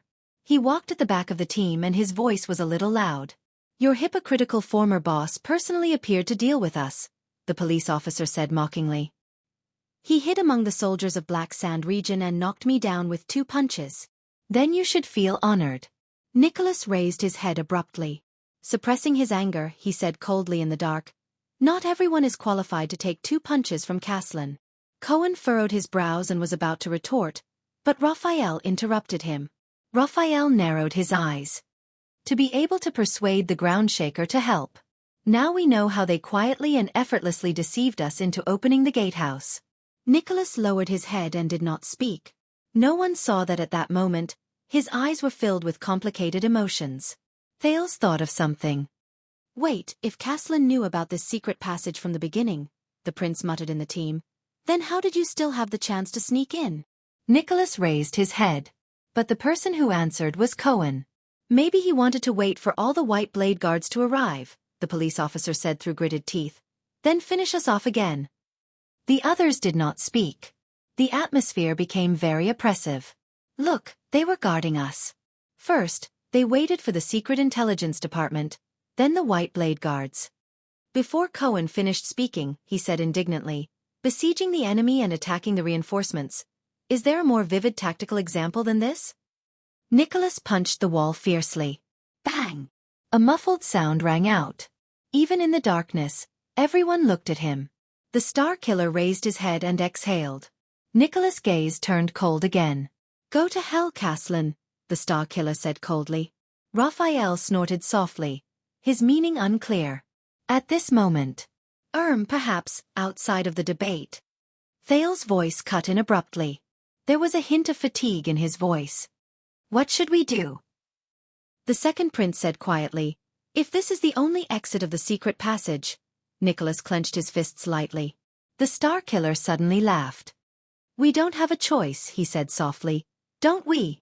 Therefore, the group of people could only continue to walk on the secret passage in a strange atmosphere, waiting for the unknown dangers on the road ahead, walking towards the equally mysterious exit. Thales sighed softly. But at this moment, he could only abandon all distracting thoughts and focus on moving forward with the team. Another child's figure moved to his side. A soft and gentle voice traveled into his ears. Thales. I can't escape, can I? Little Rascal's expression could not be seen in the darkness, but Thales could hear the sadness and despair in her voice. Thales sighed. He was already annoyed. Right now, he was not in the mood to comfort the little girl. Don't worry, Thales said absent-mindedly. Even if there's an ambush ahead, we'll definitely find a way to escape. But Little Rascal's voice suddenly grew louder. No, She seemed to be a little agitated. Thales was slightly stunned. "I'm not talking about that." She panted in the darkness, her voice terrified. "I mean, they all found me. I can't escape, I can't leave." Little Rascal's reaction even made Nicholas and the others, who were talking on the other side, involuntarily look at her. It was only then that Thales realized what Little Rascal was talking about. "She means..." Thales moved closer to Little Rascal. The second prince held his breath. He felt Little Rascal's body rise and fall slightly beside him. They called me Miss Walton," Little Rascal whispered quietly, trying her best to keep her body steady. But Thales could still feel the fear in her heart. Thales' mood darkened. "They won't let me go." Little Rascal had already unknowingly sounded like she was about to cry. "So that's how it is." They had agreed in the butcher's shop. This little maid had planned to sneak away after escaping danger. But now... Thales raised his head and glanced in the direction of Nicholas and the others. The white blade guards found her, the red witch recognized her, and Lampard knew that she was here. King Nuven had not only left her a ring, an identity, but also a curse. A curse that once she joined the game, she could not leave it. The prince's heart was filled with sadness. Not only that, Thales immediately thought of the present after King Nuven's death. Dragon Cloud City was in chaos. The Walton family's future was in jeopardy. The Cloud Dragon Spear might not be able to rule the city anymore. Extet, the kingdom of the great dragon with 600 years of history, was about to fall into an unknown whirlpool. Its future was uncertain, and its fate was uncertain. Also, Lampard was leading his army and vassals to pin the crime of assassinating the king on Thales' head, even though he was not completely innocent as the Prince of Constellation. He was continuing to carry out his conspiracy in the dark that no one knew about. What does that ambitious and ruthless person want to do? Where will he bring Dragon Cloud City, Extet, and the two powerful countries in the Western Peninsula? And these? Thales turned his head. In the darkness, he could vaguely make out the little maid's silhouette. Were these things really something that this little girl, who had experienced life and death in a single night and was sobbing softly in the darkness, could bear? Thales sighed softly. He felt Little Rascal's hand in the darkness. It was a pair of small, dusty hands, trembling and cold. Little Rascal's hand shrank slightly. "Are you afraid?" Thales asked softly, using his softest tone. Little Rascal's sobs stopped for a moment. "Yes." She nodded in the darkness where no one could see. "I'm sorry, but I'm really..." "It's right to be afraid," Thales said flatly. Little Rascal's breathing suddenly froze. "I'm as afraid as you are." Thales' voice rang beside her ear. Little Rascal was stunned. "So we have to remember it." The prince recalled that night in Red Street Market. He could not help but clench his fists slightly. Remember this fear of being at the mercy of others, of being unable to make your own choices. "I hate this feeling," Thales muttered. "This disgust even surpasses the fear I feel." Little Rascal did not speak. She listened to Thales quietly. "So try to hate it. Hate this situation where you have no choice but to become a Walton." Thales held her hand gently. "Then, you will no longer feel afraid of becoming a Walton." Little Rascal said softly. "Disgust." Thales pressed his hand against hers. "Yes. It is precisely because of this disgust, to avoid this fear, to be able to choose freely one day, that we will become stronger," he said in an unquestionable tone. "No matter who you want to become, there is no need to be afraid. When you can face the future without fear." The prince took a deep breath. For some reason, at that moment, Lady Jine's figure actually appeared before his eyes. It was the day she wore high-heeled boots and strode valiantly into the Hall of Stars alone and arrogantly behind the king. It was the unique demeanor she had when she turned a blind eye to the countless gazes around her. Thales' pupils constricted slightly. "At that time, you will definitely not be controlled by anything, and will definitely be able to make your own choice." Little Rascal sniffed and fell silent. Thales, on the other hand, was lost in his own thoughts and did not speak. Soon, the first batch of white blade guards returned to meet up with them. When they heard their footsteps, Cohen and the others nervously unsheathed their swords. However, the other party brought a few strange pieces of news. "What? You didn't find anything?" Nicholas furrowed his brows. "No. One of the leading guards shook his head in the dark and answered his superior's question.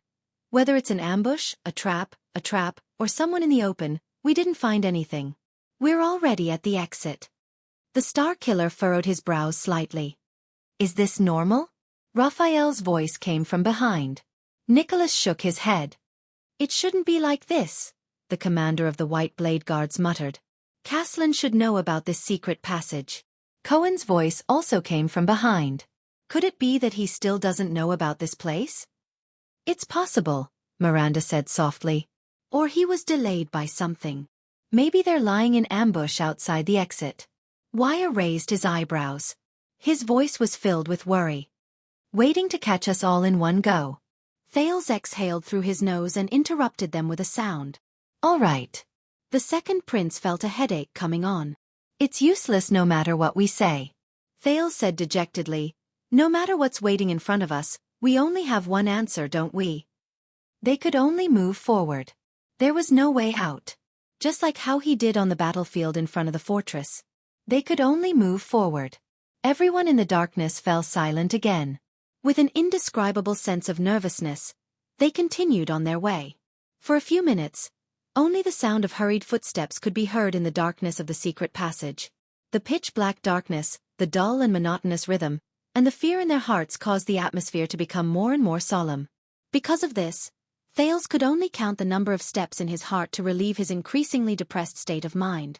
Finally, when Thales did not know whether it was the 728th or the 827th step, the walls on both sides of the road in front of them began to reflect a faint light. Everyone's spirits were lifted.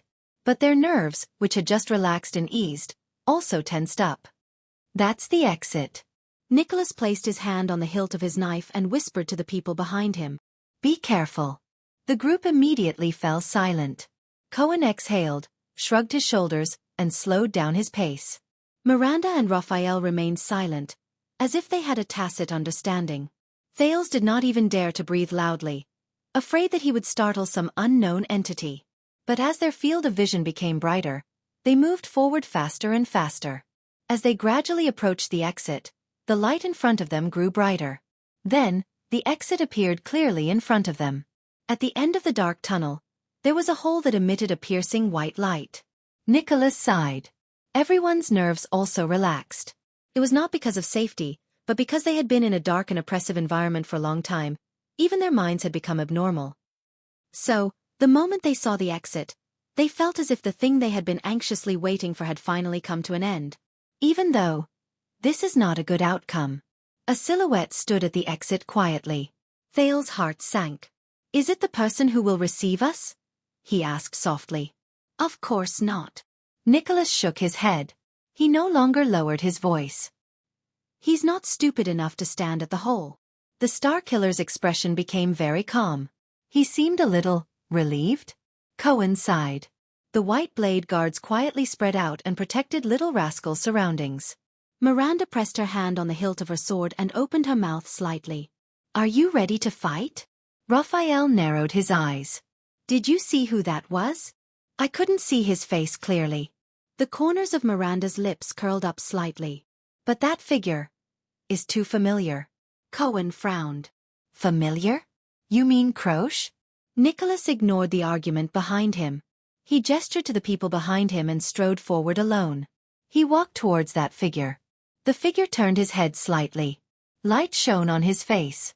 When everyone saw the person's face clearly, they were suddenly shocked. That was not the ground shaker, not Caslin. We meet again. Nicholas walked 10 steps away from the person and sighed softly. Madame Calchon. In front of him, the Red Witch smiled slightly and nodded amiably as usual. Thales stared in disbelief at the Red Witch who appeared before him again. He turned his head to look behind him, then turned back to look at Calchon. How could she be so fast? As expected, Caslin told you about this secret passage, Nicholas said coldly. The Red Witch smiled faintly. I only found out about it just now. Don't blame him. The old woman observed Nicholas' position and then raised her eyebrows slightly. It's close enough, Lord Nicholas. The Star Killer stopped in his tracks. His hand was still pressed on the severing soul's blade. Where is he? Nicholas had to squint because of the backlight. He could not see the situation outside the cave clearly. Kalshan looked at him and sighed. He won't show up. Nicholas tightened his grip on the hilt of his blade. Humph. Nicholas looked elsewhere. His voice was full of disdain. Coward. Behind him, Thales frowned. They're standing too far away. They can't hear anything. He tried to activate the Sin of Hell's river, but he had used up too much of his power of eradication while searching for the way in the secret passage. He called out a few times, but the Sin of Hell's river did not respond. Miranda had a strange look on her face. Why is it only the Red Witch? Maybe it's an old trick. Cohen shielded Thales' side tightly and looked around suspiciously. That big guy with the blade might be hiding in some gutter, planning to suddenly jump out like the last time. Be on guard, Raphael said calmly. This time, we don't have backup. Hey, Waya said softly, when will they start fighting? Thales watched the two of them talking. His heart was heavy. We'll find out. Nicholas' gaze returned to Kalshan. What about you? Where's Tolja? The Star Killer sized up Kalshan and estimated the distance between them. He said coldly, Where's your ambush? The Red Witch sighed slowly. Outside. Kalshan nodded and bowed slightly. Archers you can't imagine are lying in ambush in the most tricky corners. They're all good snipers and assassins in the secret room. As for Black Sand region, I didn't plan to let them participate in this hunt. Nicholas' pupils shrank slightly. He hated this feeling. It was the feeling of being locked down on the battlefield. His eyes gradually got used to the light. He looked through the hole and saw the scene outside. It was still empty. Nicholas looked back into the Red Witch's eyes. His pale face moved slightly. Aren't you afraid that I'll hold you hostage again? Kalshan flashed a friendly smile. Oh, I'm prepared this time. I'm afraid you won't have it so easy. The uneasiness in Nicholas' heart grew stronger. He fixed his gaze on the old woman and did not speak again. Then what are you waiting for? The Star Killer said coldly. Do it. Or do you think that as long as you block this place, we'll surrender obediently? But to his surprise, Kalshan shook her head. Of course not. I do have all the advantages, the Red Witch said flatly. But that's not what I want. Pointless violence and death won't help. We haven't finished talking either. It's only a conversation between the White Blade guards and the secret room. It's only between the blade and wing. Nicholas was slightly startled. Chapter 221. Anti-theft, do not subscribe, change back later. If Thales were to make a list of most trusted people in the Constellation Court, Yodel, who never showed his face, would undoubtedly be at the top. From the escape from Red Street Market to the danger he encountered in Vine Manor, to the assassination in front of Renaissance Palace, the Masked Protector had risked his life to save Thales many times. The most recent time, he almost lost his life for Thales. Not only that, the Masked Protector was the only person in the Constellation Court who knew his identity as a calamity and still kept his secret. Thales especially cherished this. But now, when he heard Yodel's name in the Kingdom of the Great Dragon, Thales realized that he knew very little about this mysterious secret protector of the royal family. He knew nothing about him, whether it was his appearance, age, background, personality, or experience. He could not help but be ashamed to admit that Yodel was more like a familiar stranger to him. Yodel had sacrificed a lot for him, but he had never cared about his condition. No, there is. Thales thought. Gilbert told me that Yodel and the 5 war generals of Extet have a deep grudge. For example, he stabbed the Fire Knight of Black Sand region, Tolja, in the back. This was also the reason why he could not come to Extet. And now, a roar of laughter came from the other side of the hall. It seemed like a dozen Northland nobles were playing some game. Thales then turned his attention back to the kind old woman in front of him. This old woman from Extet claimed that she was Yodel's. Thales sized up the old woman named Kalshan, trying hard to find similarities between the two of them other than the fact that they were mysterious. He hesitated and said, Mother? Please do not doubt me. At my age, I will not joke about my son. Kalshan smiled and shook her head. Thales nodded awkwardly and looked at Putray for help. What's going on? Who is this old woman? But Putray still stared at the old woman with a vigilant expression. He shook his head slightly when Thales glanced at him. I haven't seen him for a long time. I miss him a lot. Kalshan did not seem to care about the exchange between Thales and Putray. Her eyes were filled with nostalgia and love as she spoke. That child has been a man of few words since he was young. He has a stubborn temper and is clumsy in expressing himself. It is really worrying when he is alone outside. During the days he served the royal family, he must have brought you a lot of trouble. Thales was stunned. Few words. He had a stubborn temper. Poor expression. The silent figure of the masked guard appeared in front of him. What followed was the words Yodel said when he confronted Thales in Mindy's hall, and when he mysteriously appeared in the Hall of Stars. You will be better than him. Please do not worry. Thales pursed his lips as he reminisced. I believe that he is very well now. Another uproar came from the noisy hall. 2 guests actually started fighting on the table. Thales suddenly realized that he was subconsciously following Kalshan's words and continuing to speak. He quickly shut his mouth and looked at Kalshan warily. However, the other party still smiled in a friendly manner. I'm relieved to know that he's doing well. Please forgive his shortcomings. After all, as a mother, I still understand my child. Kalshan nodded in relief. Then she sighed and said, Little Yoder has a rare kind heart. Thales flashed an ugly smile. The scene of Yodel swinging his sword in the dark and taking a person's life appeared before his eyes. Benevolent? He could not help but feel puzzled. Yodel's mother? Why is she in Extet? This old lady. Wait a minute. Old lady? A memory flashed through his mind like lightning. Ah! Thales looked at Kalshan. He shuddered and cried out in surprise. The old woman was still smiling at the second prince of Constellation. Her posture was elegant and her expression was kind. Thales remembered. On the day he left Eternal Star City and set off for Extet, the king and suzerains came to see him off. The last person who came forward to talk to him was a terrifying old man dressed in black and holding a cane. When you reach Extet, please help this old man pass a message to an old woman. You will know when you see her. Don't tell me you are. Thales widened his eyes. Kalshan was still smiling kindly. I'm sorry. But, Senior seemed to have mentioned something related to you. Thales realized that he had lost his composure and said embarrassedly, You know. Senior? The old woman. Kalshan's smile became even brighter.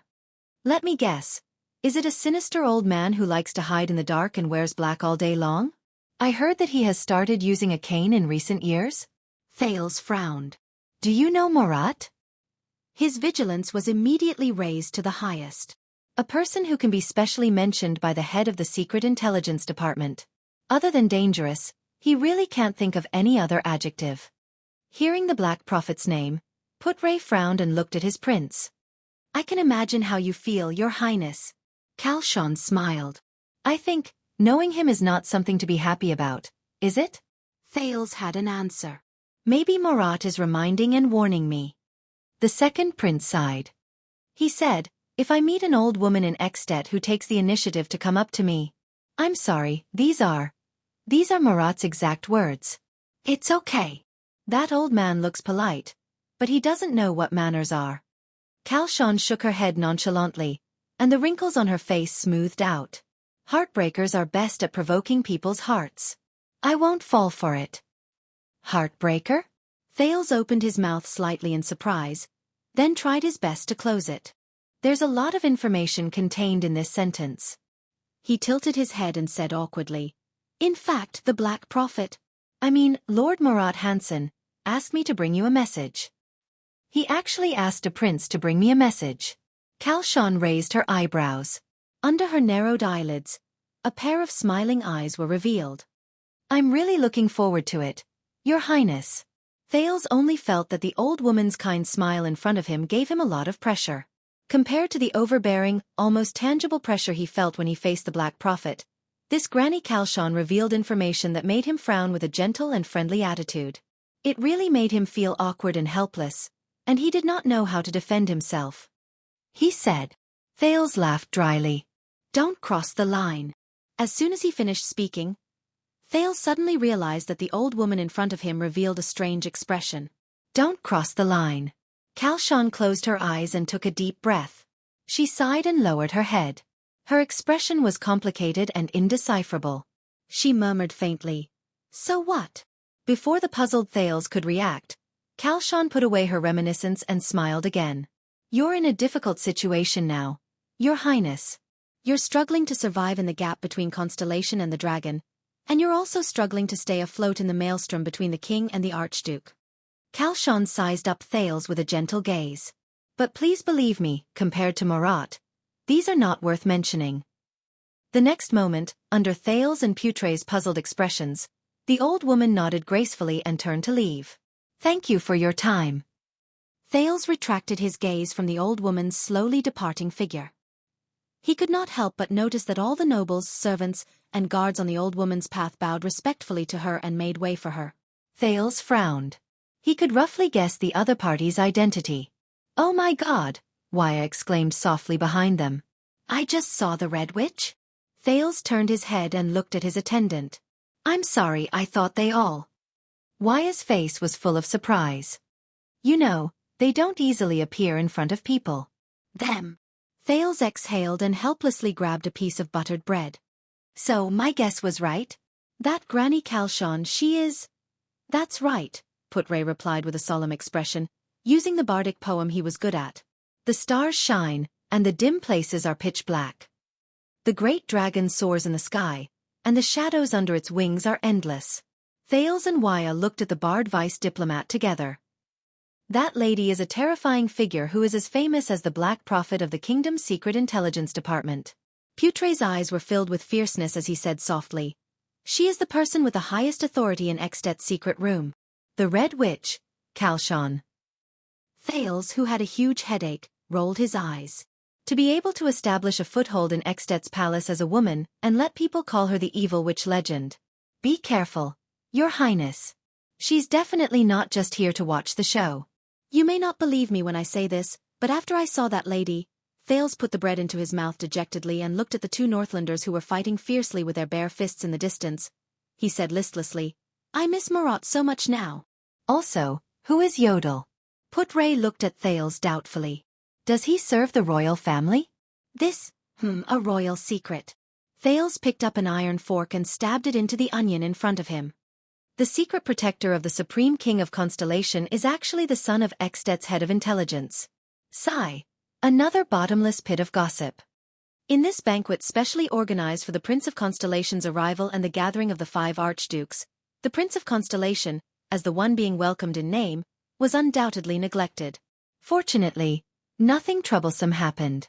Some Northland nobles who were here to watch the show would occasionally come up to greet him, and Thales could also return their greetings appropriately under Putre's advice. It was not as if there were no drunkards who came up to provoke him.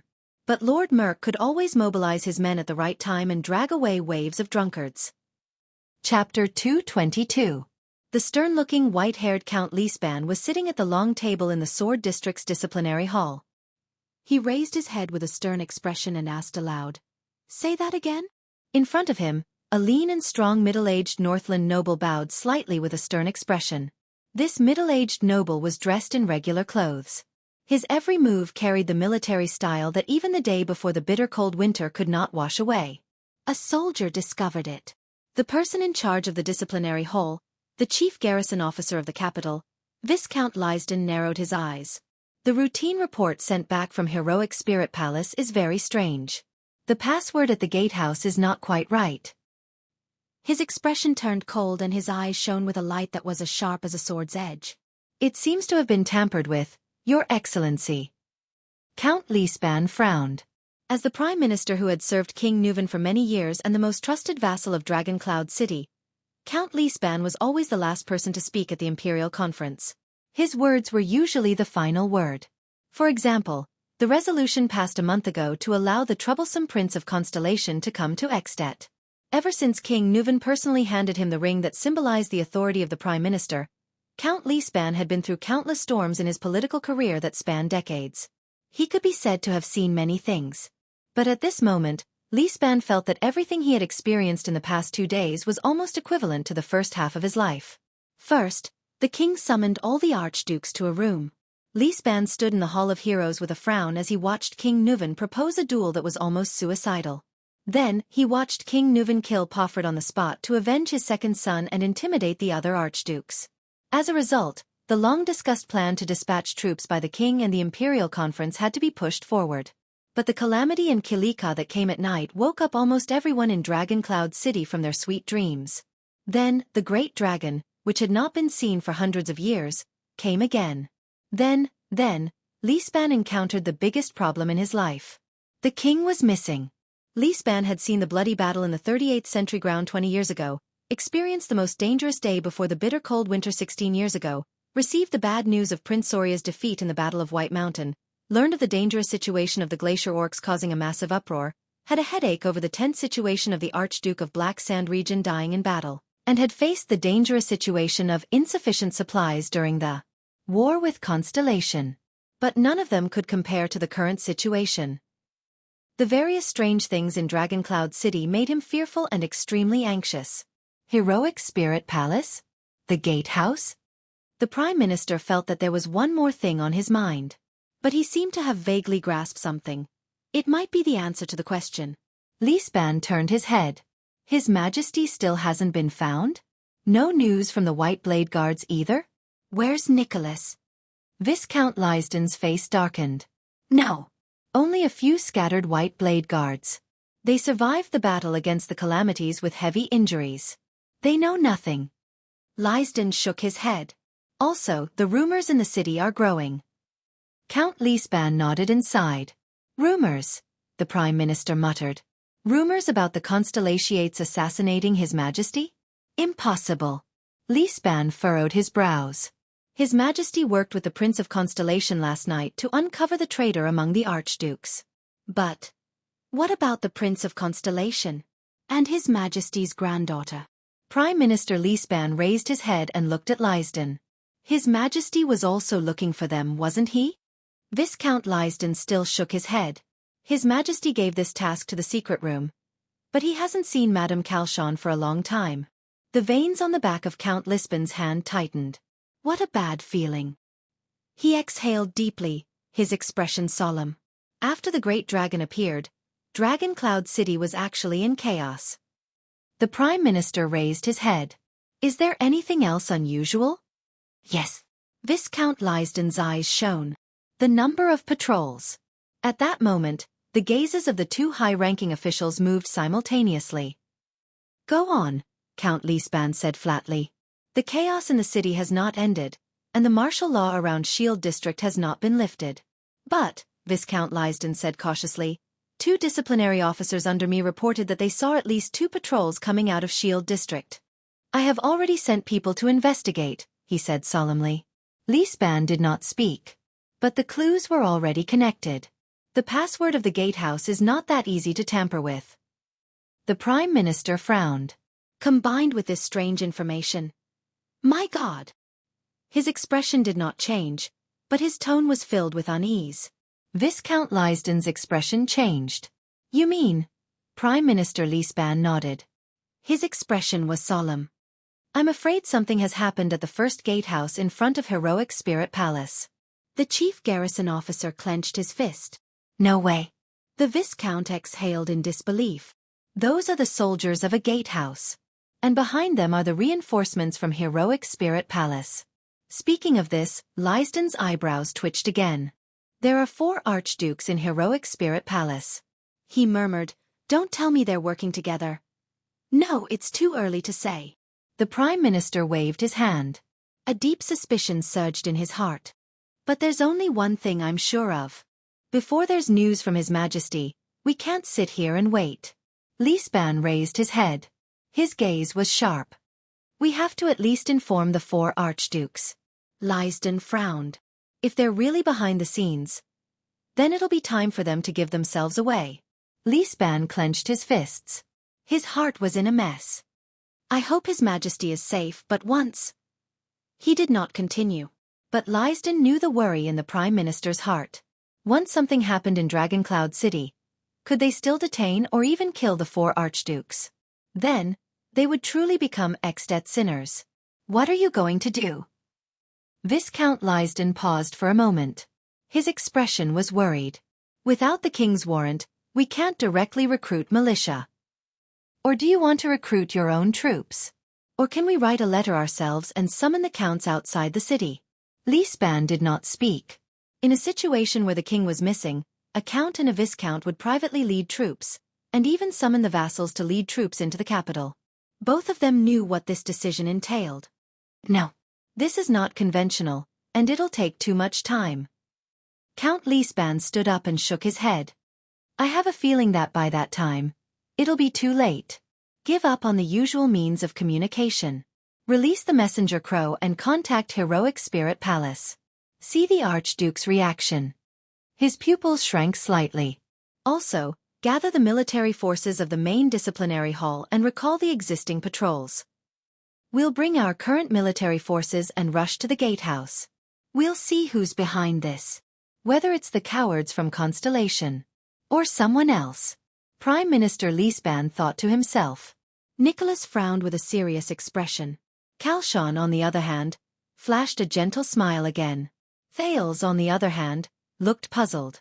In the next second, the Red Witch leaned forward and whispered something into Nicholas' ear. That's strange. Her voice was too soft. Thales frowned.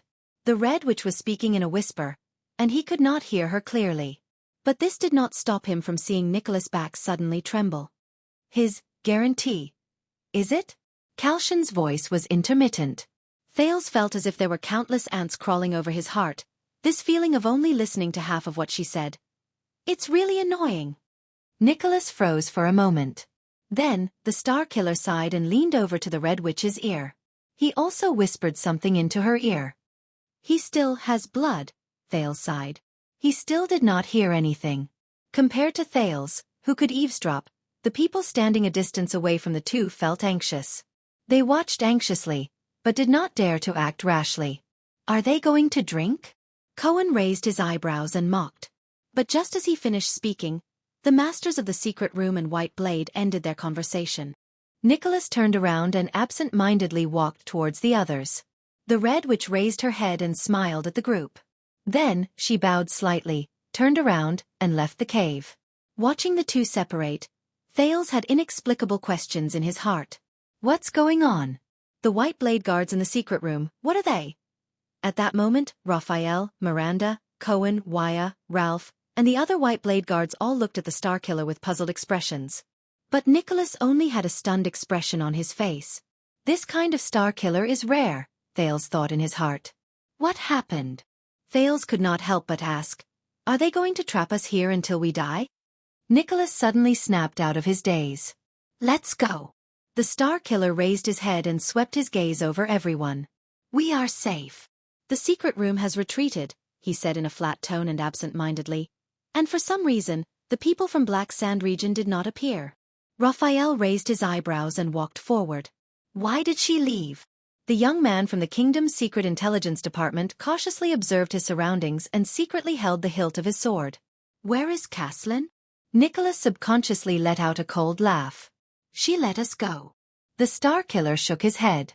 As for Caslin, I don't know. Thales was slightly stunned. Let us go? He stared blankly at the empty cave entrance and blinked, as if he could not believe it. How is this possible? Cohen slapped his head and looked serious. Oh, she let us go. But in the next moment, the police officer's expression changed drastically. What? He opened his mouth wide and his expression became exaggerated. Let us go? Cohen widened his eyes. What did you do? Nicholas raised his head and forced a disdainful smile. I showed her my handsome face. He looked at Cohen and mocked him coldly. Then her heart softened. Cohen blinked his eyes in confusion and looked at Miranda and Raphael for help. Miranda raised her eyebrows. You don't know how to tell jokes, Your Grace. Miranda sighed. You don't have to force yourself. Nicholas' smile disappeared and he snorted coldly. Thales pursed his lips. He looked at Raphael's thoughtful expression and asked, What did you say to her? Nicholas raised his head and looked outside the cave entrance, at the northland sky. He exhaled with an indecipherable expression. His expression was subtle and complicated. We made a deal, the Star Killer said slowly. We made a deal. I offered a bargaining chip to the secret room in exchange for our freedom, he murmured in a low voice. Thales was shocked. Bargaining chip? What bargaining chip? What did Nicholas say to the Red Witch? What kind of price would make the secret room give up on the heir of Constellation and the heir of the Northern Territory? Give up on the Walton bloodline of Dragon Cloud City? But Nicholas only shook his head. A very big bargaining chip. A bargaining chip that he did not know whether it was good or bad. Nicholas thought in a daze. Chapter 223. When the group of people walked out of the secret tunnel, filled with doubts and uneasiness, Thales had a vague illusion that he had seen the light of day again. But whenever he thought of everything that happened in Dragon Cloud City, his mood seemed to be shrouded in a shadow. The assassination, conspiracy, and betrayal became more and more tainted, and he could not get rid of it. He was sent to put an end to the potential war between the two countries. But Nuven's head, which had rolled on the ground, and Lampard's rough and cold face appeared before Thales' eyes. He could not help but hold his breath. The second prince raised his head and looked at the grey Northland sky, but only felt even more lost. What's the next step? Miranda was still vigilantly looking around. In a remote and narrow corner of the city, the mottled stone wall was full of traces of time and weather. She turned to the Star Killer and said, "Your plan? To find the vassals who are still loyal to the Walton family?" But Nicholas only stared at his weapon with a serious expression. He turned a deaf ear to her words, as though he was still immersed in the negotiation with the Red Witch. The one who answered her was Raphael. Dragon Cloud City is still very dangerous, even for the Walton family's vassals. The young man from the Secret Intelligence Department frowned. "We can't just show up like this. His Highness' safety is our first priority." "It concerns the stability of Constellation," Waya interrupted and sighed. "Right now, all the Northlanders in Dragon Cloud City are looking for him. In a few days, all of Extet might join in. We are such a large group of people." Thales sighed. Ralph patted his shoulder. The latter shook his head at Waya with a stern gaze. Waya did not continue, but he still glanced at the white blade guards. His face was filled with deep worry. Thales felt many gazes on him, intentionally or unintentionally. He understood what Waya meant. These white blade guards were Northlanders after all. Maybe they had a common enemy, maybe their goals and interests were temporarily the same, but they were not on his side after all. Getting out of trouble and finding a chance to part ways with them, this was the safest thing to do. The common crisis made the Constellations and Northlanders temporarily work together. But after escaping danger, the tension of hostility seemed to have returned. It could be seen from their clear formation. And the reason the white blade guards are here. Thales turned his head and met Little Rascal's gaze. It was a pair of confused and nervous eyes that didn't know what to do. Thales was momentarily stunned. The silent Nicholas seemed to have finally snapped out of his daze. He raised his head, narrowed his eyes, and looked forward. "We'll think about these things after we've settled down." The Star Killer exhaled a long breath. "The people who will receive us will be here soon. Let's go to the shelter first." Thales frowned. "Shelter?" "From the moment we arrived, this city has had a lot of opinions about the prince." Cohen also revealed a puzzled expression. "Not to mention, after such a major incident, who can still protect us in Dragon Cloud City?" Raphael shook his head, his expression deep. "For some existences, no matter how big the matter is, it's just a dispute between mortals." Thales was instantly stunned. The next moment, a sturdy figure appeared at the corner ahead. The group immediately entered a state of alert. But Nicholas waved his hand and asked them to remove their guard. "We're on the same side," the Star Killer said briefly, then glanced at the newcomer with a complicated expression. It was a burly man with a crew cut. Thales couldn't help but narrow his eyes, trying to see who it was. "That person seems a little familiar." "That's..." Thales' heart skipped a beat. Shock and astonishment surged in his heart. "Mark." The prince looked at the newcomer and could not help but call out his name in great shock and bewilderment. "Lord Mark." The newcomer's expression froze slightly. The former king's administrator of Dragon Cloud City, the criminal exiled by King Nuven himself in the Hall of Heroes. Lord Burnmerk walked towards them with a warrior's gait. He looked at the Prince of Constellation, who had witnessed the tragedy in the Hall of Heroes, with a complicated expression. "His Majesty has stripped me of my position and title. You might as well change the way you address me." Merk exhaled and said in a low voice, "Good day, Prince Thales." Many images surged into Thales' mind. Alex's twitching body and her limp hands. Merc's tearful confession as he knelt on the ground. King Nuven's roar filled with hatred and pain. Merc held his daughter, who was no longer breathing, and staggered out of the hall absent-mindedly. You! Thales felt suffocated. He opened his mouth, but the words were cut off when they reached his lips. He saw Merc's gaze. The former administrator's expression was calm, but his eyes were a lifeless gray. It was as if there was nothing else in the world that could pique his interest. Thales suddenly thought of another pair of eyes. Black Sword's eyes. It was strange, but Thales had this feeling. The former king's administrator looked at Little Rascal behind Thales with a complicated gaze. Little Rascal did not seem to expect to see the former administrator here. She seemed to have remembered something and lowered her head subconsciously. Merc shut his mouth. His expression was gloomy, and he did not say a word. Nothing unexpected happened? Nicholas walked forward and clasped Merc's hand tightly before he released it. Merc shook his head but did not say a word. Please come with me. Merc looked at the group of people with a calm expression, turned around and walked back. Try to be quiet and respectful. Cohen looked at his surroundings, and doubts arose in his mind. There was no one around. The dilapidated walls and floor tiles, the unswept snow and withered branches looked like the backyard of a noble's house that had not been cleaned for many years. Respectful. The police officer exhaled and raised his head to look at a majestic stone house with only a small door. Speaking of which, what is this place? Miranda seemed to have noticed something. She raised her index finger to her lips and gestured for him to keep quiet. Just do as I say. Cohen raised his eyebrows and followed the group forward. Thales turned his head and looked at Nicholas anxiously. Why? The Star Killer's words were stuck in his throat. I know what you're thinking. Nicholas lowered his head. He looked at Merc's back with a subtle expression. Yes, King Nuven exiled him, and... The Star Killer immediately raised his head. His gaze slowly became firm. But Burn Merc, he was. Or at least was a White Blade Guard. Thales frowned. He's still loyal to Walton? Nicholas shook his head. He's loyal to his creed. The Star Killer sighed. No one knew what he was thinking about. No matter what happens, this has never changed.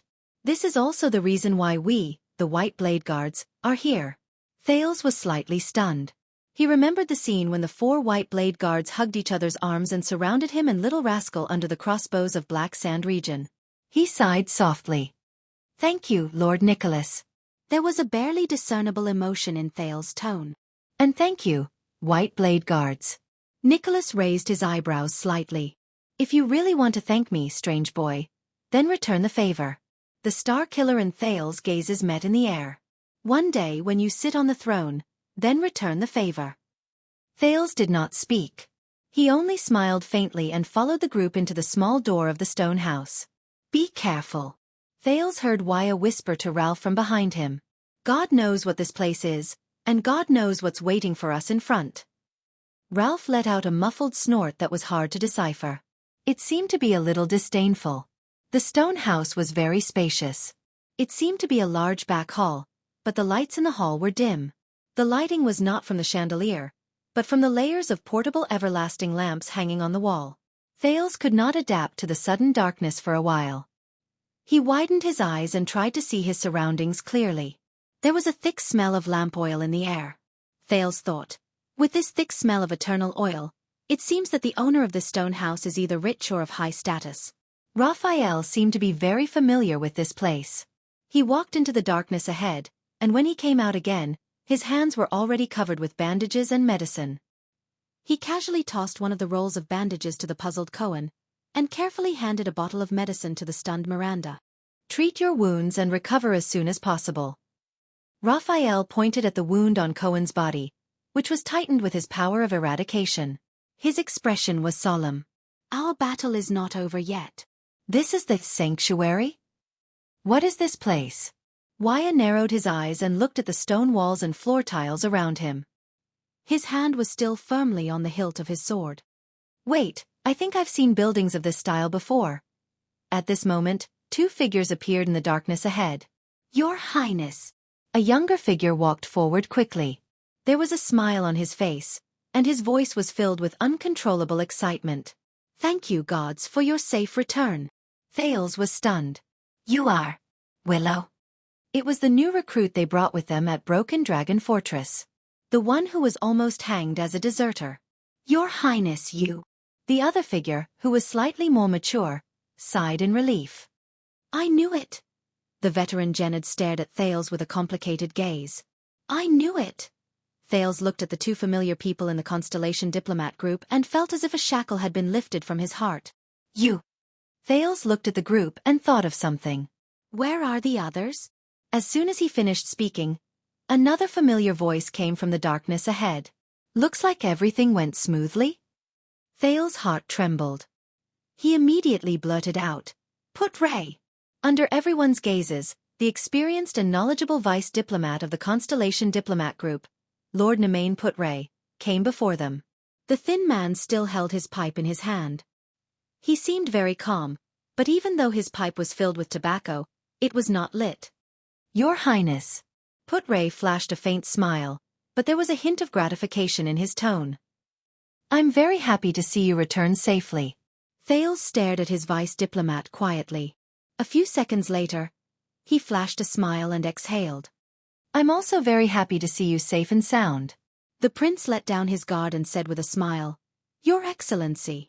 Put Ray nodded and turned to look at the young man from the Secret Intelligence Department. Were there any accidents in the gatehouse?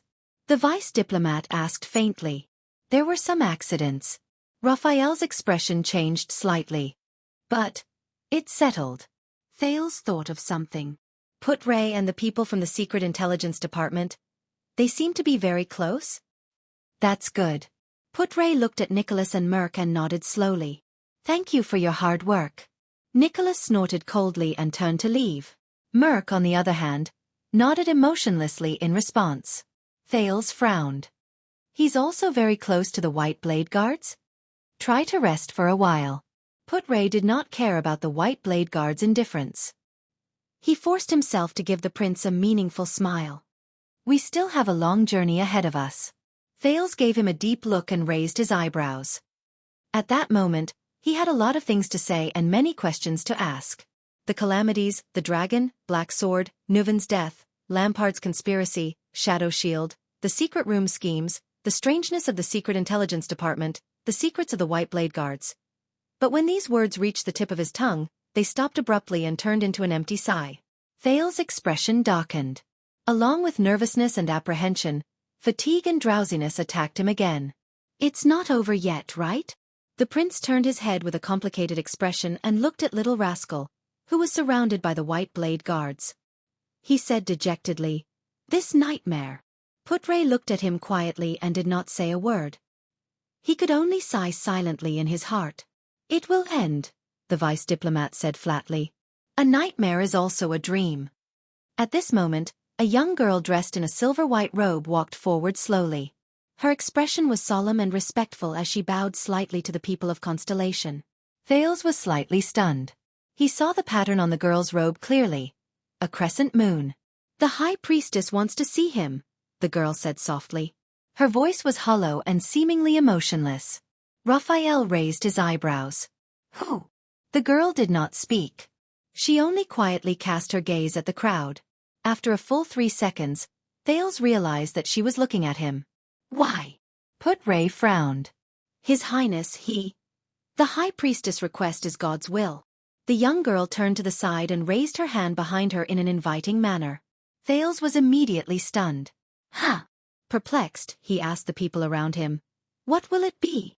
Put Ray pursed his lips. He wanted to say something, but stopped. He seemed a little worried.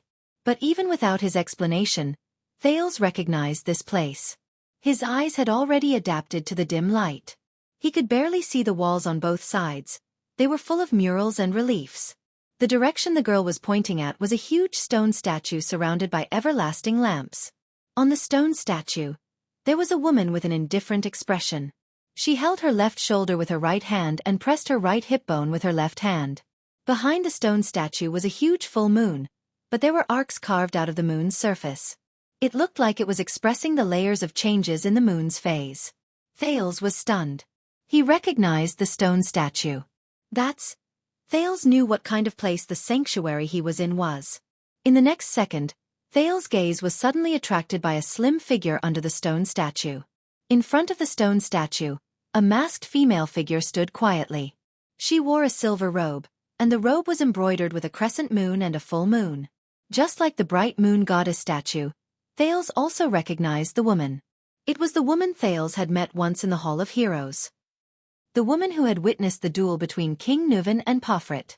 The high priestess of Bright Moon Temple, Jul Holm.